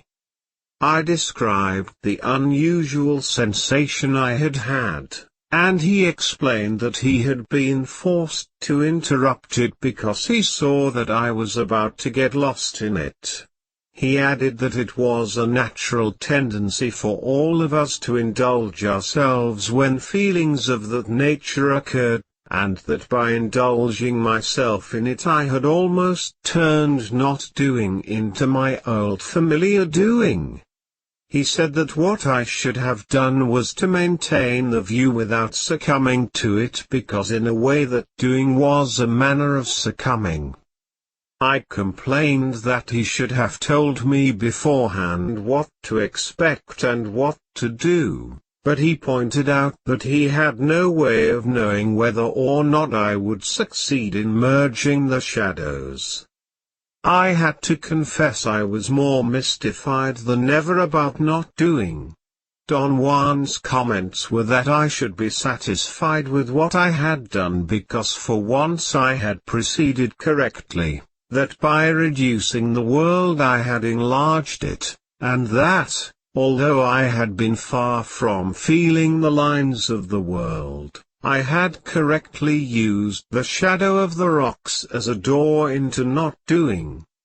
The statement that I had enlarged the world by reducing it intrigued me no end. The detail of the porous rock in the small area where my eyes were focused was so vivid and so precisely defined, that the top of the round peak became a vast world for me, and yet it was really a reduced vision of the rock. When Don Juan blocked the light and I found myself looking as I normally would do, the precise detail became dull. The tiny holes in the porous rock became bigger, the brown color of the dried lava became opaque, and everything lost the shiny transparency that made the rock into a real world. Don Juan then took the 2 rocks, laid them gently into a deep crevice, and sat down cross-legged facing the west on the spot where the rocks had been. He patted a spot next to him to his left and told me to sit down. We did not speak for a long time. Then we ate, also in silence. It was only after the sun had set that he suddenly turned and asked me about my progress in dreaming. I told him that it had been easy in the beginning, but that at the moment I had ceased altogether to find my hands in my dreams. Don Juan said, "When you first started dreaming you were using my personal power. That is why it was easier. Now you are empty. But you must keep on trying until you have enough power of your own. You see, dreaming is the not doing of dreams, and as you progress in your not doing, you will also progress in dreaming. The trick is not to stop looking for your hands even if you do not believe that what you are doing has any meaning. In fact, as I have told you before, a warrior does not need to believe, because as long as he keeps on acting without believing he is not doing." We looked at each other for a moment, and then he continued, saying, "There is nothing else I can tell you about dreaming. Everything I may say would only be not doing. But if you tackle not doing directly, you yourself would know what to do in dreaming. To find your hands is essential, though, at this time, and I am sure you will." I do not know, Don Juan. I do not trust myself. This is not a matter of trusting anybody. This whole affair is a matter of a warrior's struggle, and you will keep on struggling. If not under your own power, then perhaps under the impact of a worthy opponent, or with the help of some allies, like the one which is already following you. I made a jerky involuntary movement with my right arm. Don Juan said that my body knew much more than I suspected, because the force that had been pursuing us was to my right. He confided in a low tone of voice that twice that day the ally had come so close to me that he had had to step in and stop it. Don Juan said, "During the day shadows are the doors of not doing. But at night, since very little doing prevails in the dark, everything is a shadow including the allies. I have already told you about this when I taught you the gate of power." I laughed out loud and my own laughter scared me. Don Juan continued, saying, "Everything I have taught you so far has been an aspect of not doing. A warrior applies not doing to everything in the world, and yet I cannot tell you more about it than what I have said today. You must let your own body discover the power and the feeling of not doing." I had another fit of nervous cackling. Don Juan, with a serious face, said, "It is stupid for you to scorn the mysteries of the world simply because you know the doing of scorn." I assured him that I was not scorning anything or anyone, but that I was more nervous and incompetent than he thought. I said, "I have always been that way. And yet I want to change, but I do not know how. I am so inadequate." He replied, "I already know that you think you are rotten. That is your doing. Now in order to effect that doing I am going to recommend that you learn another doing. From now on, and for a period of 8 days, I want you to lie to yourself.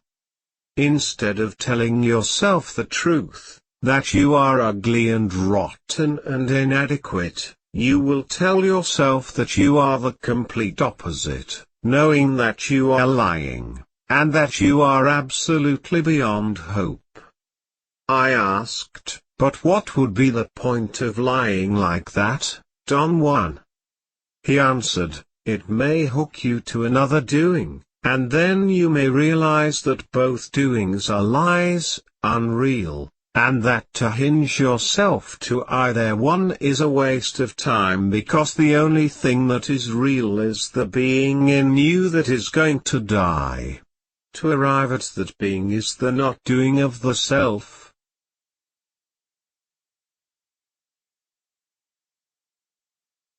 Journey to Istlan. Copyright 1972 by Carlos Castaneda. Part 1, Chapter 16, The Ring of Power. Saturday, 14th of April 1962. Don Juan felt the weight of our gourds and concluded that we had exhausted our food supply and that it was time to return home. I casually mentioned that it was going to take us at least a couple of days to get to his house. He said he was not going back to Sonora but to a border town where he had some business to take care of. I thought we were going to start our descent through a water canyon, but Don Juan headed towards the northwest on the high plateau of the Lava Mountains. After about an hour of walking he led me into a deep ravine which ended at a point where two peaks almost joined. There was a slope there going almost to the top of the range, a strange slope which looked like a slanted concave bridge between the two peaks. Don Juan pointed to an area on the face of the slope. "Look there fixedly," he said, "the sun is almost right." He explained that at midday the light of the sun could help me with not doing. He then gave me a series of commands, to loosen all the tight garments I had on, to sit in a cross-legged position, and to look intently at the spot he had specified. There were very few clouds in the sky and none towards the west. It was a hot day and the sunlight beamed on the solidified lava. I kept a very close watch over the area in question. After a long vigil I asked what, specifically, I was supposed to look for. He made me be quiet with an impatient gesture of his hand. I was tired. I wanted to go to sleep. I half closed my eyes. They were itching and I rubbed them, but my hands were clammy and the sweat made my eyes sting. I looked at the lava peaks through half-closed eyelids and suddenly the whole mountain was lit up. I told Don Juan that if I squinted my eyes I could see the whole range of mountains as an intricate array of light fibers. He told me to breathe as little as possible in order to maintain the view of the light fibers, and not to stare intently into it, but to look casually at a point on the horizon right above the slope. I followed his instructions and was able to hold the view of an interminable extension covered with a web of light. Don Juan said in a very soft voice that I should try to isolate areas of darkness within the field of light fibers, and after I found a dark spot, I should open my eyes and check where that spot was on the face of the slope. I was incapable of perceiving any dark areas. I squinted my eyes and then opened them up various times. Don Juan drew closer to me and pointed to an area to my right, and then to another one right in front of me. I tried to change the position of my body. I thought that perhaps if I shifted my perspective I would be able to perceive the supposed area of darkness he was pointing to. But Don Juan shook my arm and told me in a severe tone to keep still and be patient. I again squinted my eyes and once more saw the web of light fibers. I looked at it for a moment and then I opened my eyes wider. At that instant I heard a faint rumble. It could have easily have been explained as the distant sound of a jet plane. And then, with my eyes wide open, I saw the whole range of mountains in front of me as an enormous field of tiny dots of light. It was as if for a brief moment some metallic specks in the solidified lava were reflecting the sunlight in unison. Then the sunlight grew dim and was suddenly turned off, and the mountains became a mass of dull dark brown rock. At the same time it also became windy and cold. I wanted to turn around to see if the sun had disappeared behind a cloud, but Don Juan held my head and did not let me move. He said that if I turned I might catch a glimpse of an entity of the mountains, the ally that was following us. He assured me that I did not have the necessary strength to stand a sight of that nature. And then he added in a calculated tone, that the rumble I had heard was the peculiar way in which an ally heralded its presence. He then stood up, and announced that we were going to start climbing up the side of the slope. "Where are we going?" I asked. He pointed to one of the areas he had isolated as being a spot of darkness. He explained that not doing had allowed him to single out that spot as a possible center of power, or perhaps as a place where power objects might be found. We reached the spot he had in mind after a painful climb. He stood motionless for a moment a few feet in front of me. I tried to come closer to him, but he signaled me with his hand to stop. He seemed to be orienting himself. I could see the back of his head moving as if he were sweeping his eyes up and down the mountain, then with sure steps he led the way to a ledge. He sat down and began to wipe some loose dirt off the ledge with his hand. He dug with his fingers around a small piece of rock that was sticking out, cleaning the dirt around it. Then he ordered me to dig it out. Once I had dislodged the piece of rock, he told me to immediately put it inside my shirt because it was a power object that belonged to me. He said that he was giving it to me to keep, and that I should polish and care for it. Right after that we began our descent into a water canyon, and a couple of hours later we were in the high desert at the foot of the lava mountains. Don Juan walked about 10 feet ahead of me and kept up a very good pace. We went south until just before sunset. A heavy bank of clouds in the west prevented us from seeing the sun, but we paused until it had presumably disappeared over the horizon. Don Juan changed directions then, and headed towards the southeast. We went over a hill. And as we got to the top of the hill, I spotted 4 men coming towards us from the south. I looked at Don Juan. We had never encountered people in our excursions, and I did not know what to do in a case like that. But Don Juan did not seem to be concerned. He kept on walking as if nothing had happened. The men moved as if they were not in a hurry. They meandered towards where we were in a leisurely way. When they were closer to us, I noticed that they were 4 young Indians. They seemed to recognize Don Juan. He talked to them in Spanish. They were very soft-spoken and treated him with great deference. Only one of them spoke to me. I asked Don Juan in a whisper if I could also talk to them, and he nodded his head affirmatively.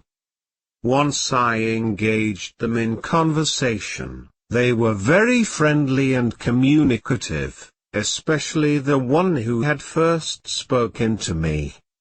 They told me they were there in search of power quartz crystals. They said that they had been wandering around the lava mountains for several days, but they had not had any luck. Don Juan looked around and pointed to a rocky area about 200 yards away. "That is a good place to camp for a while," he said. He began to walk towards the rocks, and we all followed him. The area he had selected was very rugged. There were no bushes on it. We sat down on the rocks. Don Juan announced that he was going to go back into the chaparral to gather dry branches for a fire.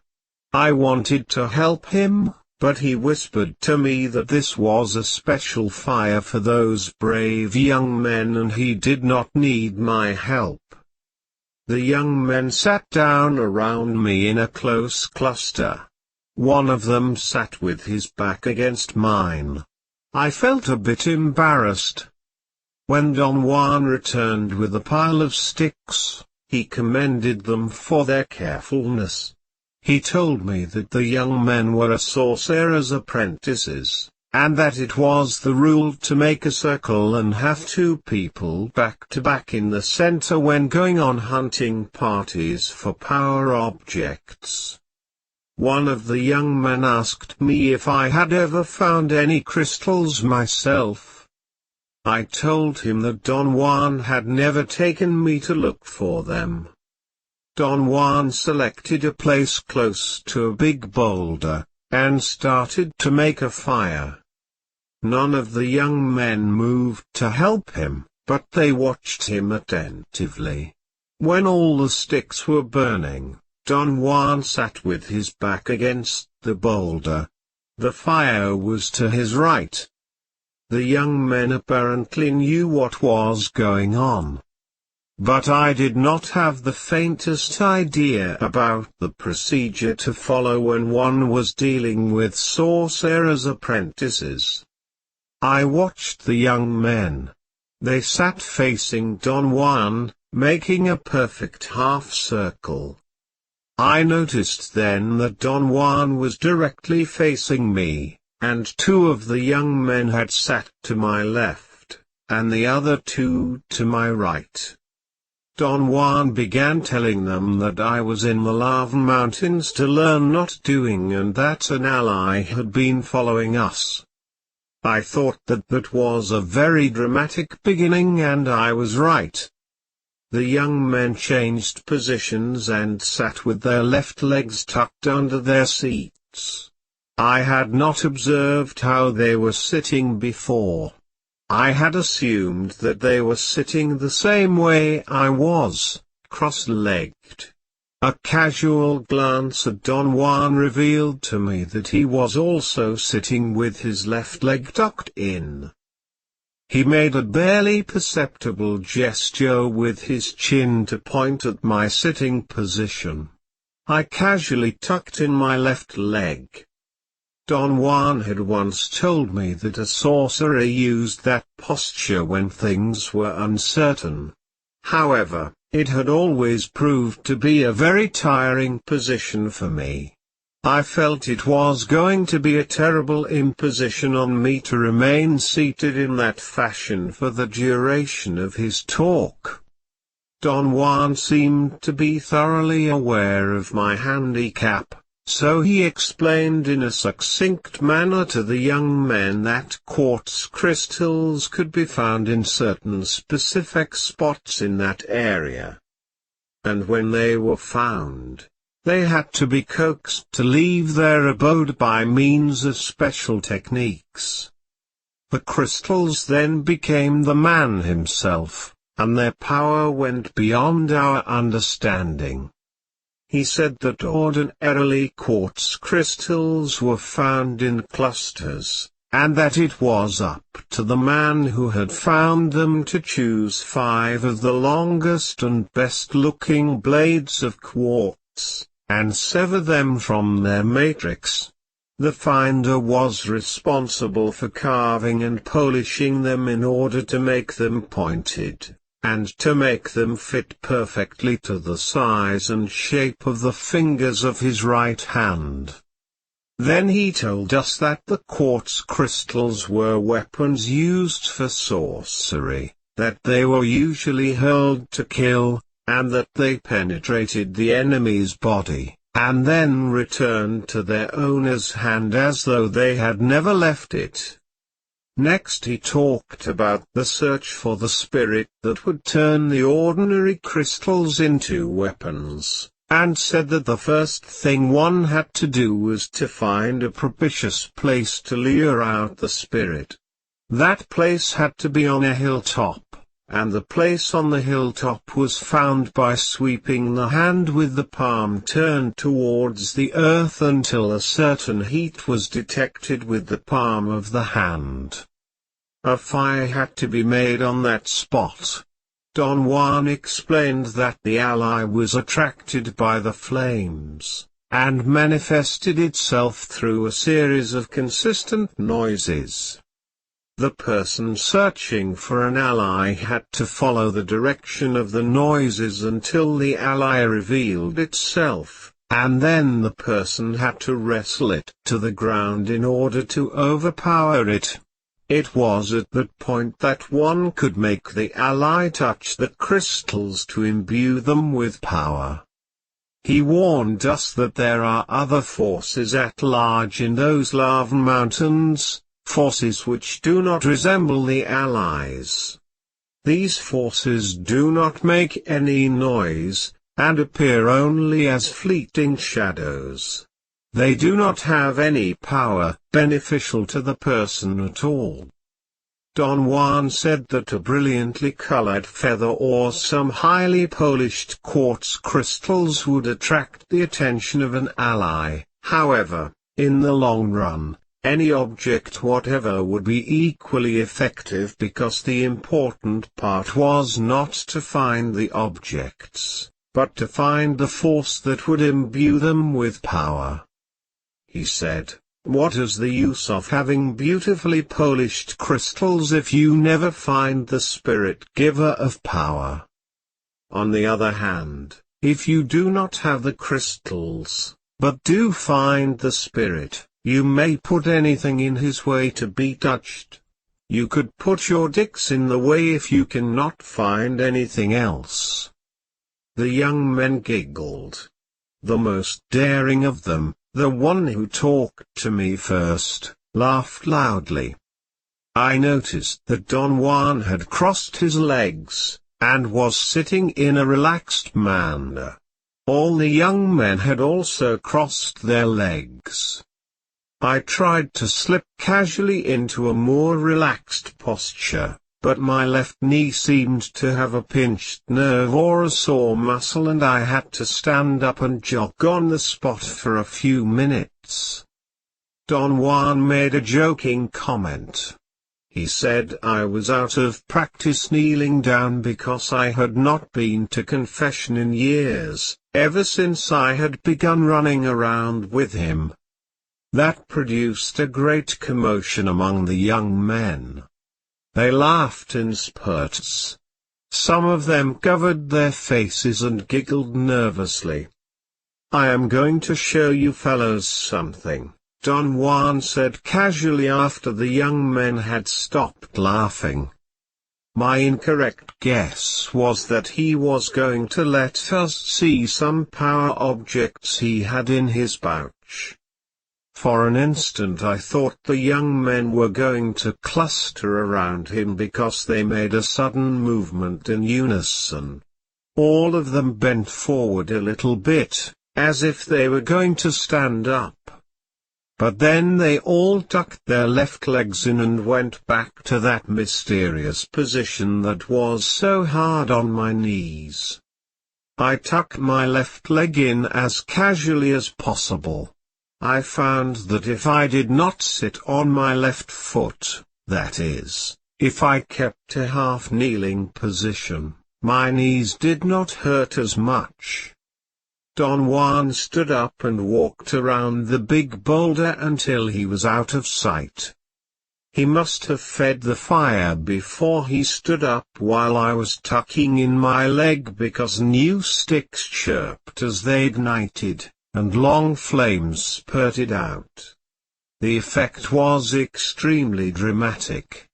The flames grew twice as big. Don Juan suddenly stepped out from behind the boulder and stood where he had been sitting. I had a moment of bewilderment. Don Juan had put on a funny black hat. It had beaks on the side, by the ears, and it was round on top. It occurred to me that it was actually a pirate's hat.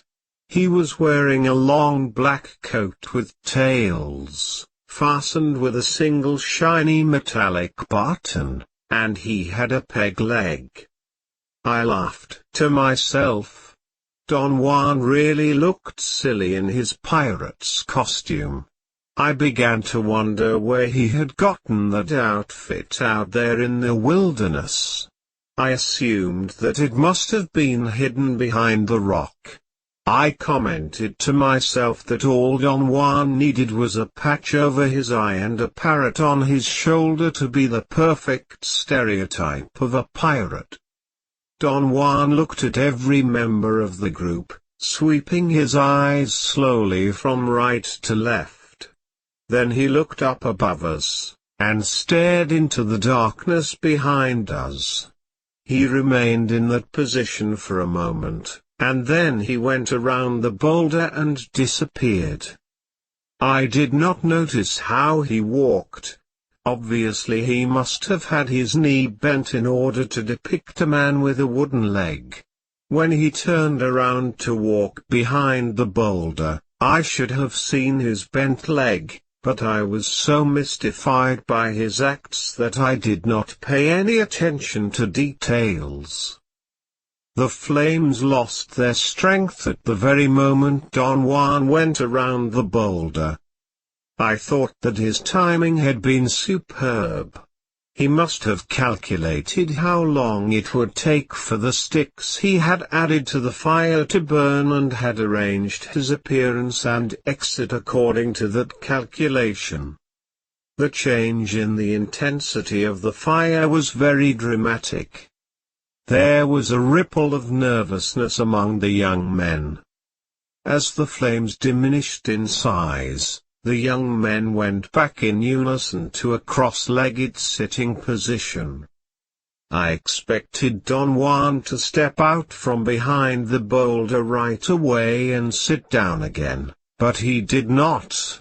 He remained out of sight. I waited impatiently. The young men were sitting with an impassive look on their faces. I could not understand what Don Juan had intended with all those histrionics. After a long wait I turned to the young man on my right and asked him in a low voice if any of the items Don Juan had put on, the funny hat and the long tailcoat, and the fact he was standing on a peg leg had any meaning to him. The young man looked at me with a funny blank expression. He seemed confused. I repeated my question and the other young man next to him looked at me attentively in order to listen. They looked at each other seemingly in utter confusion. I said that to me the hat and the stump and the coat made him into a pirate. By then all 4 young men had come closer together around me. They giggled softly and fretted nervously. They seemed to be at a loss for words. The most daring of them finally spoke to me. He said that Don Juan did not have a hat on, was not wearing a long coat, and was certainly not standing on a stump, but that he had a black cowl or shawl over his head and a jet black tunic, like a friar's, that went all the way to the ground. No, another young man exclaimed softly. He did not have a cowl. That is right, the others said. The young man who had spoken first looked at me with an expression of total disbelief. I told them that we had to review what had happened very carefully and very quietly. I said I was sure Don Juan had wanted us to do so, and thus he had left us alone. The young man who was to my extreme right said that Don Juan was in rags. He had on a tattered poncho, or some sort of Indian coat, and a most beat-up sombrero. He was holding a basket with things in it, but he was not sure what those things were. He added that Don Juan was not really dressed as a beggar, but rather as a man who was coming back from an interminable journey loaded with strange things. The young man who had seen Don Juan with a black cowl said that he had nothing in his hands, but that his hair was long and wild as if he were a wild man that had just killed a friar, and had put on the friar's clothes, but could not hide his wildness. The young man to my left chuckled softly and commented on the weirdness of it all. He said that he saw Don Juan dressed as an important man who had just gotten off his horse. He had leather leggings for horseback riding, big spurs, a whip that he kept beating on his left palm, a Chihuahua hat with a conical crown, and two .45 caliber automatic pistols. He said that Don Juan was the picture of a well-to-do ranchero. The young man to my extreme left laughed shyly and did not volunteer to reveal what he had seen. I coaxed him, but the others did not seem to be interested. He appeared to be rather too shy to talk. The fire was about to die out when Don Juan came out from behind the boulder. "We better leave the young men to their doings," he said to me, "bid them goodbye."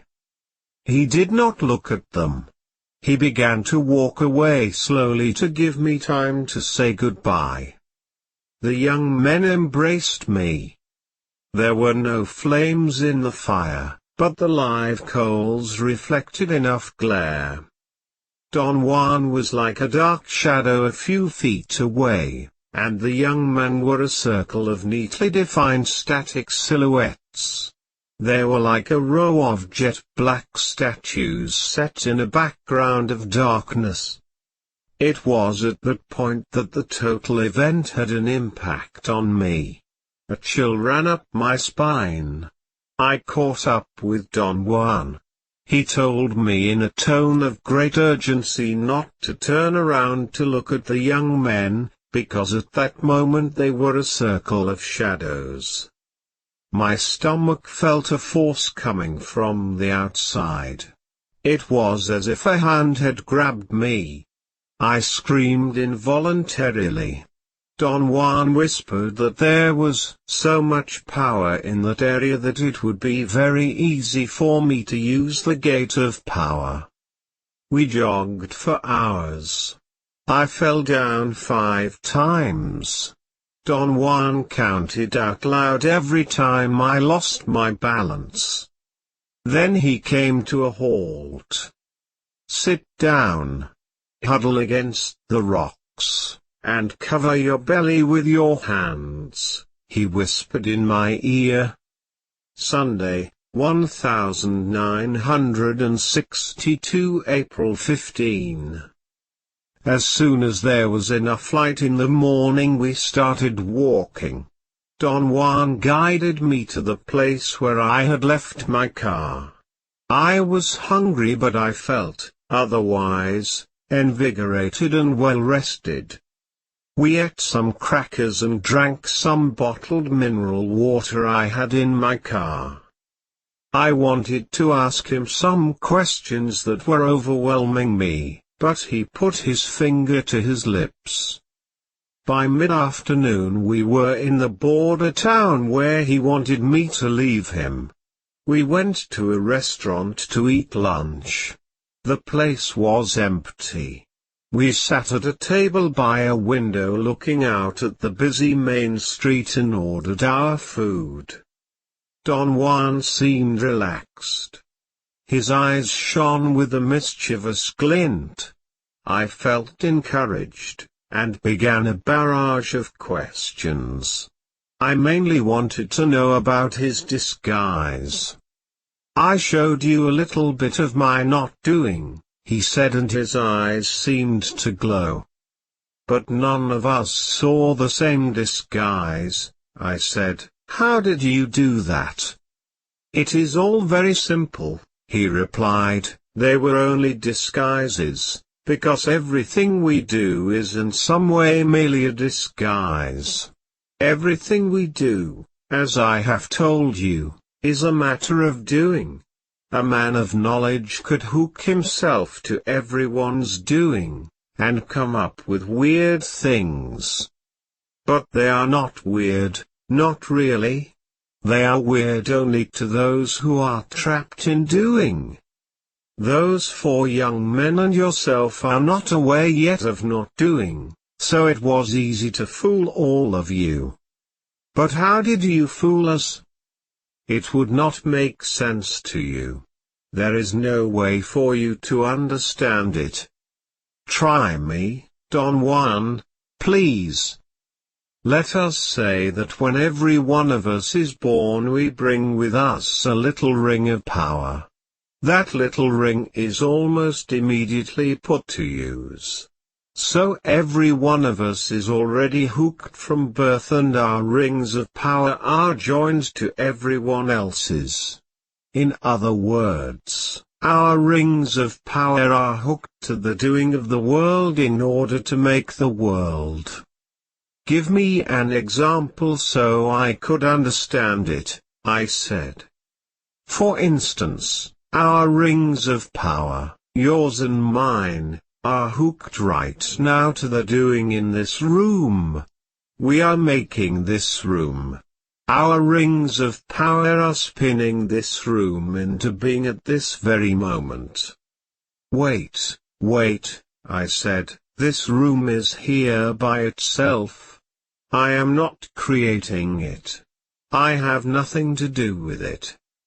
Don Juan did not seem to be concerned with my argumentative protests. He very calmly maintained that the room we were in was brought to being and was kept in place because of the force of everybody's ring of power. "You see," he continued, "every one of us knows the doing of rooms because, in one way or another, we have spent much of our lives in rooms. A man of knowledge, on the other hand, develops another ring of power. I would call it the ring of not doing because it is hooked to not doing. With that ring, therefore, he can spin in another world."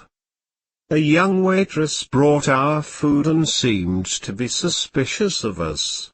Don Juan whispered that I should pay her to show her that I had enough money.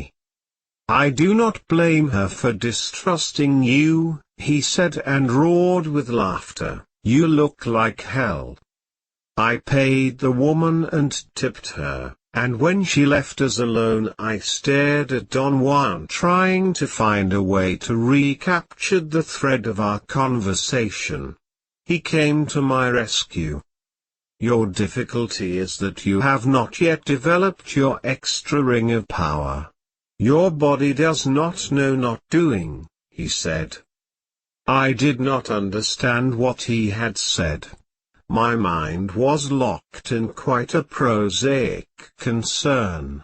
All I wanted to know was whether or not he had put on the pirate's outfit. Don Juan did not answer but laughed uproariously. I begged him to explain. But I have just explained it to you, he retorted. You mean that you did not put on any disguise? I asked. All I did was to hook my ring of power to your own doing, he said. You yourself did the rest as did the others. That is incredible, I exclaimed. We all have been taught to agree about doing, he said softly. You do not have any idea of the power that agreement brings with it. But, fortunately, not doing is equally miraculous and powerful. I felt an uncontrollable ripple in my stomach. There was an unbridgeable abyss between my first-hand experience and his explanation. As an ultimate defense, I ended up, as I had always done, with a tinge of doubt and distrust and with the question, what if Don Juan was really in cahoots with the young men and he himself had set it all up? I changed the subject and asked him about the 4 apprentices. Did you tell me that they were shadows? I asked. That is right. Were they allies? No. They were apprentices of a man I know. Why did you call them shadows? Because at that moment they had been touched by the power of not doing, and since they are not as green as you are, they shifted into something quite different from what you know. I did not want you to look at them for that reason. It would have only injured you. I did not have any more questions. I was not hungry either. Don Juan ate heartily and seemed to be in an excellent mood. But I felt dejected. Suddenly a consuming fatigue possessed me. I realized that Don Juan's path was too arduous for me. I commented that I did not have the qualifications to become a sorcerer. Perhaps another meeting with Mescalito will help you, he said. I assured him that was the farthest thing from my mind, and that I would not even consider the possibility.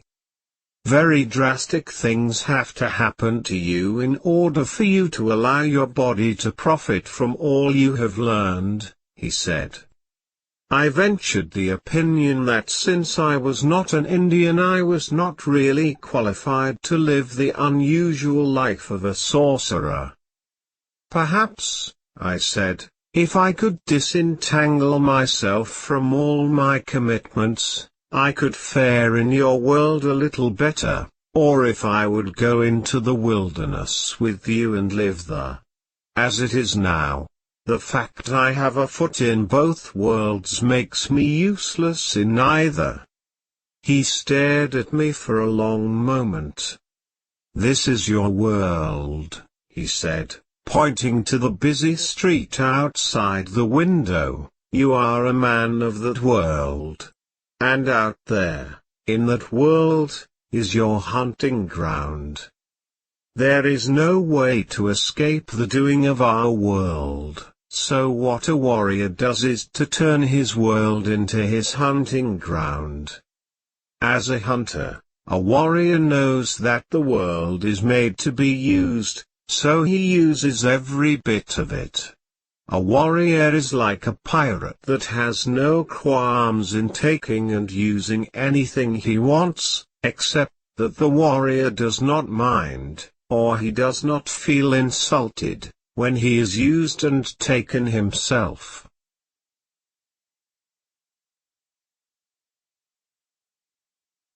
Journey to Istlan. Copyright 1972 by Carlos Castaneda. Part 1, Chapter 17, A Worthy Opponent. Tuesday, 1962 December 11.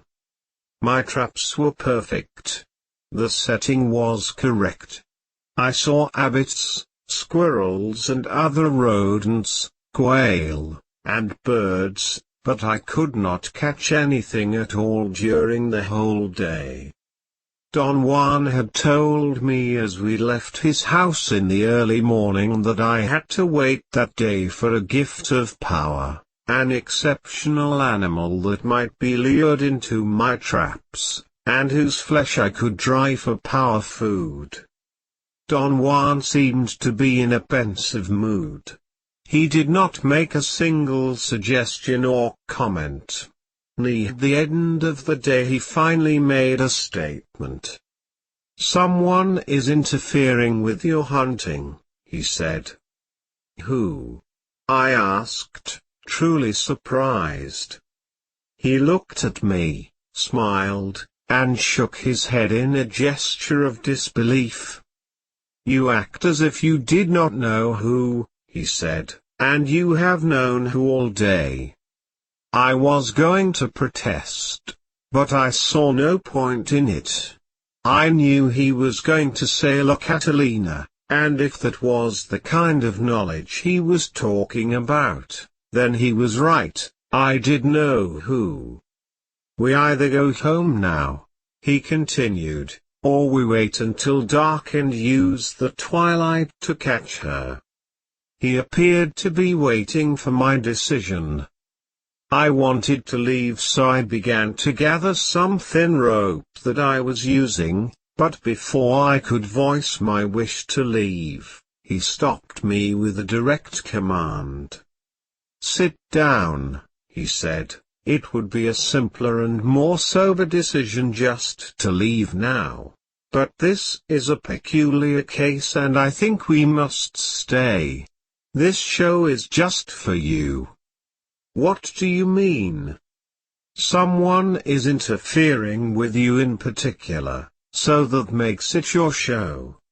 I know who and you also know who." "You scare me," I said. "Not me," he replied, laughing. "That woman who is out there prowling is scaring you." He paused as if he were waiting for the effect of his words to show on me. I had to admit that I was terrified. Over a month before, I had a horrendous confrontation with a sorceress called La Catalina.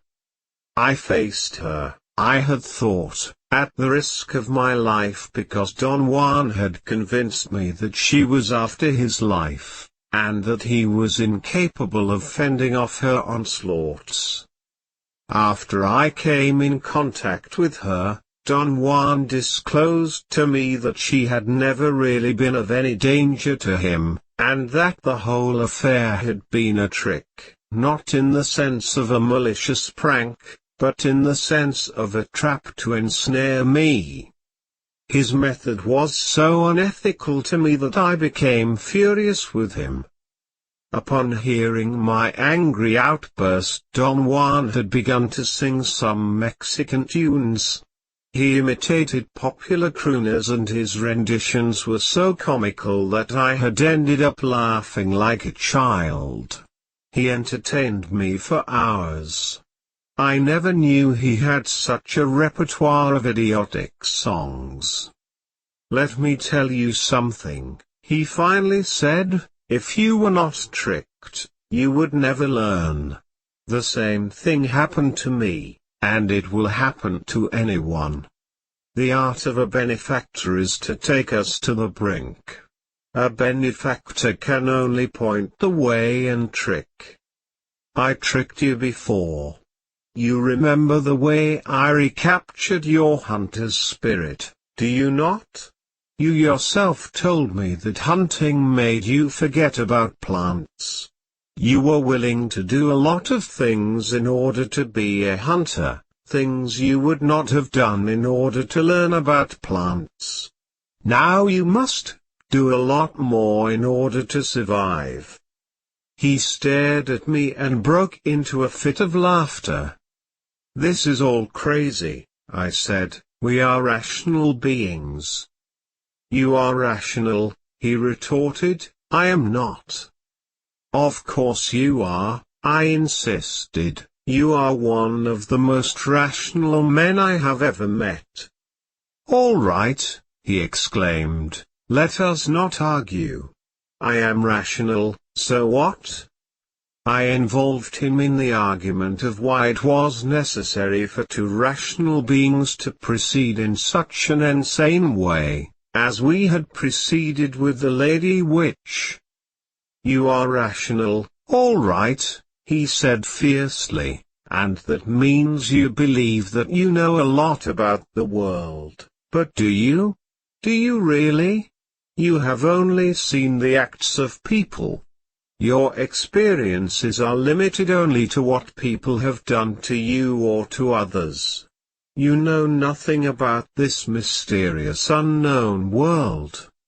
He signaled me to follow him to my car, and we drove to the small Mexican town nearby. I did not ask what we were going to do. He made me park my car by a restaurant, and then we walked around the bus depot and the general store. Don Juan walked on my right side, leading me. Suddenly I became aware that someone else was walking side by side with me to my left, but before I had time to turn to look, Don Juan made a fast and sudden movement. He leaned forward, as if he were picking something from the ground, and then grabbed me by the armpit when I nearly stumbled over him. He dragged me to my car and did not let go of my arm even to allow me to unlock the door. I fumbled with the keys for a moment. He shoved me gently into the car and then got in himself. "Drive slowly and stop in front of the store," he said. When I had stopped, Don Juan signaled me with a nod of his head to look. La Catalina was standing at the place where Don Juan had grabbed me. I recoiled involuntarily. The woman took a couple of steps towards the car, and stood there defiantly. I scrutinized her carefully, and concluded that she was a beautiful woman. She was very dark and had a plump body, but she seemed to be strong and muscular. She had a round full face with high cheekbones and two long braids of jet black hair. What surprised me the most was her youth. She was at the most in her early 30s. "Let her come closer if she wants," Don Juan whispered. She took 3 or 4 steps towards my car, and stopped perhaps 10 feet away. We looked at each other. At that moment I felt there was nothing threatening about her. I smiled and waved at her. She giggled as if she were a shy little girl, and covered her mouth. Somehow I felt delighted. I turned to Don Juan to comment on her appearance and behavior, and he scared me half to death with a yell. "Do not turn your back to that woman, damn it," he said in a forceful voice. I quickly turned to look at the woman. She had taken another couple of steps towards my car, and was standing barely 5 feet away from my door. She was smiling. Her teeth were big and white and very clean. There was something eerie about her smile, however. It was not friendly. It was a contained grin. Only her mouth smiled. Her eyes were black and cold and were staring at me fixedly. I experienced a chill all over my body. Don Juan began to laugh, in a rhythmical cackle. After a moment's wait, the woman slowly backed away and disappeared among people. We drove away, and Don Juan speculated that if I did not tighten up my life and learn, she was going to step on me as one steps on a defenseless bug. "She is the worthy opponent I told you I had found for you," he said. Don Juan said that we had to wait for an omen before we knew what to do with the woman who was interfering with my hunting. If we see or hear a crow, we will know for sure that we can wait, and we will also know where to wait, he added. He slowly turned around in a complete circle, scanning all the surroundings. "This is not the place to wait," he said in a whisper. We began to walk towards the east. It was already fairly dark. Suddenly 2 crows flew out from behind some tall bushes and disappeared behind a hill. Don Juan said that the hill was our destination. Once we arrived there, he circled it, and chose a place facing the southeast at the bottom of the hill. He cleaned the dry twigs and leaves and other debris from a circular spot 5 or 6 feet in diameter. I attempted to help him, but he refused me with a strong movement of his hand. He put his finger over his lips and made a gesture of silence. When he had finished, he pulled me to the center of the circle, made me face the south away from the hill, and whispered in my ear that I had to imitate his movements. He began a sort of dance, making a rhythmical thump with his right foot. It consisted of 7 even beats spaced by a cluster of 3 fast thumps. I tried to adapt myself to his rhythm, and after a few clumsy attempts I was more or less capable of reproducing the same thumping. "What is this for?" I whispered in his ear. He told me, also in a whisper, that I was thumping like a rabbit, and that sooner or later the prowler would be attracted by the noise and would show up to see what was going on. Once I had copied the rhythm, Don Juan ceased to thump himself, but had me continue, marking the pace with the movement of his hand.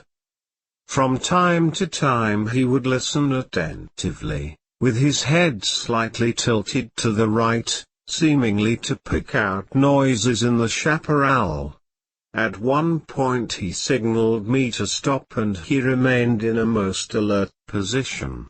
It was as if he were ready to spring up and jump on an unknown and unseen assailant. Then he motioned me to continue the thumping. After a while he stopped me again. Every time I stopped, he listened with such a concentration that every fiber in his body seemed to be tense to the point of bursting. Suddenly he jumped to my side and whispered in my ear that the twilight was at its full power.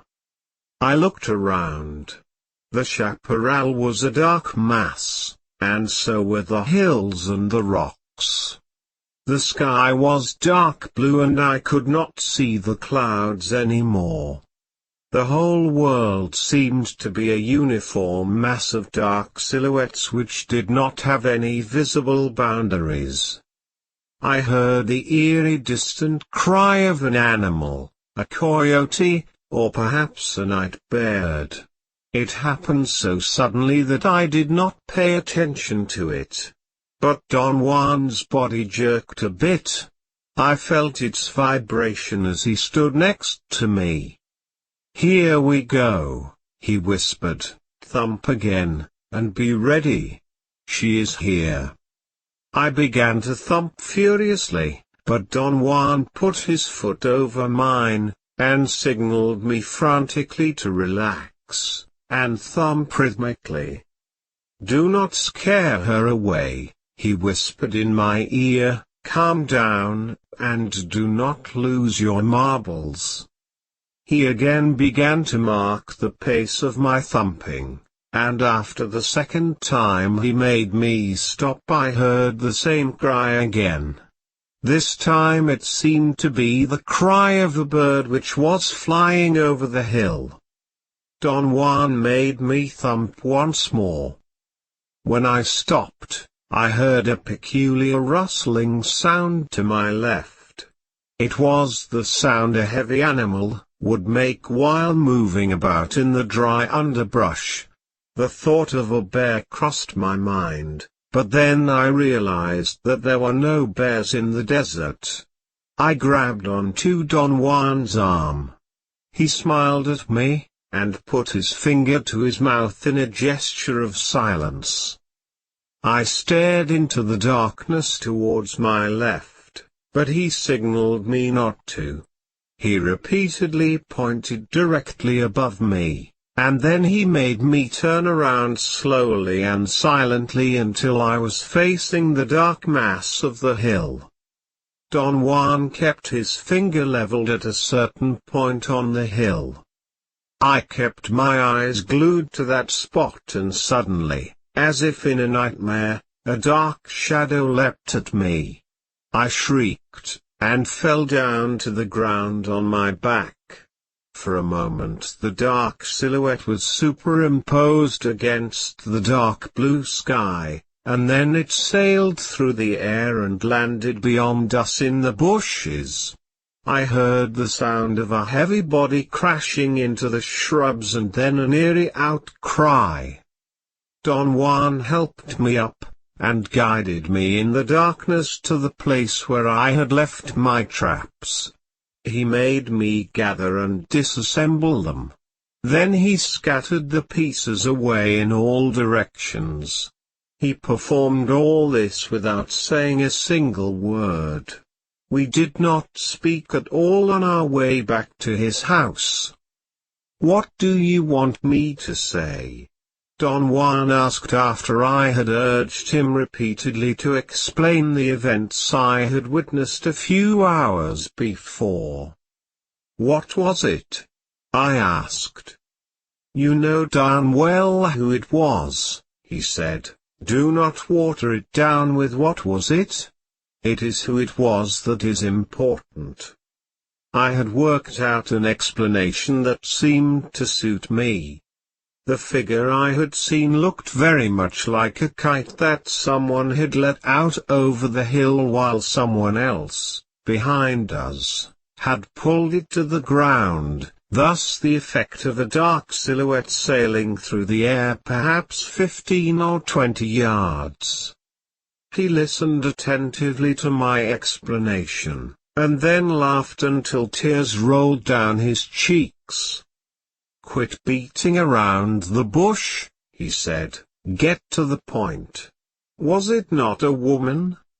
I had to admit that when I fell down, and looked up, I saw the dark silhouette of a woman with a long skirt leaping over me in a very slow motion.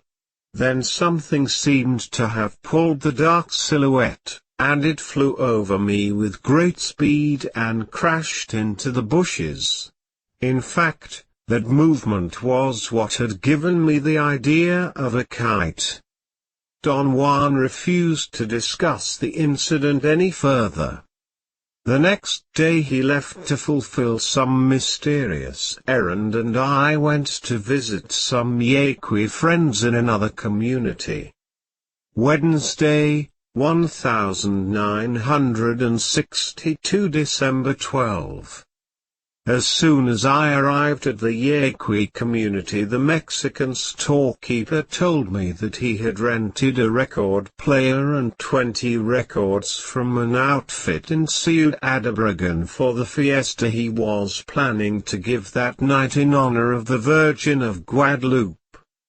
He had already told everybody that he had made all the necessary arrangements through Julio, the traveling salesman who came to the Yaqui settlement twice a month to collect installments on a layaway plan for cheap articles of clothing which he had succeeded in selling to some Yaqui Indians.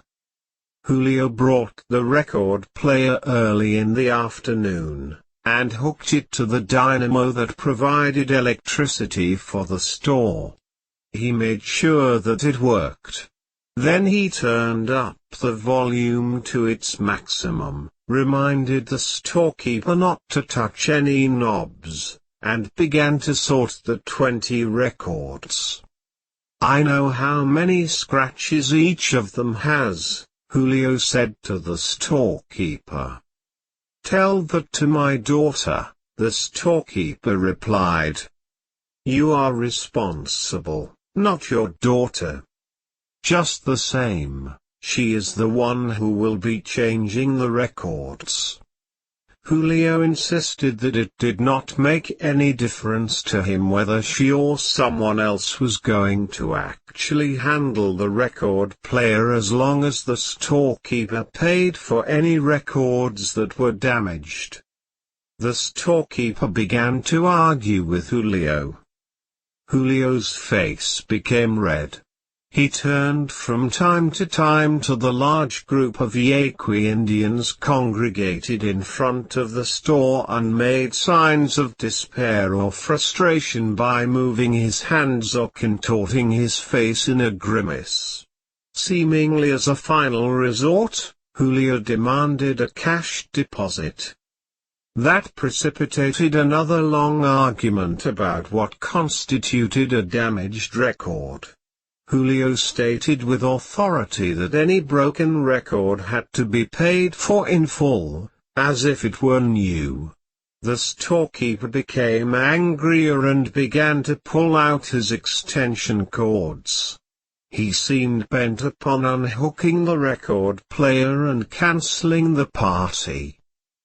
He made it clear to his clients congregated in front of the store that he had tried his best to come to terms with Julio. For a moment it seemed that the party was going to fail before it had started.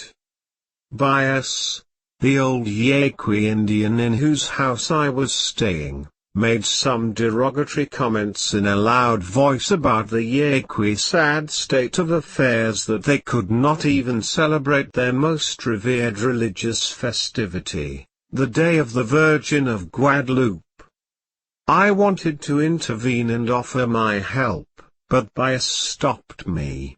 He said that if I were to make the cash deposit, the storekeeper himself would smash the records. "He is worse than anybody," he said to me, "let him pay the deposit. He bleeds us, so why should he not pay?" After a long discussion in which, strangely enough, everyone present was in favor of Julio, the storekeeper hit upon terms which were mutually agreeable. He did not pay a cash deposit, but accepted responsibility for the records and the record player. Julio's motorcycle left a trail of dust as he headed for some of the more remote houses in the locality. Bias said that Julio was trying to get to his customers before they came to the store and spent all their money buying booze. As he was saying this, a group of Indians emerged from behind the store. Bias looked at them, and began to laugh, and so did everyone else there. Bias told me that those Indians were Julio's customers that had been hiding behind the store waiting for him to leave. The party began early. The storekeeper's daughter put a record on the turntable and brought the arm down. There was a terrible loud screech and a high-pitched buzz, and then came a blasting sound of a trumpet and some guitars. The party consisted of playing the records at full volume. There were 4 young Mexican men who danced with the storekeeper's 2 daughters and 3 other young Mexican women. The Yaqui did not dance. They watched with apparent delight every movement the dancers made. They seemed to be enjoying themselves just watching, and gulping down cheap tequila. I bought individual drinks for everybody I knew. I wanted to avoid any feelings of resentment. I circulated among the numerous Indians, and talked to them and then offered them drinks. My pattern of behavior worked until they realized I was not drinking at all. That seemed to annoy everyone at once. It was as if collectively they had discovered that I did not belong there. The Indians became very gruff and gave me sly looks. The Mexicans, who were as drunk as the Indians, also realized at the same time that I had not danced, and that appeared to offend them even more. They became very aggressive. One of them forcibly took me by the arm and dragged me closer to the record player. Another served me a full cup of tequila and wanted me to drink it all in one gulp and prove that I was a macho. I tried to stall them and laughed idiotically as if I were actually enjoying the situation. I said that I would like to dance first and then drink. One of the young men called out the name of a song. The girl in charge of the record player began to search in the pile of records. Although none of the women had openly been drinking, the girl seemed to be a little tipsy, and had trouble fitting a record on the turntable. A young man said that the record she had selected was not a twist. She fumbled with the pile, trying to find the suitable one, and everybody closed in around her and left me. That gave me time to run behind the store, away from the lighted area, and out of sight. I stood about 30 yards away in the darkness of some bushes trying to decide what to do. I was tired. I felt it was time to get in my car and go back home. I began to walk to Bias's house where my car was parked. I figured that if I drove slowly no one would notice that I was leaving. The people in charge of the record player were apparently still looking for the record. All I could hear was the high-pitched buzzing of the loudspeaker, but then came the blasting sound of a twist. I laughed out loud, thinking that they had probably turned to where I had been, and had found out that I disappeared. I saw some dark silhouettes of people walking in the opposite direction, going towards the store. We passed each other and they mumbled, "Buenas noches." I recognized them and spoke to them. I told them that it was a great party. Before I came to a sharp bend in the road I encountered two other people who I did not recognize, but I greeted them anyway. The blasting sound of the record player was almost as loud on the road as it was in front of the store. It was a dark, starless night, but the glare from the store lights allowed me to have a fairly good visual perception of my surroundings. Bias's house was very near, and I accelerated my pace. I noticed then the dark shape of a person, sitting or perhaps squatting to my left, at the bend of the road. I thought for an instant that it might have been one of the people from the party who had left before I had. The person seemed to be defecating on the side of the road. That seemed odd.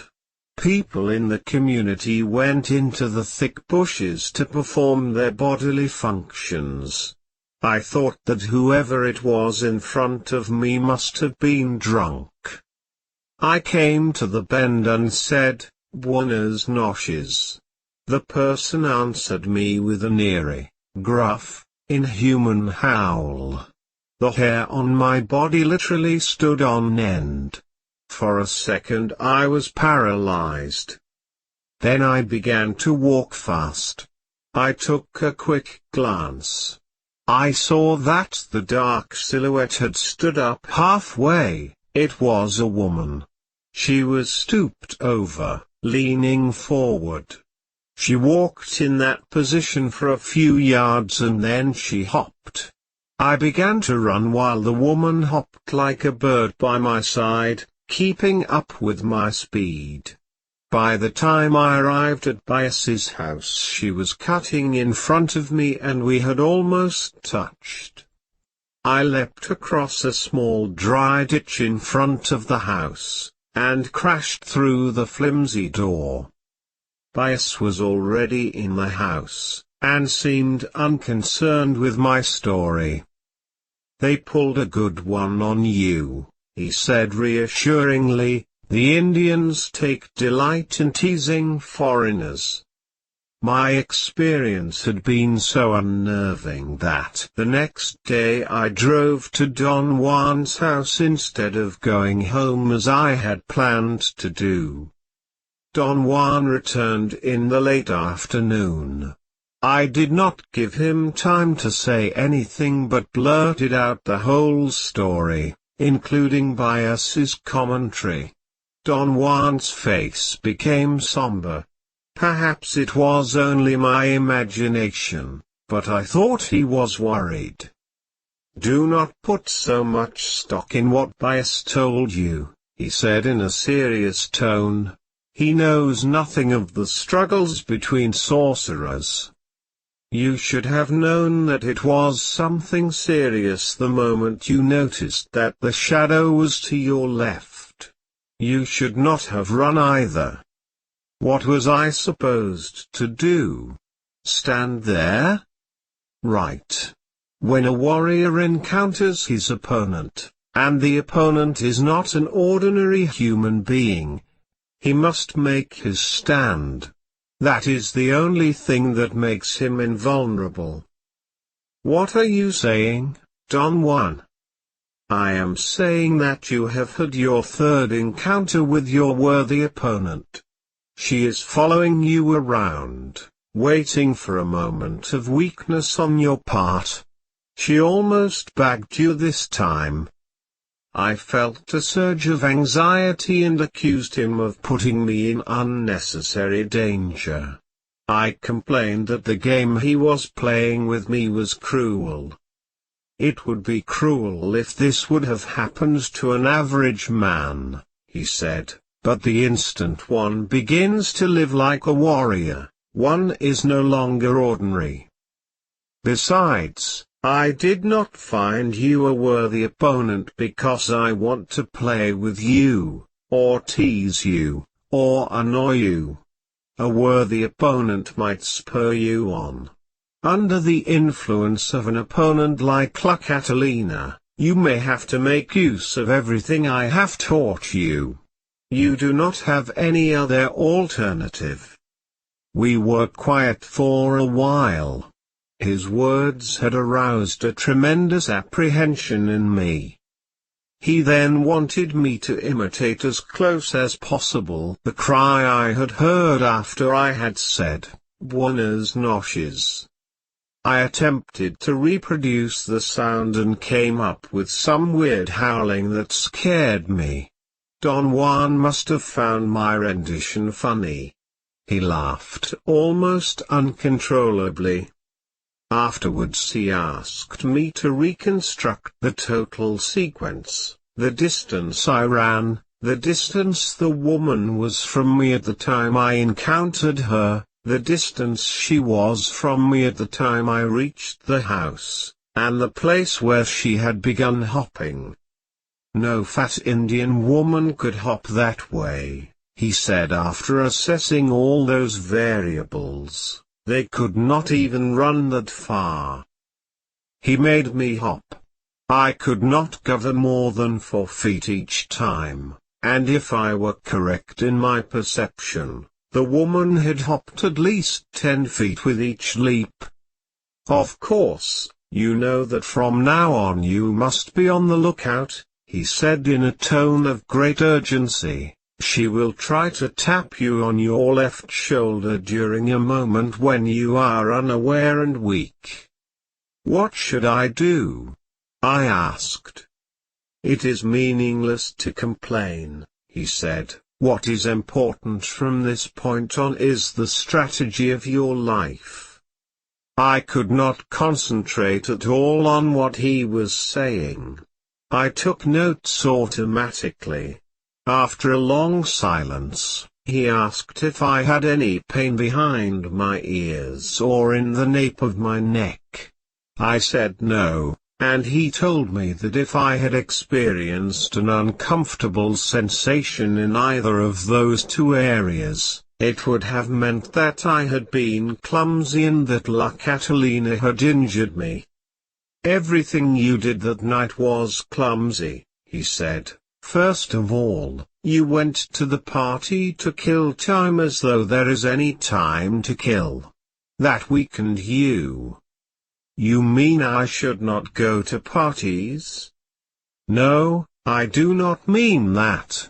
You may go any place you wish, but if you do, you must assume the full responsibility for that act. A warrior lives his life strategically. He would attend a party or a reunion like that only if his strategy calls for it.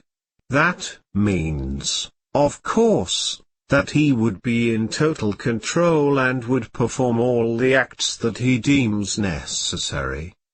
He looked at me fixedly and smiled, then covered his face and chuckled softly. You are in a terrible bind, he said. Your opponent is on your trail and for the first time in your life, you cannot afford to act helter-skelter. This time you will have to learn a totally different doing, the doing of strategy. Think of it this way. If you survive the onslaughts of La Catalina, you will have to thank her someday for having forced you to change your doing.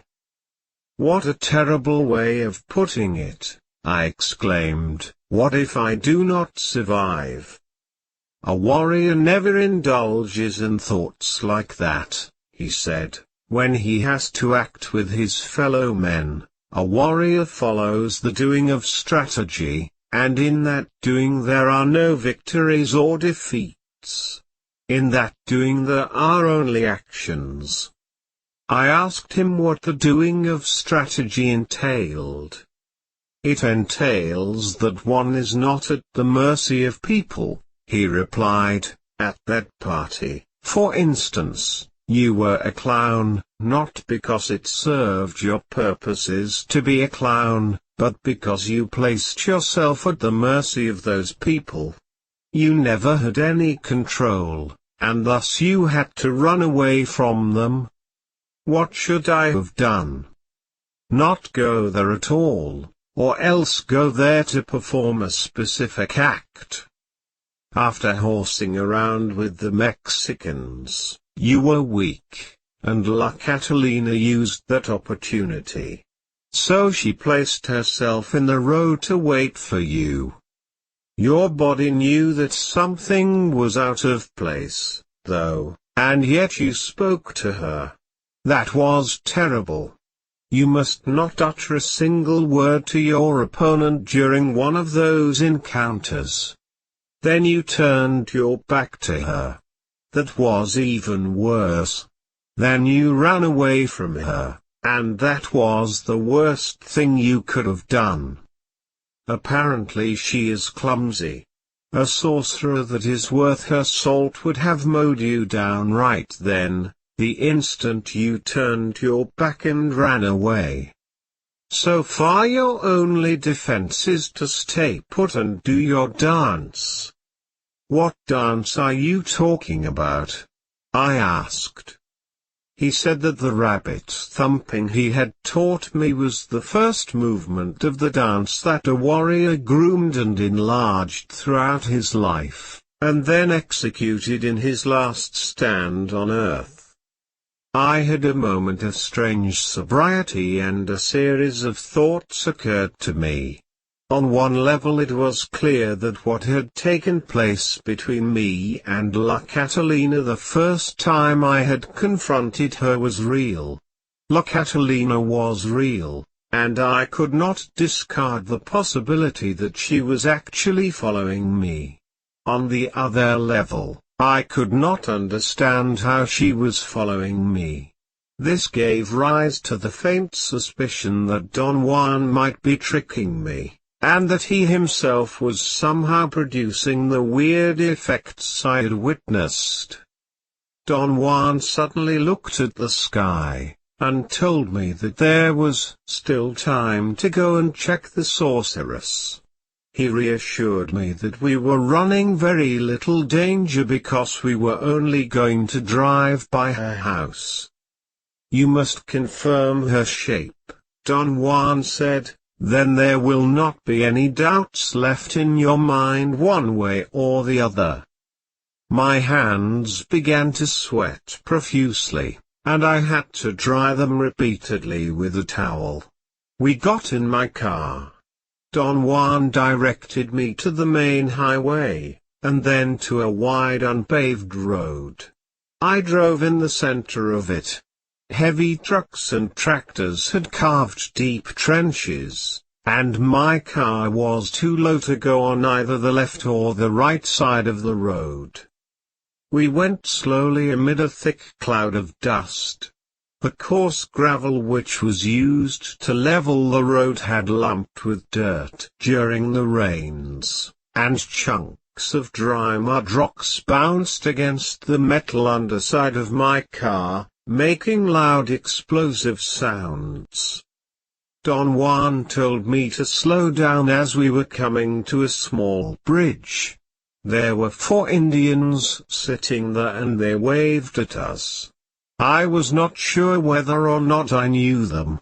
We passed the bridge and the road curved gently. "That is the woman's house," Don Juan whispered to me as he pointed with his eyes to a white house with a high bamboo fence all around it. He told me to make a U-turn and stop in the middle of the road, and wait to see if the woman became suspicious enough to show her face. We stayed there perhaps 10 minutes. I thought it was an interminable time. Don Juan did not say a word. He sat motionless, looking at the house. "There she is," he said, and his body gave a sudden jump.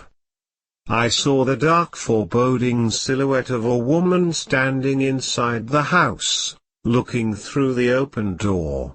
The room was dark and that only accentuated the darkness of the woman's silhouette.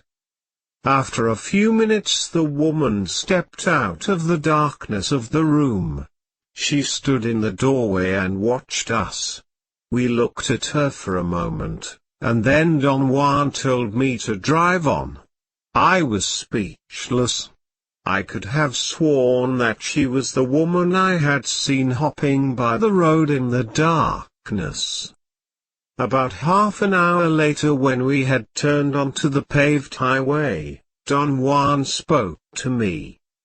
"What do you say?" he asked. "Did you recognize the shape?" I hesitated for a long time before answering. I was afraid of the commitment entailed in saying yes.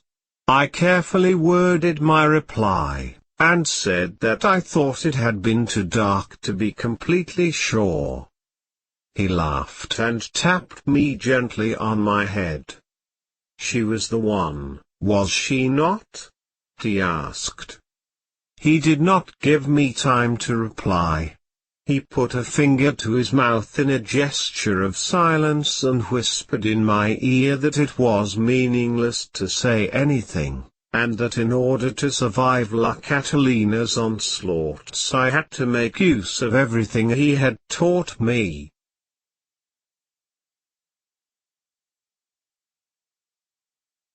Journey to Istlan. Copyright 1972 by Carlos Castaneda. Part 2, Chapter 18, The Sorcerer's Ring of Power. In May of 1971 I paid Don Juan the last visit of my apprenticeship. I went to see him on that occasion in the same spirit I had gone to see him during the 10 years of our association, that is to say, I was once again seeking the amenity of his company. His friend Don Genaro, a Mazatec Indian sorcerer, was with him. I had seen both of them during my previous visit 6 months earlier. I was considering whether or not to ask them if they had been together all the time, when Don Genaro explained that Genaro liked the northern desert so much that he had returned just in time to see me. Both of them laughed as if they knew a secret. "I came back just for you," Don Genaro said. "That is true," Don Juan echoed. I reminded Don Genaro that the last time I had been there, his attempts to help me to stop the world has been disastrous for me. That was my friendly way of letting him know that I was afraid of him. He laughed uncontrollably, shaking his body and kicking his legs like a child. Don Juan avoided looking at me and also laughed. "You are not going to try to help me anymore, are you, Don Genaro?" I asked. My question threw both of them into spasms of laughter. Don Genaro rolled on the ground, laughing, then lay on his stomach, and began to swim on the floor. When I saw him doing that, I knew I was lost. At that moment, my body somehow became aware that I had arrived at the end. I did not know what that end was. My personal tendency to dramatize, and my previous experience with Don Genaro made me believe that it might be the end of my life.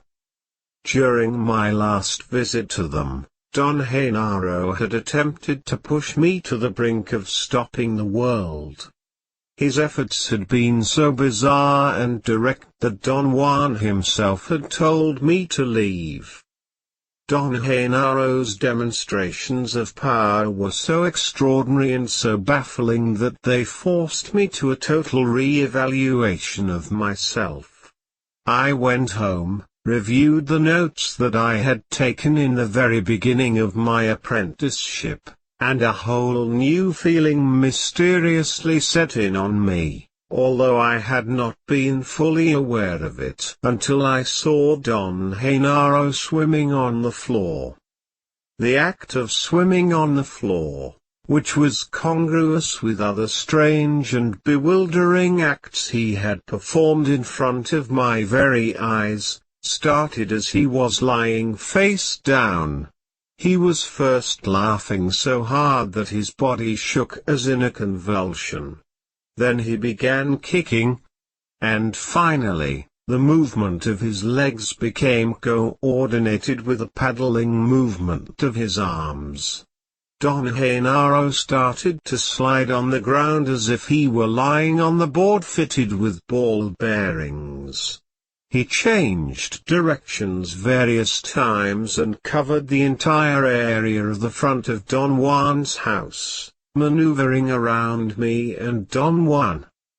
Don Genaro had clowned in front of me before, and every time he had done it Don Juan had asserted that I had been on the brink of seeing. My failure to see was a result of my insistence on trying to explain every one of Don Genaro's actions from a rational point of view. This time I was on guard, and when he began to swim, I did not attempt to explain or understand the event. I simply watched him. Yet I could not avoid the sensation of being dumbfounded. He was actually sliding on his stomach and chest. My eyes began to cross as I watched him. I felt a surge of apprehension. I was convinced that if I did not explain what was happening I would see, and that thought filled me with an extraordinary anxiety. My nervous anticipation was so great that in some way I was back at the same point, locked once more in some rational endeavor. Don Juan must have been watching me. He suddenly tapped me. I automatically turned to face him, and for an instant I took my eyes away from Don Genaro. When I looked at Genaro again, he was standing by me with his head slightly tilted and his chin almost resting on my right shoulder. I had a delayed startled reaction. I looked at him for a second and then I jumped back. His expression of feigned surprise was so comical that I laughed hysterically. I could not help being aware, however, that my laughter was unusual. My body shook with nervous spasms originating from the middle part of my stomach.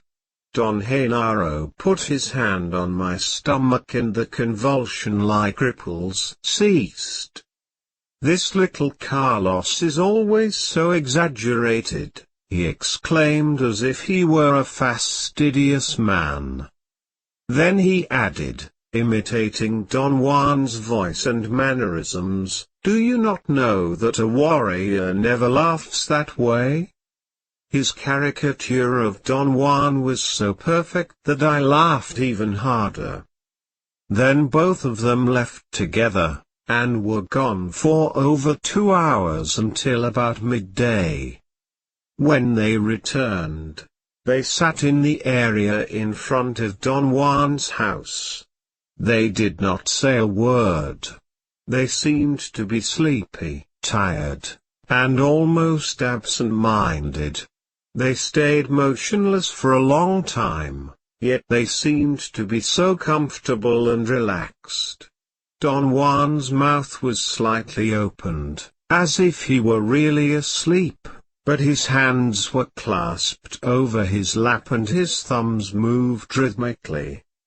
I fretted and changed sitting positions for a while. Then I began to feel a soothing placidity. I must have fallen asleep.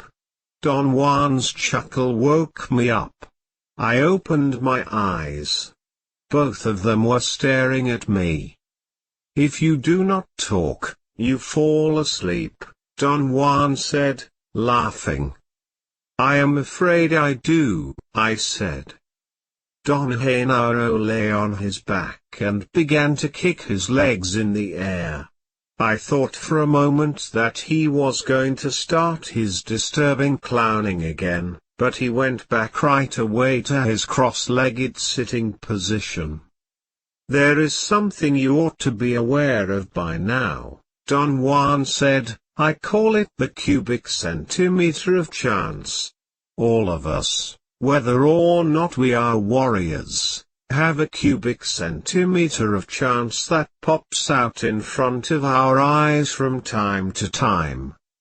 The difference between an average man and a warrior is that the warrior is aware of this, and one of his tasks is to be alert, deliberately waiting, so that when his cubic centimeter pops out he has the necessary speed, the prowess to pick it up.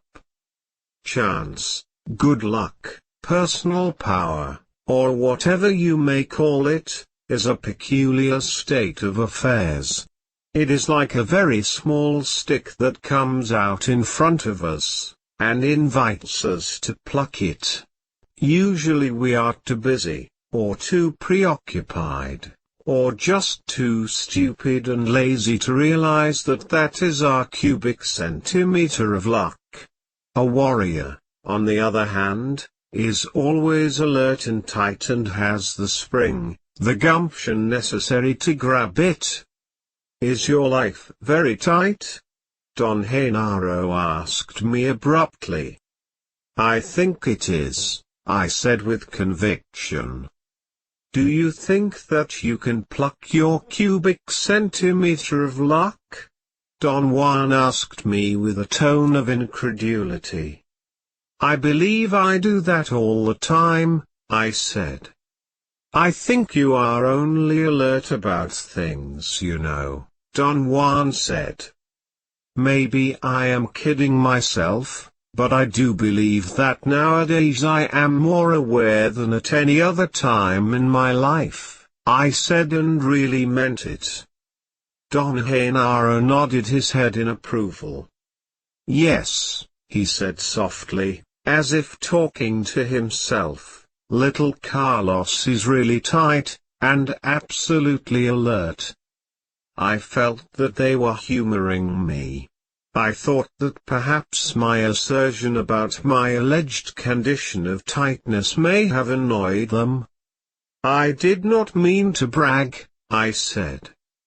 Don Genaro arched his eyebrows and enlarged his nostrils. He glanced at my notebook and pretended to be writing. I think Carlos is tighter than ever, Don Juan said to Don Genaro. Maybe he is too tight, Don Genaro snapped. He may very well be, Don Juan conceded. I did not know what to interject at that point, so I remained quiet. Do you remember the time when I jammed your car? Don Juan asked casually. His question was abrupt and unrelated to what we had been talking about. He was referring to a time when I could not start the engine of my car until he said I could. I remarked that no one could forget such an event. That was nothing, Don Juan asserted in a factual tone. Nothing at all. True, Genaro? True, Don Genaro said indifferently. What do you mean? I said in a tone of protest. What you did that day was something truly beyond my comprehension. That is not saying much, Don Genaro retorted. They both laughed loudly, and then Don Juan patted me on the back. Genaro can do something much better than jamming your car, he went on. True, Genaro? True, Don Genaro replied, puckering up his lips like a child. What can he do? I asked, trying to sound unruffled. Genaro can take your whole car away, Don Juan exclaimed in a booming voice. Then he added in the same tone, True, Genaro? True, Don Genaro retorted in the loudest human tone I had ever heard. I jumped involuntarily. My body was convulsed by 3 or 4 nervous spasms. What do you mean? He can take my whole car away? I asked. What did I mean, Genaro? Don Juan asked. You meant that I can get into his car, turn the motor on, and drive away, Don Genaro replied with unconvincing seriousness. Take the car away, Genaro, Don Juan urged him in a joking tone. It is done, Don Genaro said, frowning and looking at me askew. I noticed that as he frowned his eyebrows rippled, making the look in his eyes mischievous and penetrating. All right, Don Juan said calmly, let us go down there and examine the car. Yes, Don Genaro echoed, let us go down there and examine the car. They stood up, very slowly. For an instant I did not know what to do, but Don Juan signaled me to stand up. We began walking up the small hill in front of Don Juan's house. Both of them flanked me with Don Juan to my right and Don Genaro to my left. They were perhaps 6 or 7 feet ahead of me, and always within my full field of vision. Let us examine the car, Don Genaro said again. Don Juan moved his hands as if he were spinning an invisible thread. Don Genaro did likewise and repeated, "Let us examine the car." They walked with a sort of bounce. Their steps were longer than usual, and their hands moved as though they were whipping, or batting some invisible objects in front of them. I had never seen Don Juan clowning like that, and I felt almost embarrassed to look at him. We reached the hilltop, and I looked down to the area at the foot of the hill some 50 yards away where I had parked my car. My stomach contracted with a jolt. The car was not there.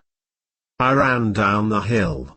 My car was not anywhere in sight. I experienced a moment of great confusion. I was disoriented. My car had been parked there since I had arrived early in the morning. Perhaps half an hour before, I had come down to get a new pad of writing paper. At that time I had thought of leaving the windows open because of the excessive heat, but the number of mosquitoes and other flying insects that abounded in the area had made me change my mind. I had left the car locked as usual. I looked all around again. I refused to believe that my car was gone. I walked to the edge of the cleared area. Don Juan and Don Genaro joined me and stood by me doing exactly what I was doing, peering into the distance to see if the car was somewhere in sight. I had a moment of euphoria that gave way to a disconcerting sense of annoyance.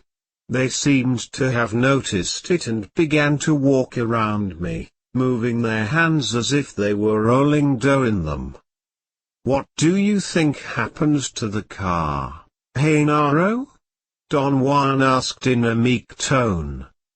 "I drove it away," Don Genaro said, and made the most astounding motion of shifting gears and steering. He bent his legs as though he were sitting, and remained in that position for a few moments, obviously sustained only by the muscles of his legs. Then he shifted his weight to his right leg and stretched his left foot to mimic the action on the clutch.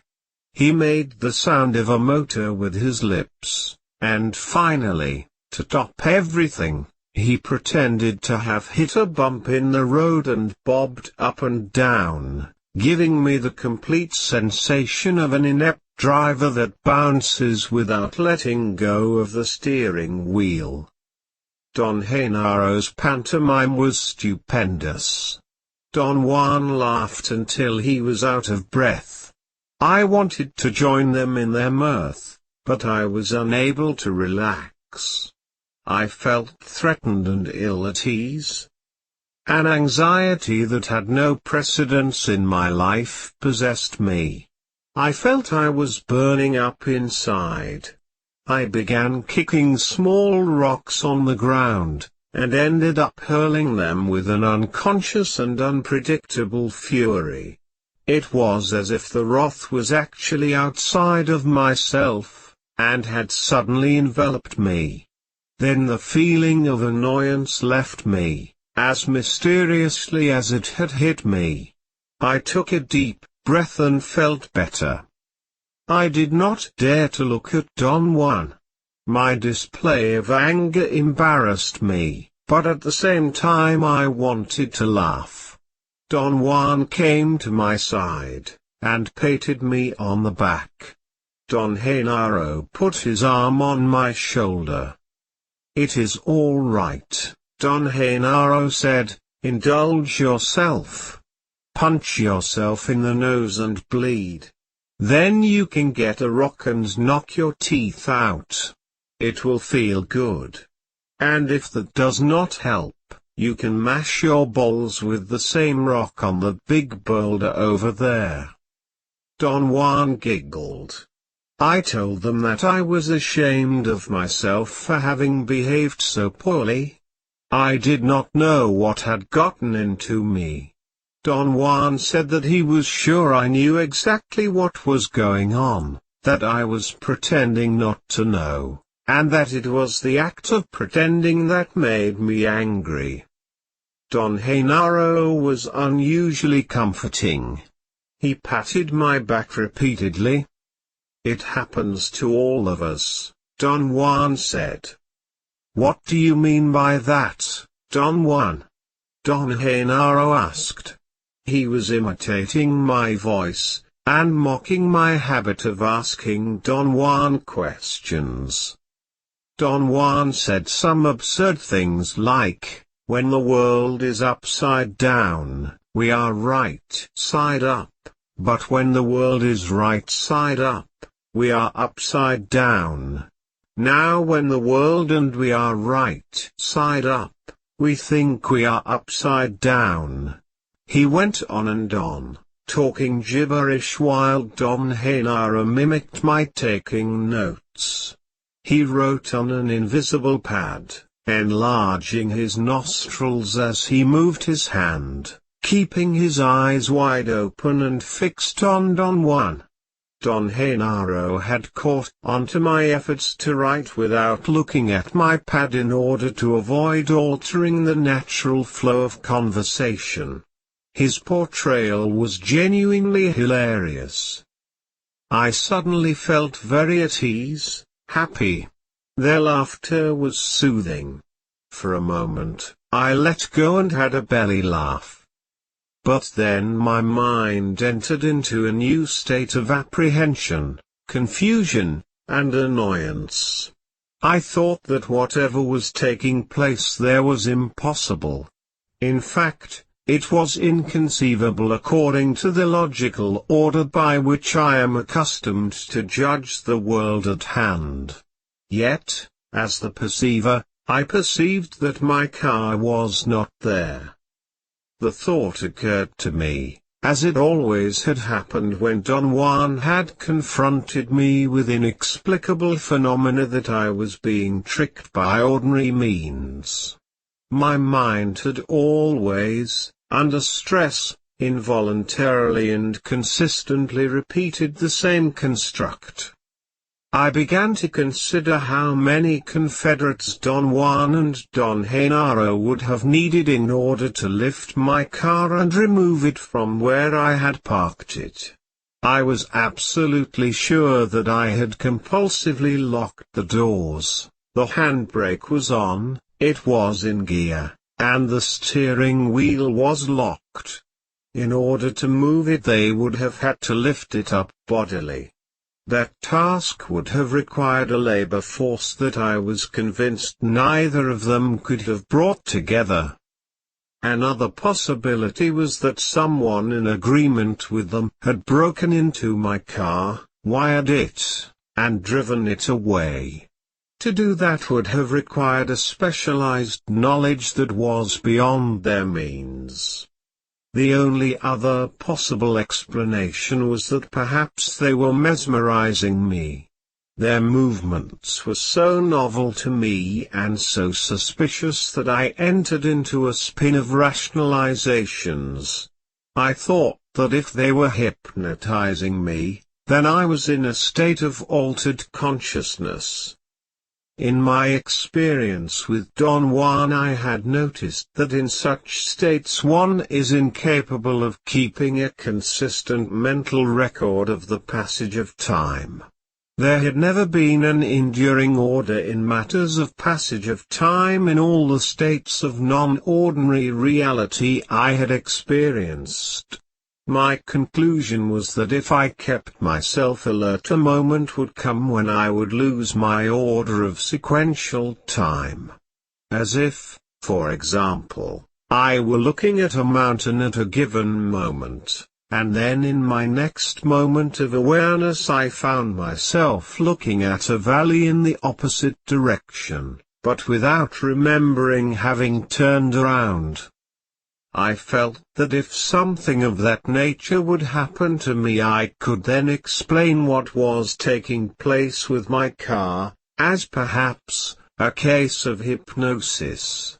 I decided that the only thing I could do was to watch every detail with excruciating thoroughness. "Where is my car?" I asked, addressing both of them. "Where is the car, Genaro?" Don Juan asked with a look of utmost seriousness. Don Genaro began turning over small rocks and looking underneath them.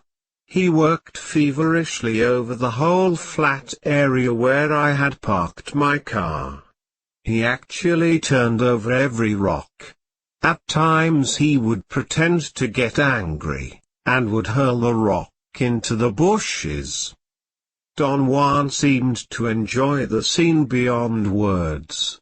He giggled and chuckled, and was almost oblivious to my presence. Don Genaro had just finished hurling a rock in a display of sham frustration when he came upon a good-sized boulder, the only large and heavy rock in the parking area. He attempted to turn it over, but it was too heavy and too deeply embedded in the ground. He struggled and puffed until he was perspiring. Then he sat on the rock, and called Don Juan to help him. Don Juan turned to me with a beaming smile and said, "Come on. Let us give Genaro a hand." "What is he doing?" I asked. "He is looking for your car," Don Juan said in a casual and factual tone. "For heaven's sake! How can he find it under the rocks?" I protested. "For heaven's sake, why not?" Don Genaro retorted, and both of them roared with laughter. We could not budge the rock. Don Juan suggested that we go to the house, and look for a thick piece of wood to use as a lever. On our way to the house, I told them that their acts were absurd and that whatever they were doing to me was unnecessary. Don Genaro peered at me. "Genaro is a very thorough man," Don Juan said with a serious expression. "He is as thorough and meticulous as you are. You yourself said that you never leave a stone unturned. He is doing the same." Don Genaro patted me on the shoulder, and said that Don Juan was absolutely right. Don Genaro said that, in fact, he wanted to be like me. He looked at me with an insane glint and opened his nostrils. Don Juan clapped his hands, and threw his hat to the ground. After a long search around the house for a thick piece of wood, Don Genaro found a long and fairly thick tree trunk, a part of a house beam. He put it across his shoulders and we started back to the place where my car had been. As we were going up the small hill, and were about to reach a bend in the trail from where I would see the flat parking area, I had a sudden insight. It occurred to me that I was going to find my car before they did, but when I looked down there was no car at the foot of the hill. Don Juan and Don Genaro must have understood what I had had in mind and ran after me, laughing uproariously. Once we got to the bottom of the hill, they immediately went to work. I watched them for a few moments. Their acts were incomprehensible. They were not pretending that they were working, they were actually immersed in the task of turning over a boulder to see if my car was underneath. That was too much for me, and I joined them. They puffed and yelled, and Don Genaro howled like a coyote. They were soaked in perspiration. I noticed how terribly strong their bodies were, especially Don Juan's. Next to them, I was a flabby young man. Very soon I was also perspiring copiously. Finally we succeeded in turning over the boulder, and Don Genaro examined the dirt underneath the rock with the most maddening patience and thoroughness. "No. It is not here," he announced. That statement brought both of them down to the ground with laughter. I laughed nervously. Don Juan seemed to have true spasms of pain. He covered his face, and lay down as his body shook with laughter. "In which direction do we go now?" Don Genaro asked after a long rest. Don Juan pointed with a nod of his head.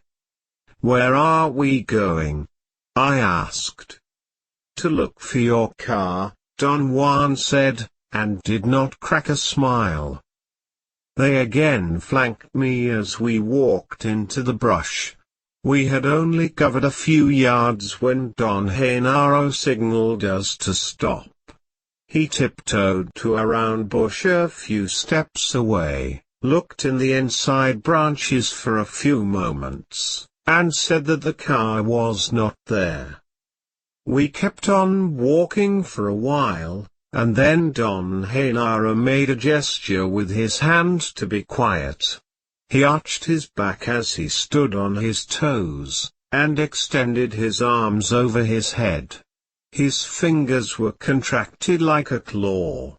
From where I stood, Don Genaro's body had the shape of a letter S. He maintained that position for an instant, and then virtually plunged headfirst on a long twig with dry leaves. He carefully lifted it up, examined it, and again remarked that the car was not there. As we walked into the deep chaparral, he looked behind bushes. He climbed small palo trees to look into their foliage, only to conclude that the car was not there either. Meanwhile I kept a most meticulous mental record of everything I touched or saw. My sequential and orderly view of the world around me was as continuous as it had always been. I touched rocks, bushes, and trees. I shifted my view from the foreground to the background by looking out of one eye, and then out of the other. By all calculations, I was walking in the chaparral as I had done scores of times during my ordinary life. Next Don Genaro lay down on his stomach, and asked us to do likewise. He rested his chin on his clasped hands. Don Juan did the same. Both of them stared at a series of small protuberances on the ground that looked like minute hills. Suddenly Don Genaro made a sweeping movement with his right hand, and clasped something. He hurriedly stood up, and so did Don Juan. Don Genaro held his clasped hand in front of us, and signaled us to come closer and look. Then he slowly began to open his hand. When it was half open, a big black object flew away. The motion was so sudden and the flying object was so big that I jumped back and nearly lost my balance. Don Juan propped me up. "That was not the car," Don Genaro complained. "It was a goddenfly. Sorry." Both of them scrutinized me. They were standing in front of me. They were not looking directly at me, but out of the corners of their eyes. It was a prolonged look. "It was a fly, was it not?" Don Genaro asked me. "I think so," I said. "Do not think," Don Juan ordered me imperiously. What did you see? I saw something as big as a crow flying out of his hand, I said. My statement was congruous with what I had perceived, and was not intended as a joke, but they took it as perhaps the most hilarious statement that anyone had made that day. Both of them jumped up and down and laughed until they choked. I think Carlos has had enough, Don Juan said. His voice sounded hoarse from laughing.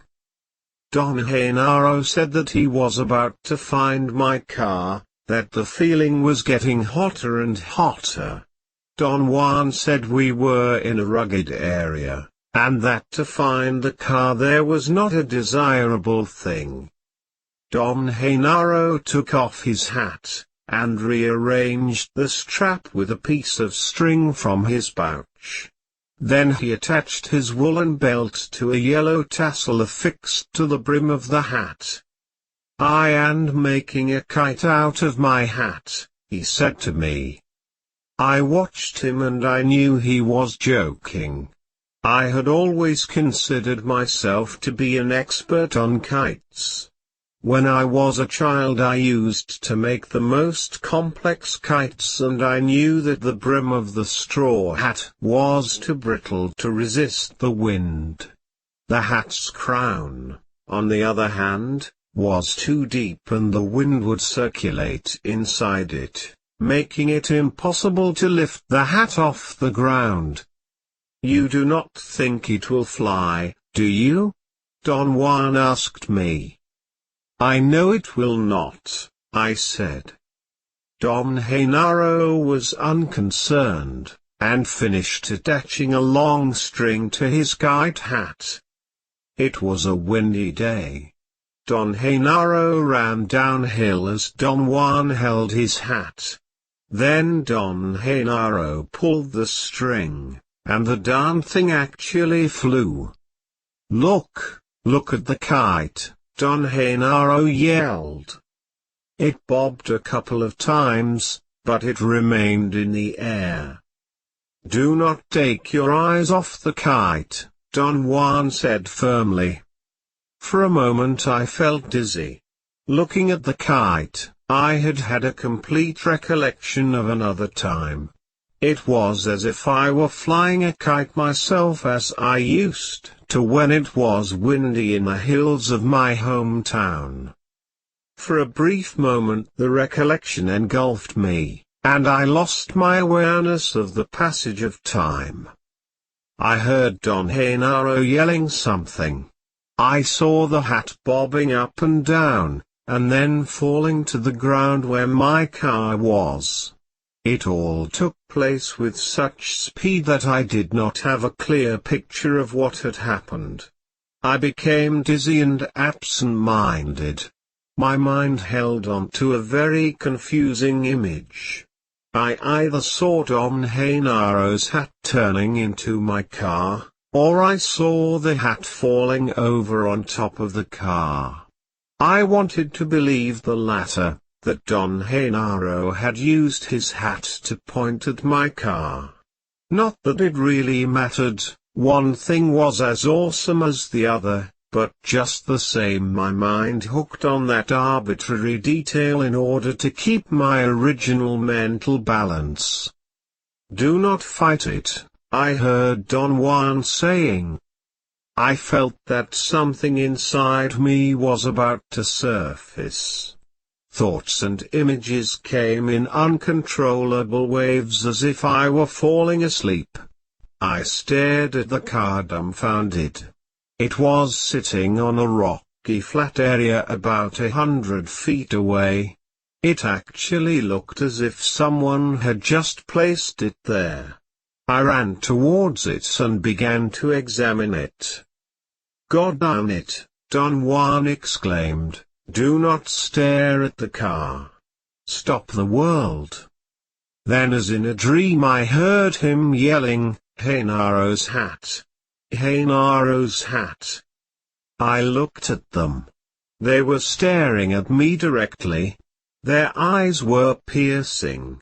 I felt a pain in my stomach. I had an instantaneous headache, and got ill. Don Juan and Don Genaro looked at me curiously. I sat by the car for a while. Then, quite automatically, I unlocked the door and let Don Genaro get in the back seat. Don Juan followed him and sat next to him. I thought that was strange because Don Juan usually sat in the front seat. I drove my car to Don Juan's house in a sort of haze. I was not myself at all. My stomach was very upset, and the feeling of nausea demolished all my sobriety. I drove mechanically. I heard Don Juan and Don Genaro in the back seat laughing and giggling like children. I heard Don Juan asking me, "Are we getting closer?" It was at that point that I took deliberate notice of the road. We were actually very close to his house. "We are about to get there," I muttered. They howled with laughter. They clapped their hands and slapped their thighs. When we arrived at the house, I automatically jumped out of the car and opened the door for them. Don Genaro stepped out first, and congratulated me for what he said was the nicest and smoothest ride he had ever taken in his life. Don Juan said the same. I did not pay much attention to them. I locked my car and barely made it to the house. I heard Don Juan and Don Genaro roaring with laughter before I fell asleep.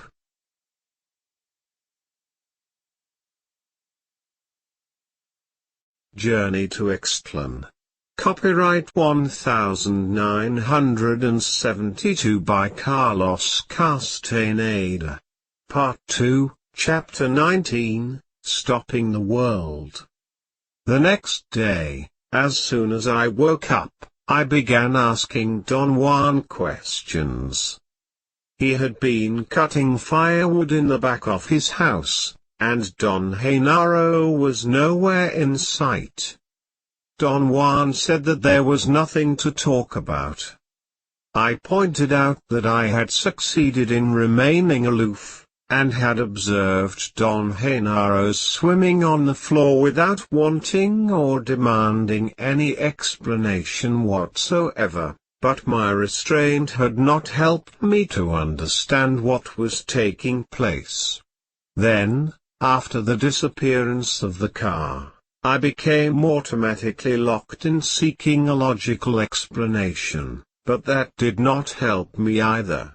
I told Don Juan that my insistence on finding explanations was not something that I had arbitrarily devised myself, just to be difficult, but was something so deeply ingrained in me that it overruled every other consideration. "It is like a disease," I said. "There are no diseases," Don Juan replied calmly, "there is only indulging. And you indulge yourself in trying to explain everything. Explanations are no longer necessary in your case." I insisted that I could function only under conditions of order and understanding. I reminded him that I had drastically changed my personality during the time of our association, and that the condition that had made that change possible was that I had been capable of explaining to myself the reasons for that change. Don Juan laughed softly. He did not speak for a long time. "You are very clever," he finally said. "You go back to where you have always been. This time you are finished though. You have no place to go back to. I will not explain anything to you anymore. Whatever Genaro did to you yesterday, he did it to your body, so let your body decide what is what." Don Juan's tone was friendly, but unusually detached, and that made me feel an overwhelming loneliness. I expressed my feelings of sadness. He smiled. His fingers gently clasped the top of my hand. "We both are beings who are going to die," he said softly. "There is no more time for what we used to do. Now you must employ all the not doing I have taught you, and stop the world." He clasped my hand again. His touch was firm and friendly. It was like a reassurance that he was concerned, and had affection for me, and at the same time, it gave me the impression of an unwavering purpose.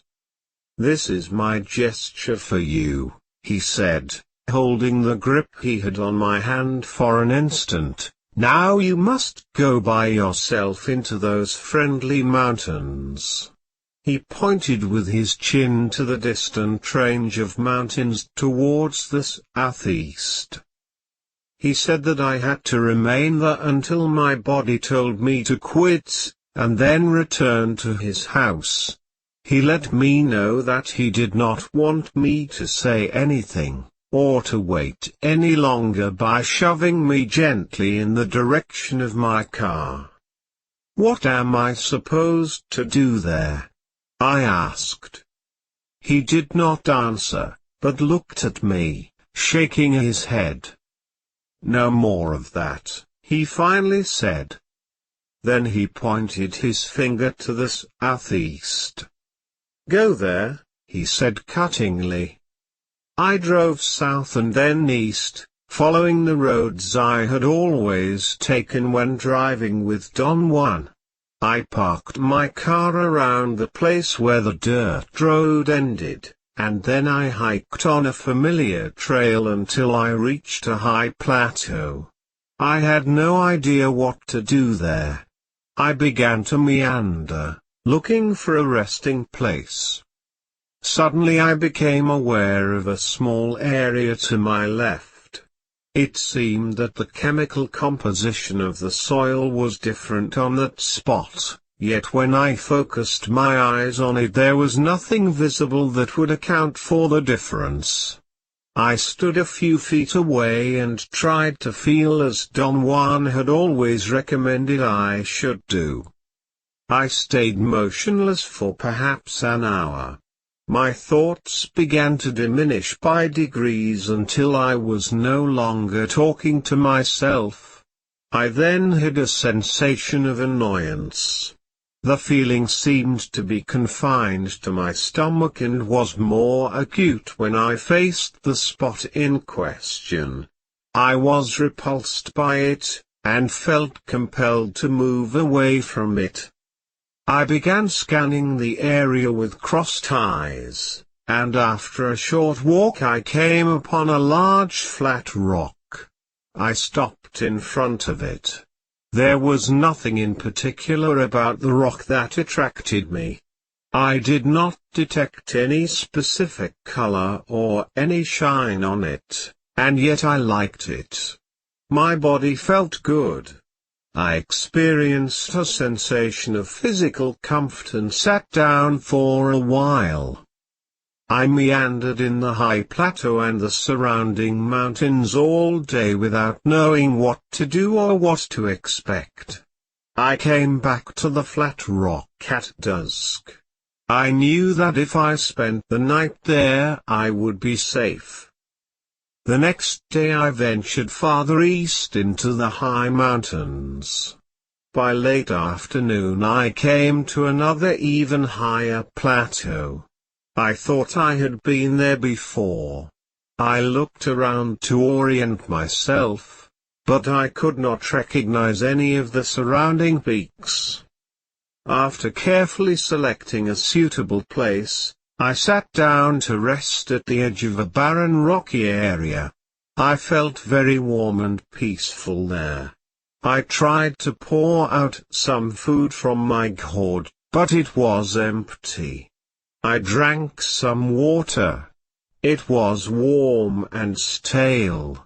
I thought that I had nothing else to do but to return to Don Juan's house, and began to wonder whether or not I should start on my way back right away. I lay down on my stomach and rested my head on my arm. I felt uneasy and changed positions various times until I found myself facing the west. The sun was already low. My eyes were tired. I looked down at the ground and caught sight of a large black beetle. It came out from behind a small rock pushing a ball of dung twice its size. I followed its movements for a long time. The insect seemed unconcerned with my presence, and kept on pushing its load over rocks, roots, depressions, and protuberances on the ground. For all I knew, the beetle was not aware that I was there. The thought occurred to me that I could not possibly be sure that the insect was not aware of me. That thought triggered a series of rational evaluations about the nature of the insect's world as opposed to mine. The beetle and I were in the same world, and obviously the world was not the same for both of us. I became immersed in watching it, and marveled at the gigantic strength it needed to carry its load over rocks and down crevices. I observed the insect for a long time, and then I became aware of the silence around me. Only the wind hissed between the branches and leaves of the chaparral.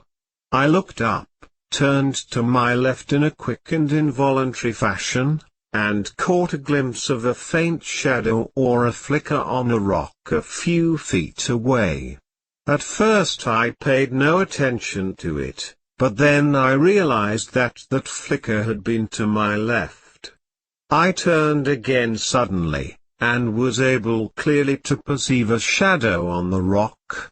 I had the weird sensation that the shadow instantly slid down to the ground, and the soil absorbed it as a blotter dries an ink blotch. A chill ran down my back.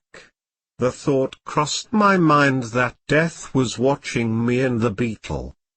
I looked for the insect again, but I could not find it. I thought that it must have arrived at its destination, and then had dropped its load into a hole in the ground. I put my face against a smooth rock. The beetle emerged from a deep hole, and stopped a few inches away from my face.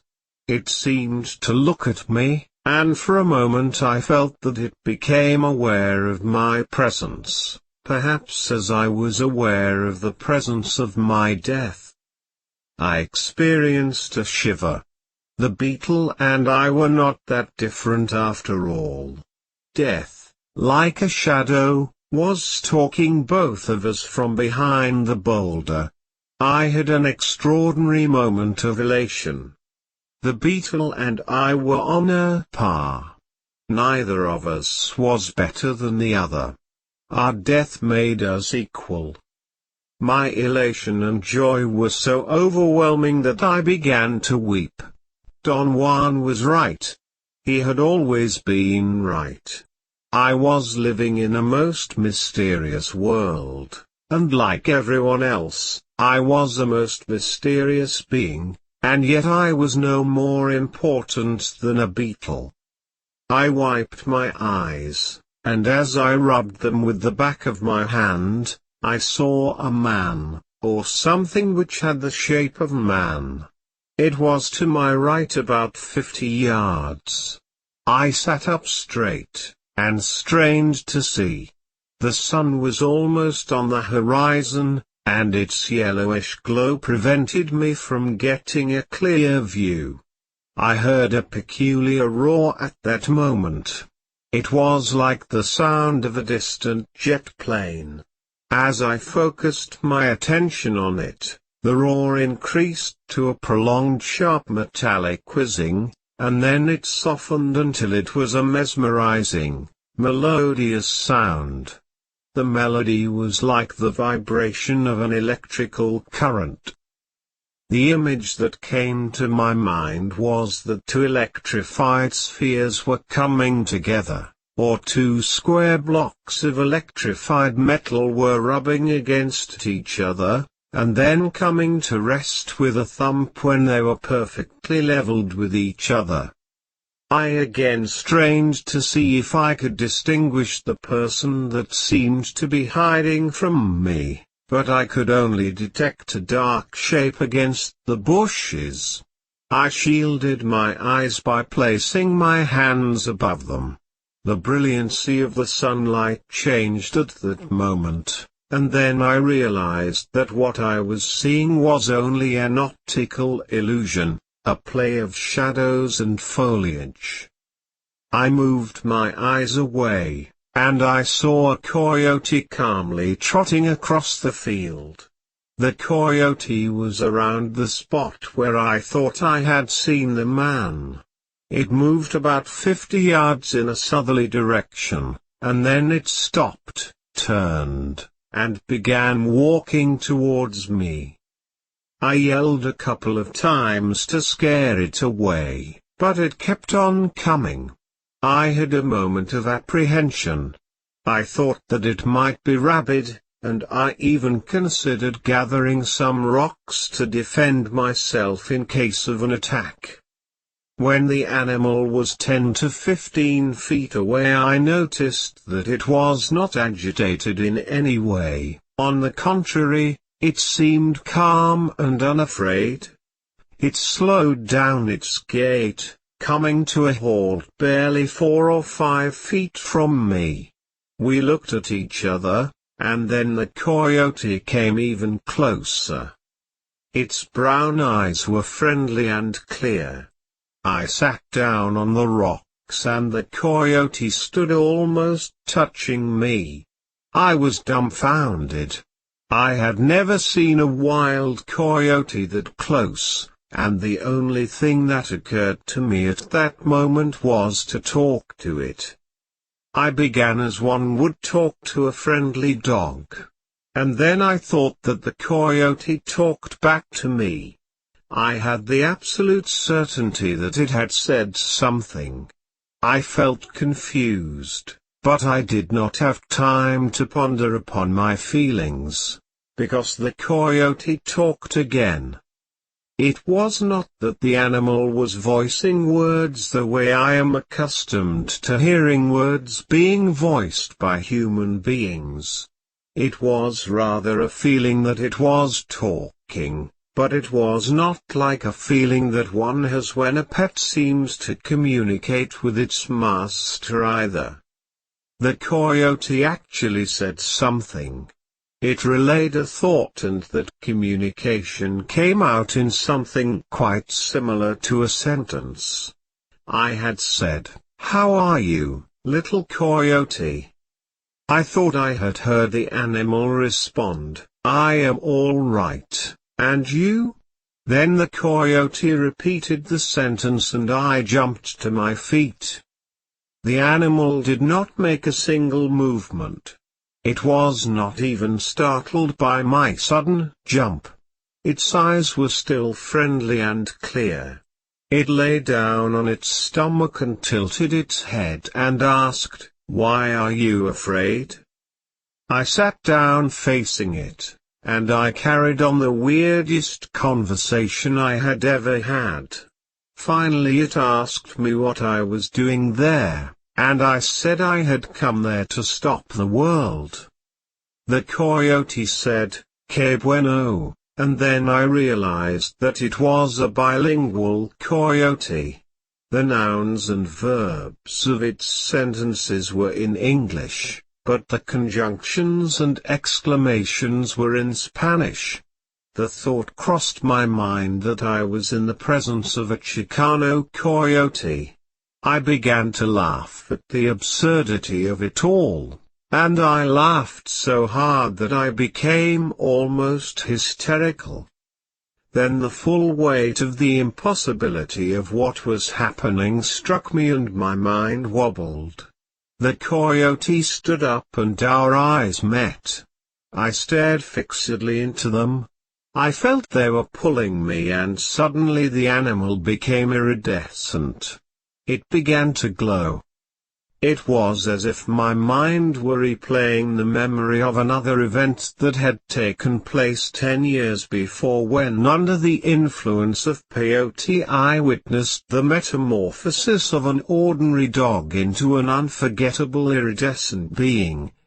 It was as though the coyote had triggered the recollection, and the memory of that previous event was summoned and became superimposed on the coyote's shape. The coyote was a fluid, liquid, luminous being. Its luminosity was dazzling. I wanted to cover my eyes with my hands to protect them, but I could not move. The luminous being touched me in some undefined part of myself, and my body experienced such an exquisite, indescribable warmth and well-being that it was as if the touch had made me explode. I became transfixed. I could not feel my feet, or my legs, or any part of my body, yet something was sustaining me erect. I have no idea how long I stayed in that position. In the meantime, the luminous coyote and the hilltop where I stood melted away. I had no thoughts or feelings. Everything had been turned off, and I was floating freely. Suddenly I felt that my body had been struck, and then it became enveloped by something that kindled me. I became aware then that the sun was shining on me. I could vaguely distinguish a distant range of mountains towards the west. The sun was almost over the horizon. I was looking directly into it, and then I saw the lines of the world. I actually perceived the most extraordinary profusion of fluorescent white lines which crisscrossed everything around me. For a moment I thought that I was perhaps experiencing sunlight as it was being refracted by my eyelashes. I blinked and looked again. The lines were constant, and were superimposed on, or were coming through everything in the surroundings. I turned around and examined an extraordinarily new world. The lines were visible and steady even if I looked away from the sun. I stayed on the hilltop in a state of ecstasy for what appeared to be an endless time, yet the whole event may have lasted only a few minutes, perhaps only as long as the sun shone before it reached the horizon, but to me it seemed an endless time. I felt something warm and soothing oozing out of the world and out of my own body. I knew I had discovered a secret. It was so simple. I experienced an unknown flood of feelings. Never in my life had I had such a divine euphoria, such peace, such an encompassing grasp, and yet I could not put the discovered secret into words, or even into thoughts, but my body knew it. Then I either fell asleep, or I fainted. When I again became aware of myself, I was lying on the rocks. I stood up. The world was as I had always seen it. It was getting dark, and I automatically started on my way back to my car. Don Juan was alone in the house when I arrived the next morning. I asked him about Don Genaro, and he said that he was somewhere in the vicinity running an errand. I immediately began to narrate to him the extraordinary experiences I had had. He listened with obvious interest.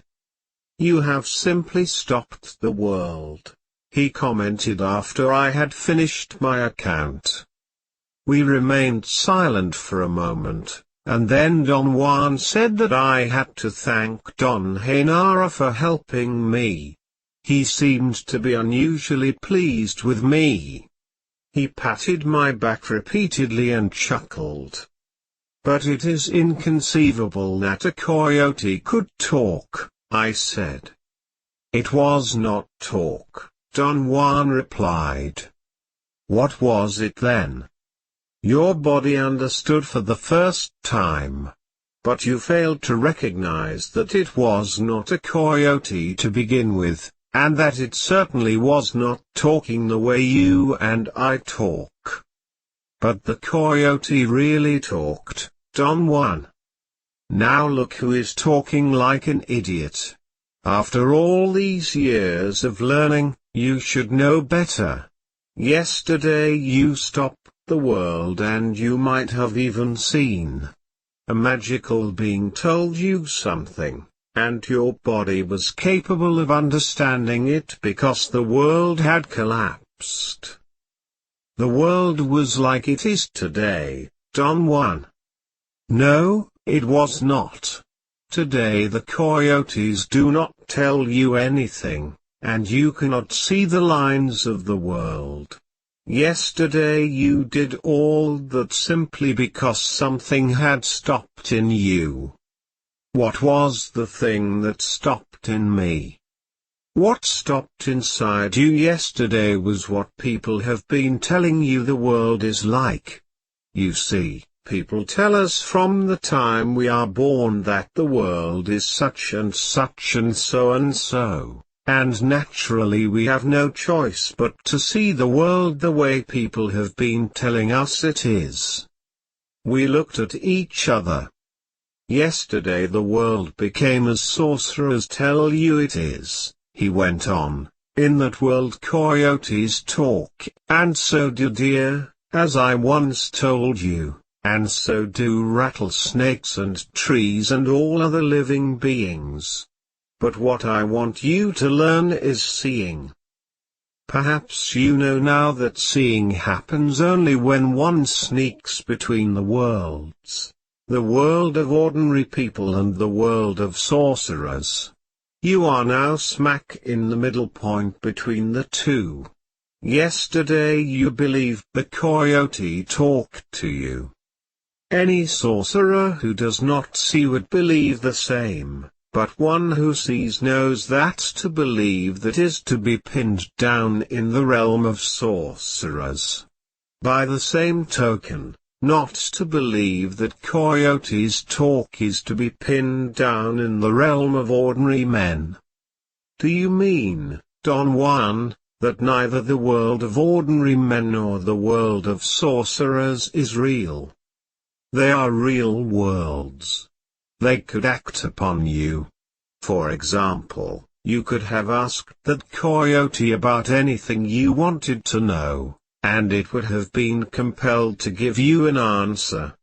The only sad part is that coyotes are not reliable. They are tricksters. It is your fate not to have a dependable animal companion. Don Juan explained that the coyote was going to be my companion for life, and that in the world of sorcerers to have a coyote friend was not a desirable state of affairs. He said that it would have been ideal for me to have talked to a rattlesnake since they were stupendous companions. If it were me, he added, I would never trust a coyote. But you are different, and you may even become a coyote sorcerer. What is a coyote sorcerer? One who draws a lot of things from his coyote brothers.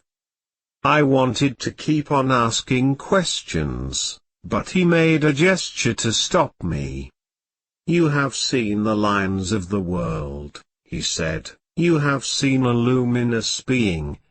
You are now almost ready to meet the ally. Of course you know that the man you saw in the bushes was the ally. You heard its roar like the sound of a jet. plain. He will be waiting for you at the edge of a plain I will take you to myself. We were quiet for a long time. Don Juan had his hands clasped over his stomach. His thumbs moved almost imperceptibly. Genaro will also have to go with us to that valley, he said all of a sudden. He is the one who has helped you to stop the world. Don Juan looked at me with piercing eyes. I will tell you one more thing, he said and laughed. It really does matter now. Genaro never moved your car from the world of ordinary men the other day. He simply forced you to look at the world like sorcerers do, and your car was not in that world. Genaro wanted to soften your certainty. His clowning told your body about the absurdity of trying to understand everything. And when he flew his kite you almost saw. You found your car, and you were in both worlds. The reason we nearly split our guts laughing was because you really thought you were driving us back from where you thought you had found your car. But how did he force me to see the world as sorcerers do? I was with him. We both know that world. Once one knows that world, all one needs to bring it about is to use that extra ring of power I have told you sorcerers have. Genaro can do that as easily as snapping his fingers. He kept you busy turning over rocks in order to distract your thoughts and allow your body to see. I told him that the events of the last 3 days had done some irreparable damage to my idea of the world. I said that during the 10 years I had been associated with him I had never been so moved, not even during the times I had ingested psychotropic plants. Power plants are only an aid, Don Juan said. The real thing is when the body realizes that it can see. Only then is one capable of knowing that the world we look at every day is only a description. My intent has been to show you that. Unfortunately, you have very little time left before the ally tackles you. Does the ally have to tackle me? There is no way to avoid it. In order to see, one must learn the way sorcerers look at the world, and thus the ally has to be summoned, and once that is done it comes. Could you not have taught me to see without summoning the ally? No.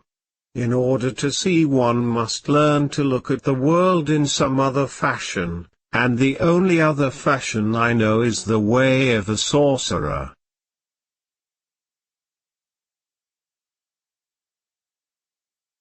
Journey to Istlan. Copyright 1972 by Carlos Castaneda. Part 2, Chapter 20, Journey to Istlan. Don Genaro returned around noon, and at Don Juan's suggestion I drove the three of us down to the range of mountains where I had been the day before. We hiked on the same trail I had taken, but instead of stopping in the high plateau as I had done we kept on climbing until we reached the top of the lower range of mountains. Then we began to descend into a flat valley. We stopped to rest on top of a high hill. Don Genaro picked the spot. I automatically sat down as I have always done in their company with Don Juan to my right and Don Genaro to my left, making a triangle. The desert chaparral had acquired an exquisite moist sheen. It was brilliantly green after a short spring shower. Genaro is going to tell you something, Don Juan said to me all of a sudden. He is going to tell you the story of his first encounter with his ally. Is that not so, Genaro? There was a tone of coaxing in Don Juan's voice. Don Genaro looked at me and contracted his lips until his mouth looked like a round hole. He curled his tongue against his palate, and opened and closed his mouth as if he were having spasms. Don Juan looked at him and laughed loudly. I did not know what to make out of it. What is he doing? I asked Don Juan. He is a hen, he said. A hen? Look at his mouth. That is the hen is us, and it is about to lay an egg. The spasms of Don Genaro's mouth seemed to increase. He had a strange, crazy look in his eyes. His mouth opened up as if the spasms were dilating the round hole. He made a croaking sound in his throat, folded his arms over his chest with his hands bent inward, and then unceremoniously spat out some phlegm. Darn it! It was not an egg, he said with a concerned look on his face. The posture of his body and the expression on his face were so ludicrous that I could not help laughing. Now that Genaro almost laid an egg, maybe he will tell you about his first encounter with his ally, Don Juan insisted. Maybe, Don Genaro said, uninterested. I pleaded with him to tell me. Don Genaro stood up, stretched his arms and back. His bones made a cracking sound. Then he sat down again. I was young when I first tackled my ally, he finally said. I remember that it was in the early afternoon. I had been in the fields since daybreak and I was returning to my house. Suddenly from behind a bush, the ally came out and blocked my way. He had been waiting for me and was inviting me to wrestle him. I began to turn around in order to leave him alone, but the thought came to my mind that I was strong enough to tackle him. I was afraid though. A chill ran up my spine and my neck became stiff as a board. By the way, that is always the sign that you are ready, I mean, when your neck gets hard. He opened up his shirt and showed me his back.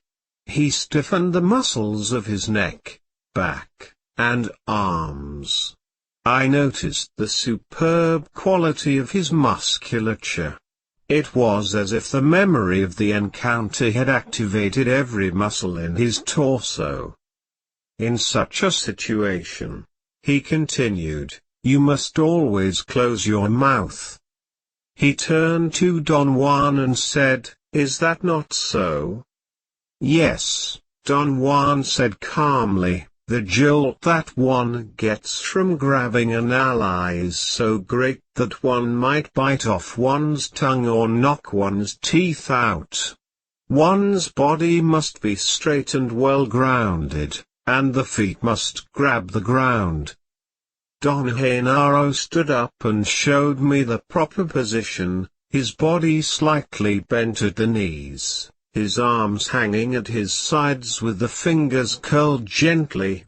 He seemed relaxed and yet firmly set on the ground.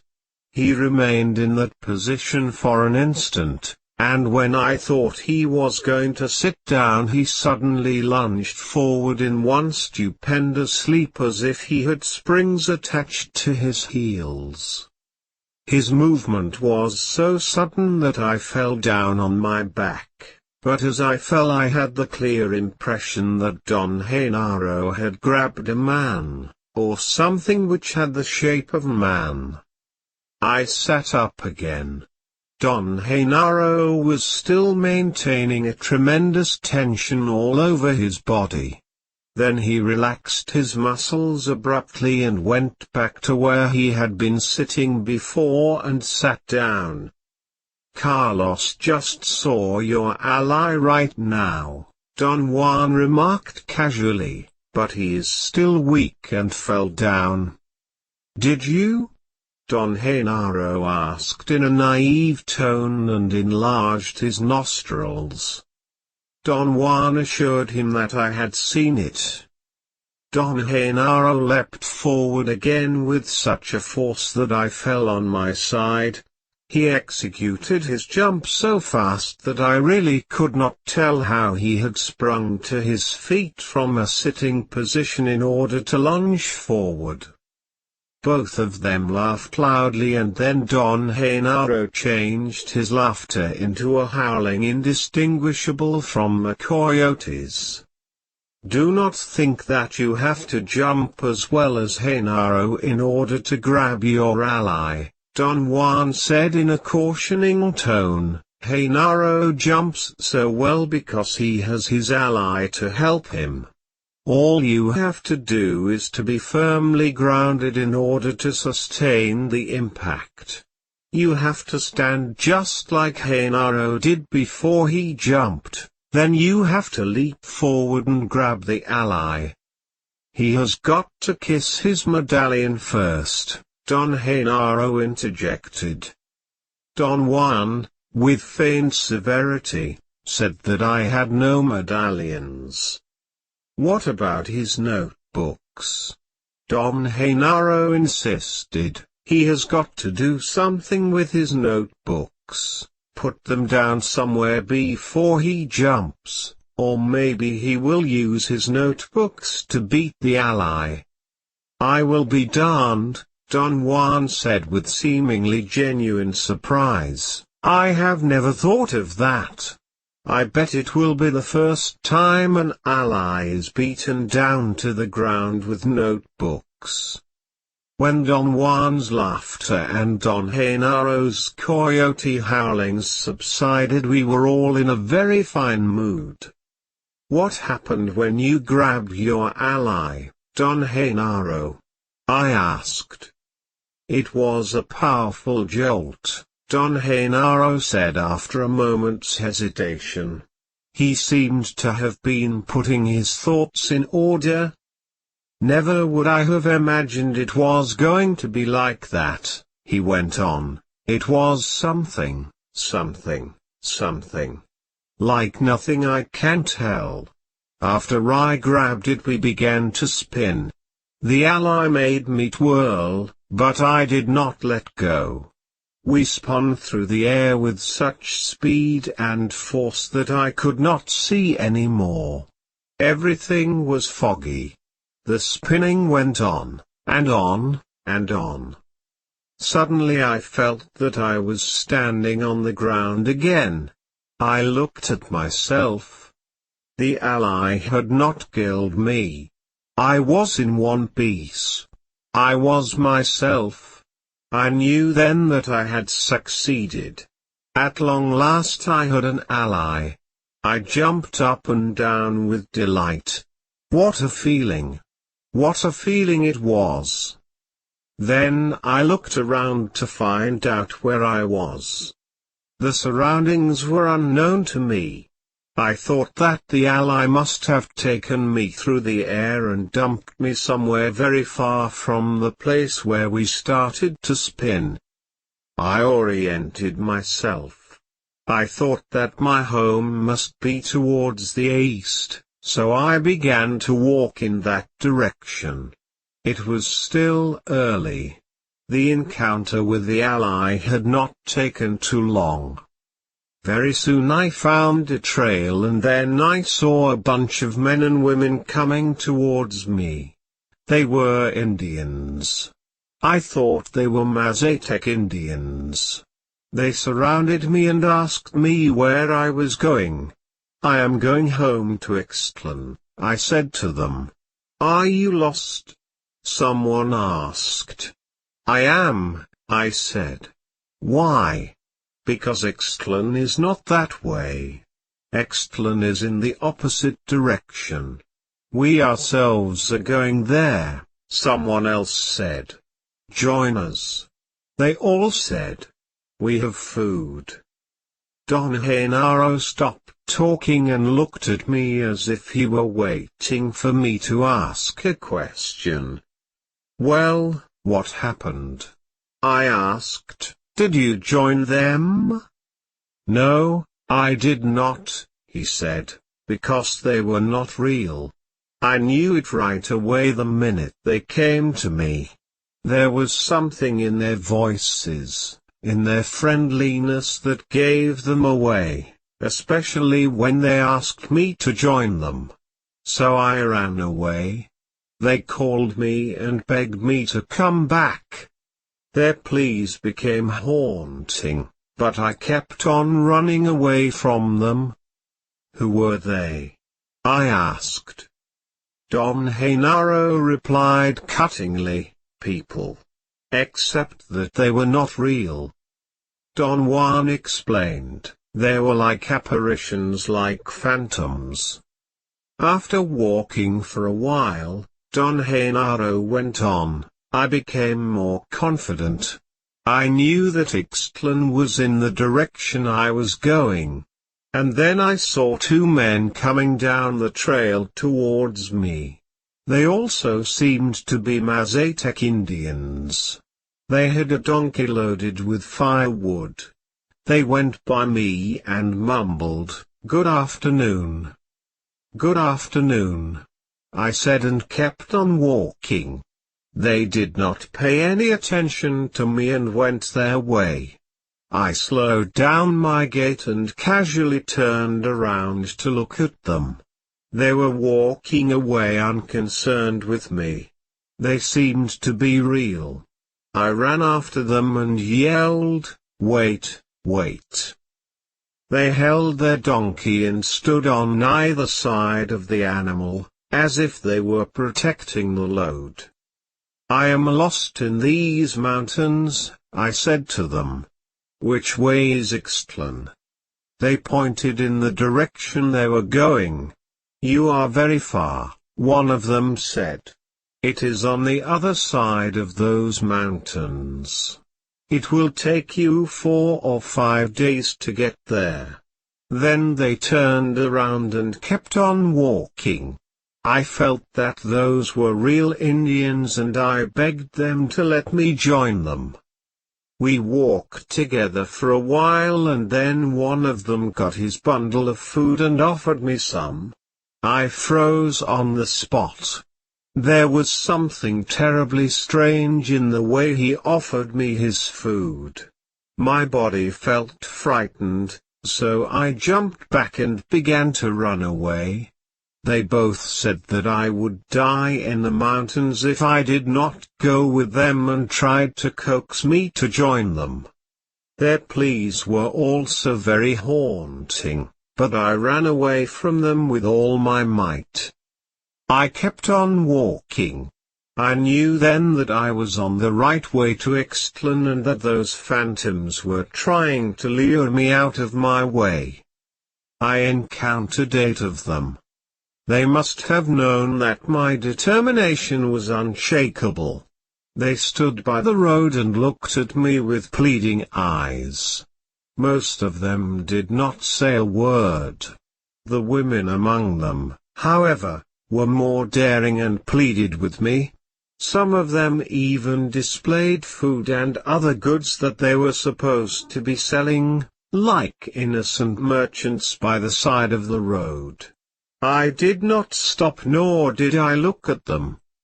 By late afternoon I came to a valley that I seemed to recognize. It was somehow familiar. I thought I had been there before, but if that was so I was actually south of Ixtlan. I began to look for landmarks to properly orient myself and correct my route when I saw a little Indian boy tending some goats. He was perhaps 7 years old and was dressed the way I had been when I was his age. In fact, he reminded me of myself tending my father's 2 goats. I watched him for some time. The boy was talking to himself, the same way I used to, then he would talk to his goats. From what I knew about tending goats, he was really good at it. He was thorough and careful. He did not pamper his goats, but he was not cruel to them either. I decided to call him. When I talked to him in a loud voice, he jumped up and ran away to a ledge, and peeked at me from behind some rocks. He seemed to be ready to run for his life. I liked him. He seemed to be afraid, and yet he still found time to herd his goats out of my sight. I talked to him for a long time. I said that I was lost and that I did not know my way to Istlan. I asked the name of the place where we were, and he said it was the place I had thought it was. That made me very happy. I realized I was no longer lost and pondered on the power that my ally had in order to transport my whole body that far in less time than it takes to bat an eyelash. I thanked the boy and began to walk away. He casually came out of his hiding place and herded his goats into an almost unnoticeable trail. The trail seemed to lead down into the valley. I called the boy and he did not run away. I walked towards him and he jumped into the bushes when I came too close. I commended him on being so cautious and began to ask him some questions. "Where does this trail lead?" I asked. "Down," he said. "Where do you live?" "Down there." "Are there lots of houses down there?" "No, just one." "Where are the other houses?" The boy pointed towards the other side of the valley with indifference, the way boys his age do. Then he began to go down the trail with his goats. "Wait," I said to the boy. "I am very tired and hungry. Take me to your folks." "I have no folks," the little boy said, and that jolted me. I do not know why, but his voice made me hesitate. The boy, noticing my hesitation, stopped and turned to me. "There is nobody at my house," he said. "My uncle is gone and his wife went to the fields. There is plenty of food. Plenty. Come with me." I almost felt sad. The boy was also a phantom. The tone of his voice and his eagerness had betrayed him. The phantoms were out there to get me, but I was not afraid. I was still numb from my encounter with the ally. I wanted to get mad at the ally or at the phantoms, but somehow I could not get angry like I used to, so I gave up trying. Then I wanted to get sad, because I had liked that little boy, but I could not, so I gave up on that too. Suddenly I realized that I had an ally and that there was nothing that the phantoms could do to me. I followed the boy down the trail. Other phantoms lurched out swiftly and tried to make me trip over the precipices, but my will was stronger than they were. They must have sensed that, because they stopped pestering me. After a while they simply stood by my path. From time to time some of them would leap towards me, but I stopped them with my will. And then they quit bothering me altogether. Don Genaro remained quiet for a long time. Don Juan looked at me. "What happened after that, Don Genaro?" I asked. "I kept on walking," he said factually. It seemed that he had finished his tale and there was nothing he wanted to add. I asked him why was the fact that they offered him food a clue to their being phantoms. He did not answer. I probed further and asked whether it was a custom among Mazatec Indians to deny that they had any food, or to be heavily concerned with matters of food. He said that the tone of their voices, their eagerness to lure him out, and the manner in which the phantoms talked about food were the clues, and that he knew that because his ally was helping him. He asserted that by himself alone he would have never noticed those peculiarities. Were those phantoms allies, Don Genaro? I asked. No. They were people. People? But you said they were phantoms. I said that they were no longer real. After my encounter with the ally, nothing was real anymore. We were quiet for a long time. What was the final outcome of that experience, Don Genaro? I asked. Final outcome? I mean, when and how did you finally reach Ixtlan? Both of them broke into laughter at once. So that is the final outcome for you, Don Juan remarked. Let us put it this way then. There was no final outcome to Genaro's journey. There will never be any final outcome. Genaro is still on his way to Ixtlan. Don Genaro glanced at me with piercing eyes, and then turned his head to look into the distance towards the south. I will never reach Ixtlan, he said. His voice was firm but soft, almost a murmur. Yet in my feelings sometimes I think I am just one step from reaching it. Yet I never will. In my journey I do not even find the familiar landmarks I used to know. Nothing is any longer the same. Don Juan and Don Genaro looked at each other. There was something so sad about their look. In my journey to Ixtlan I find only phantom travelers, he said softly. I looked at Don Juan. I had not understood what Don Genaro had meant. Everyone Genaro finds on his way to Ixtlan is only an ephemeral being, Don Juan explained. Take you, for instance. You are a phantom. Your feelings and your eagerness are those of people.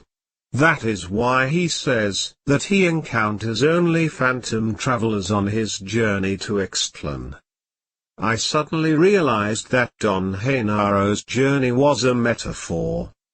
Your journey to Ixtlan is not real then, I said. It is real, Don Genaro interjected. The travelers are not real. He pointed to Don Juan with a nod of his head and said emphatically, this is the only one who is real. The world is real only when I am with this one. Don Juan smiled. Genaro was telling his story to you, Don Juan said, because yesterday you stopped the world, and he thinks that you also saw, but you are such a fool that you do not know it yourself. I keep on telling him that you are weird, and that sooner or later you will see. At any rate, in your next meeting with the ally, if there is a next time for you, you will have to wrestle with it and tame it. If you survive the shock, which I am sure you will since you are strong and have been living like a warrior, you will find yourself alive in an unknown land. Then, as is natural to all of us, the first thing you will want to do is to start on your way back to Los Angeles. But there is no way to go back to Los Angeles. What you left there is lost forever. By then, of course, You will be a sorcerer, but that is no help.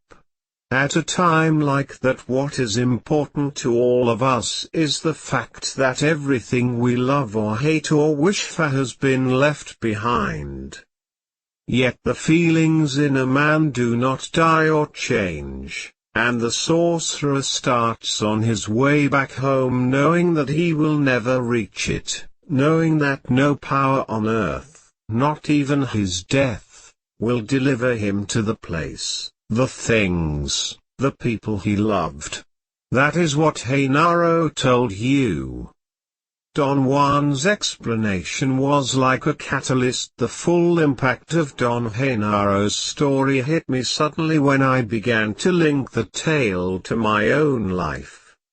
What about the people I love? I asked Don Juan, what would happen to them? They would all be left behind, he said. But is there no way I could retrieve them? Could I rescue them and take them with me? No. Your ally will spin you, alone, into unknown worlds. But I could go back to Los Angeles, could I not? I could take the bus or a plane and go there. Los Angeles would still be there, would it not?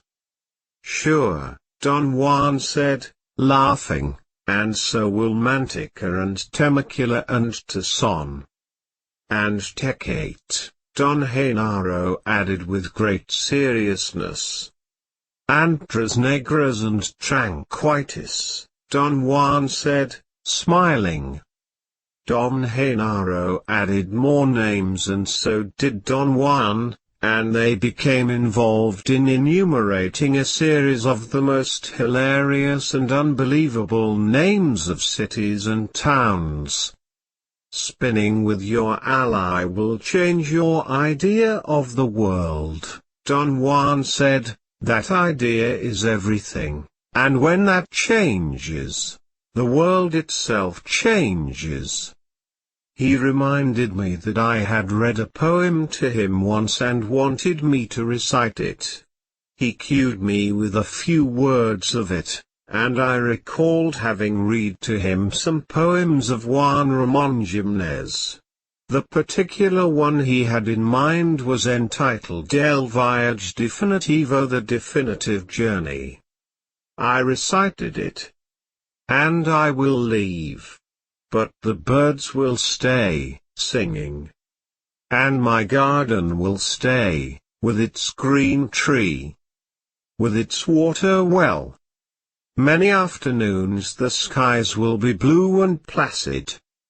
And the bells in the belfry will chime. As they are chiming this very afternoon. The people who have loved me will pass away. And the town will burst new every year. But my spirit will always wander nostalgic. In the same recondite corner of my flowery garden. That is the feeling Genaro is talking about, Don Juan said. In order to be a sorcerer, a man must be passionate. A passionate man has earthly belongings and things dear to him. If nothing else, just the path where he walks. What Genaro told you in his story is precisely that. Genaro left his passion in Ixtlan, his home, his people, all the things he cared for. And now he wanders around in his feelings, and sometimes, as he says, he almost reaches Ixtlan. All of us have that in common. For Genaro it is Ixtlan, for you it will be Los Angeles, for me. I did not want Don Juan to tell me about himself. He paused as if he had read my mind. Genaro sighed and paraphrased the first lines of the poem. I left. And the birds stayed, singing. For an instant I sensed a wave of agony and an indescribable loneliness engulfing the three of us. I looked at Don Genaro and I knew that, Being a passionate man, he must have had so many ties of the heart, so many things he cared for and left behind. I had the clear sensation that at that moment the power of his recollection was about to landslide and that Don Genaro was on the verge of weeping. I hurriedly moved my eyes away. Don Genaro's passion, his supreme loneliness, made me cry.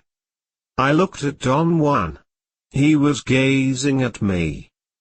"Only as a warrior can one survive the path of knowledge," he said, "because the art of a warrior is to balance the terror of being a man with the wonder of being a man." I gazed at the two of them, each in turn.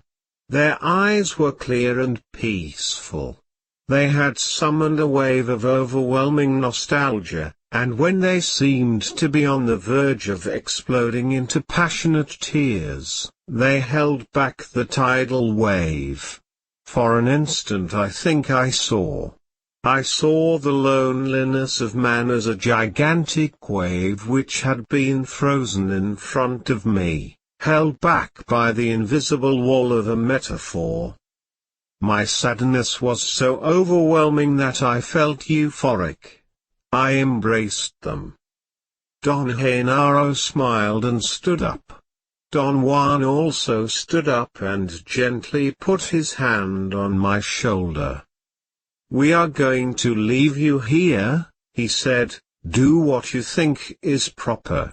The ally will be waiting for you at the edge of that plain." He pointed to a dark valley in the distance. "If you do not feel that this is your time yet, do not keep your appointment," he went on. "Nothing is gained by forcing the issue. If you want to survive, you must be crystal clear and deadly sure of yourself." Don Juan walked away without looking at me, but Don Genaro turned a couple of times, and urged me with a wink and a movement of his head to go forward. I looked at them until they disappeared in the distance, and then I walked to my car and drove away. I knew that it was not my time, yet,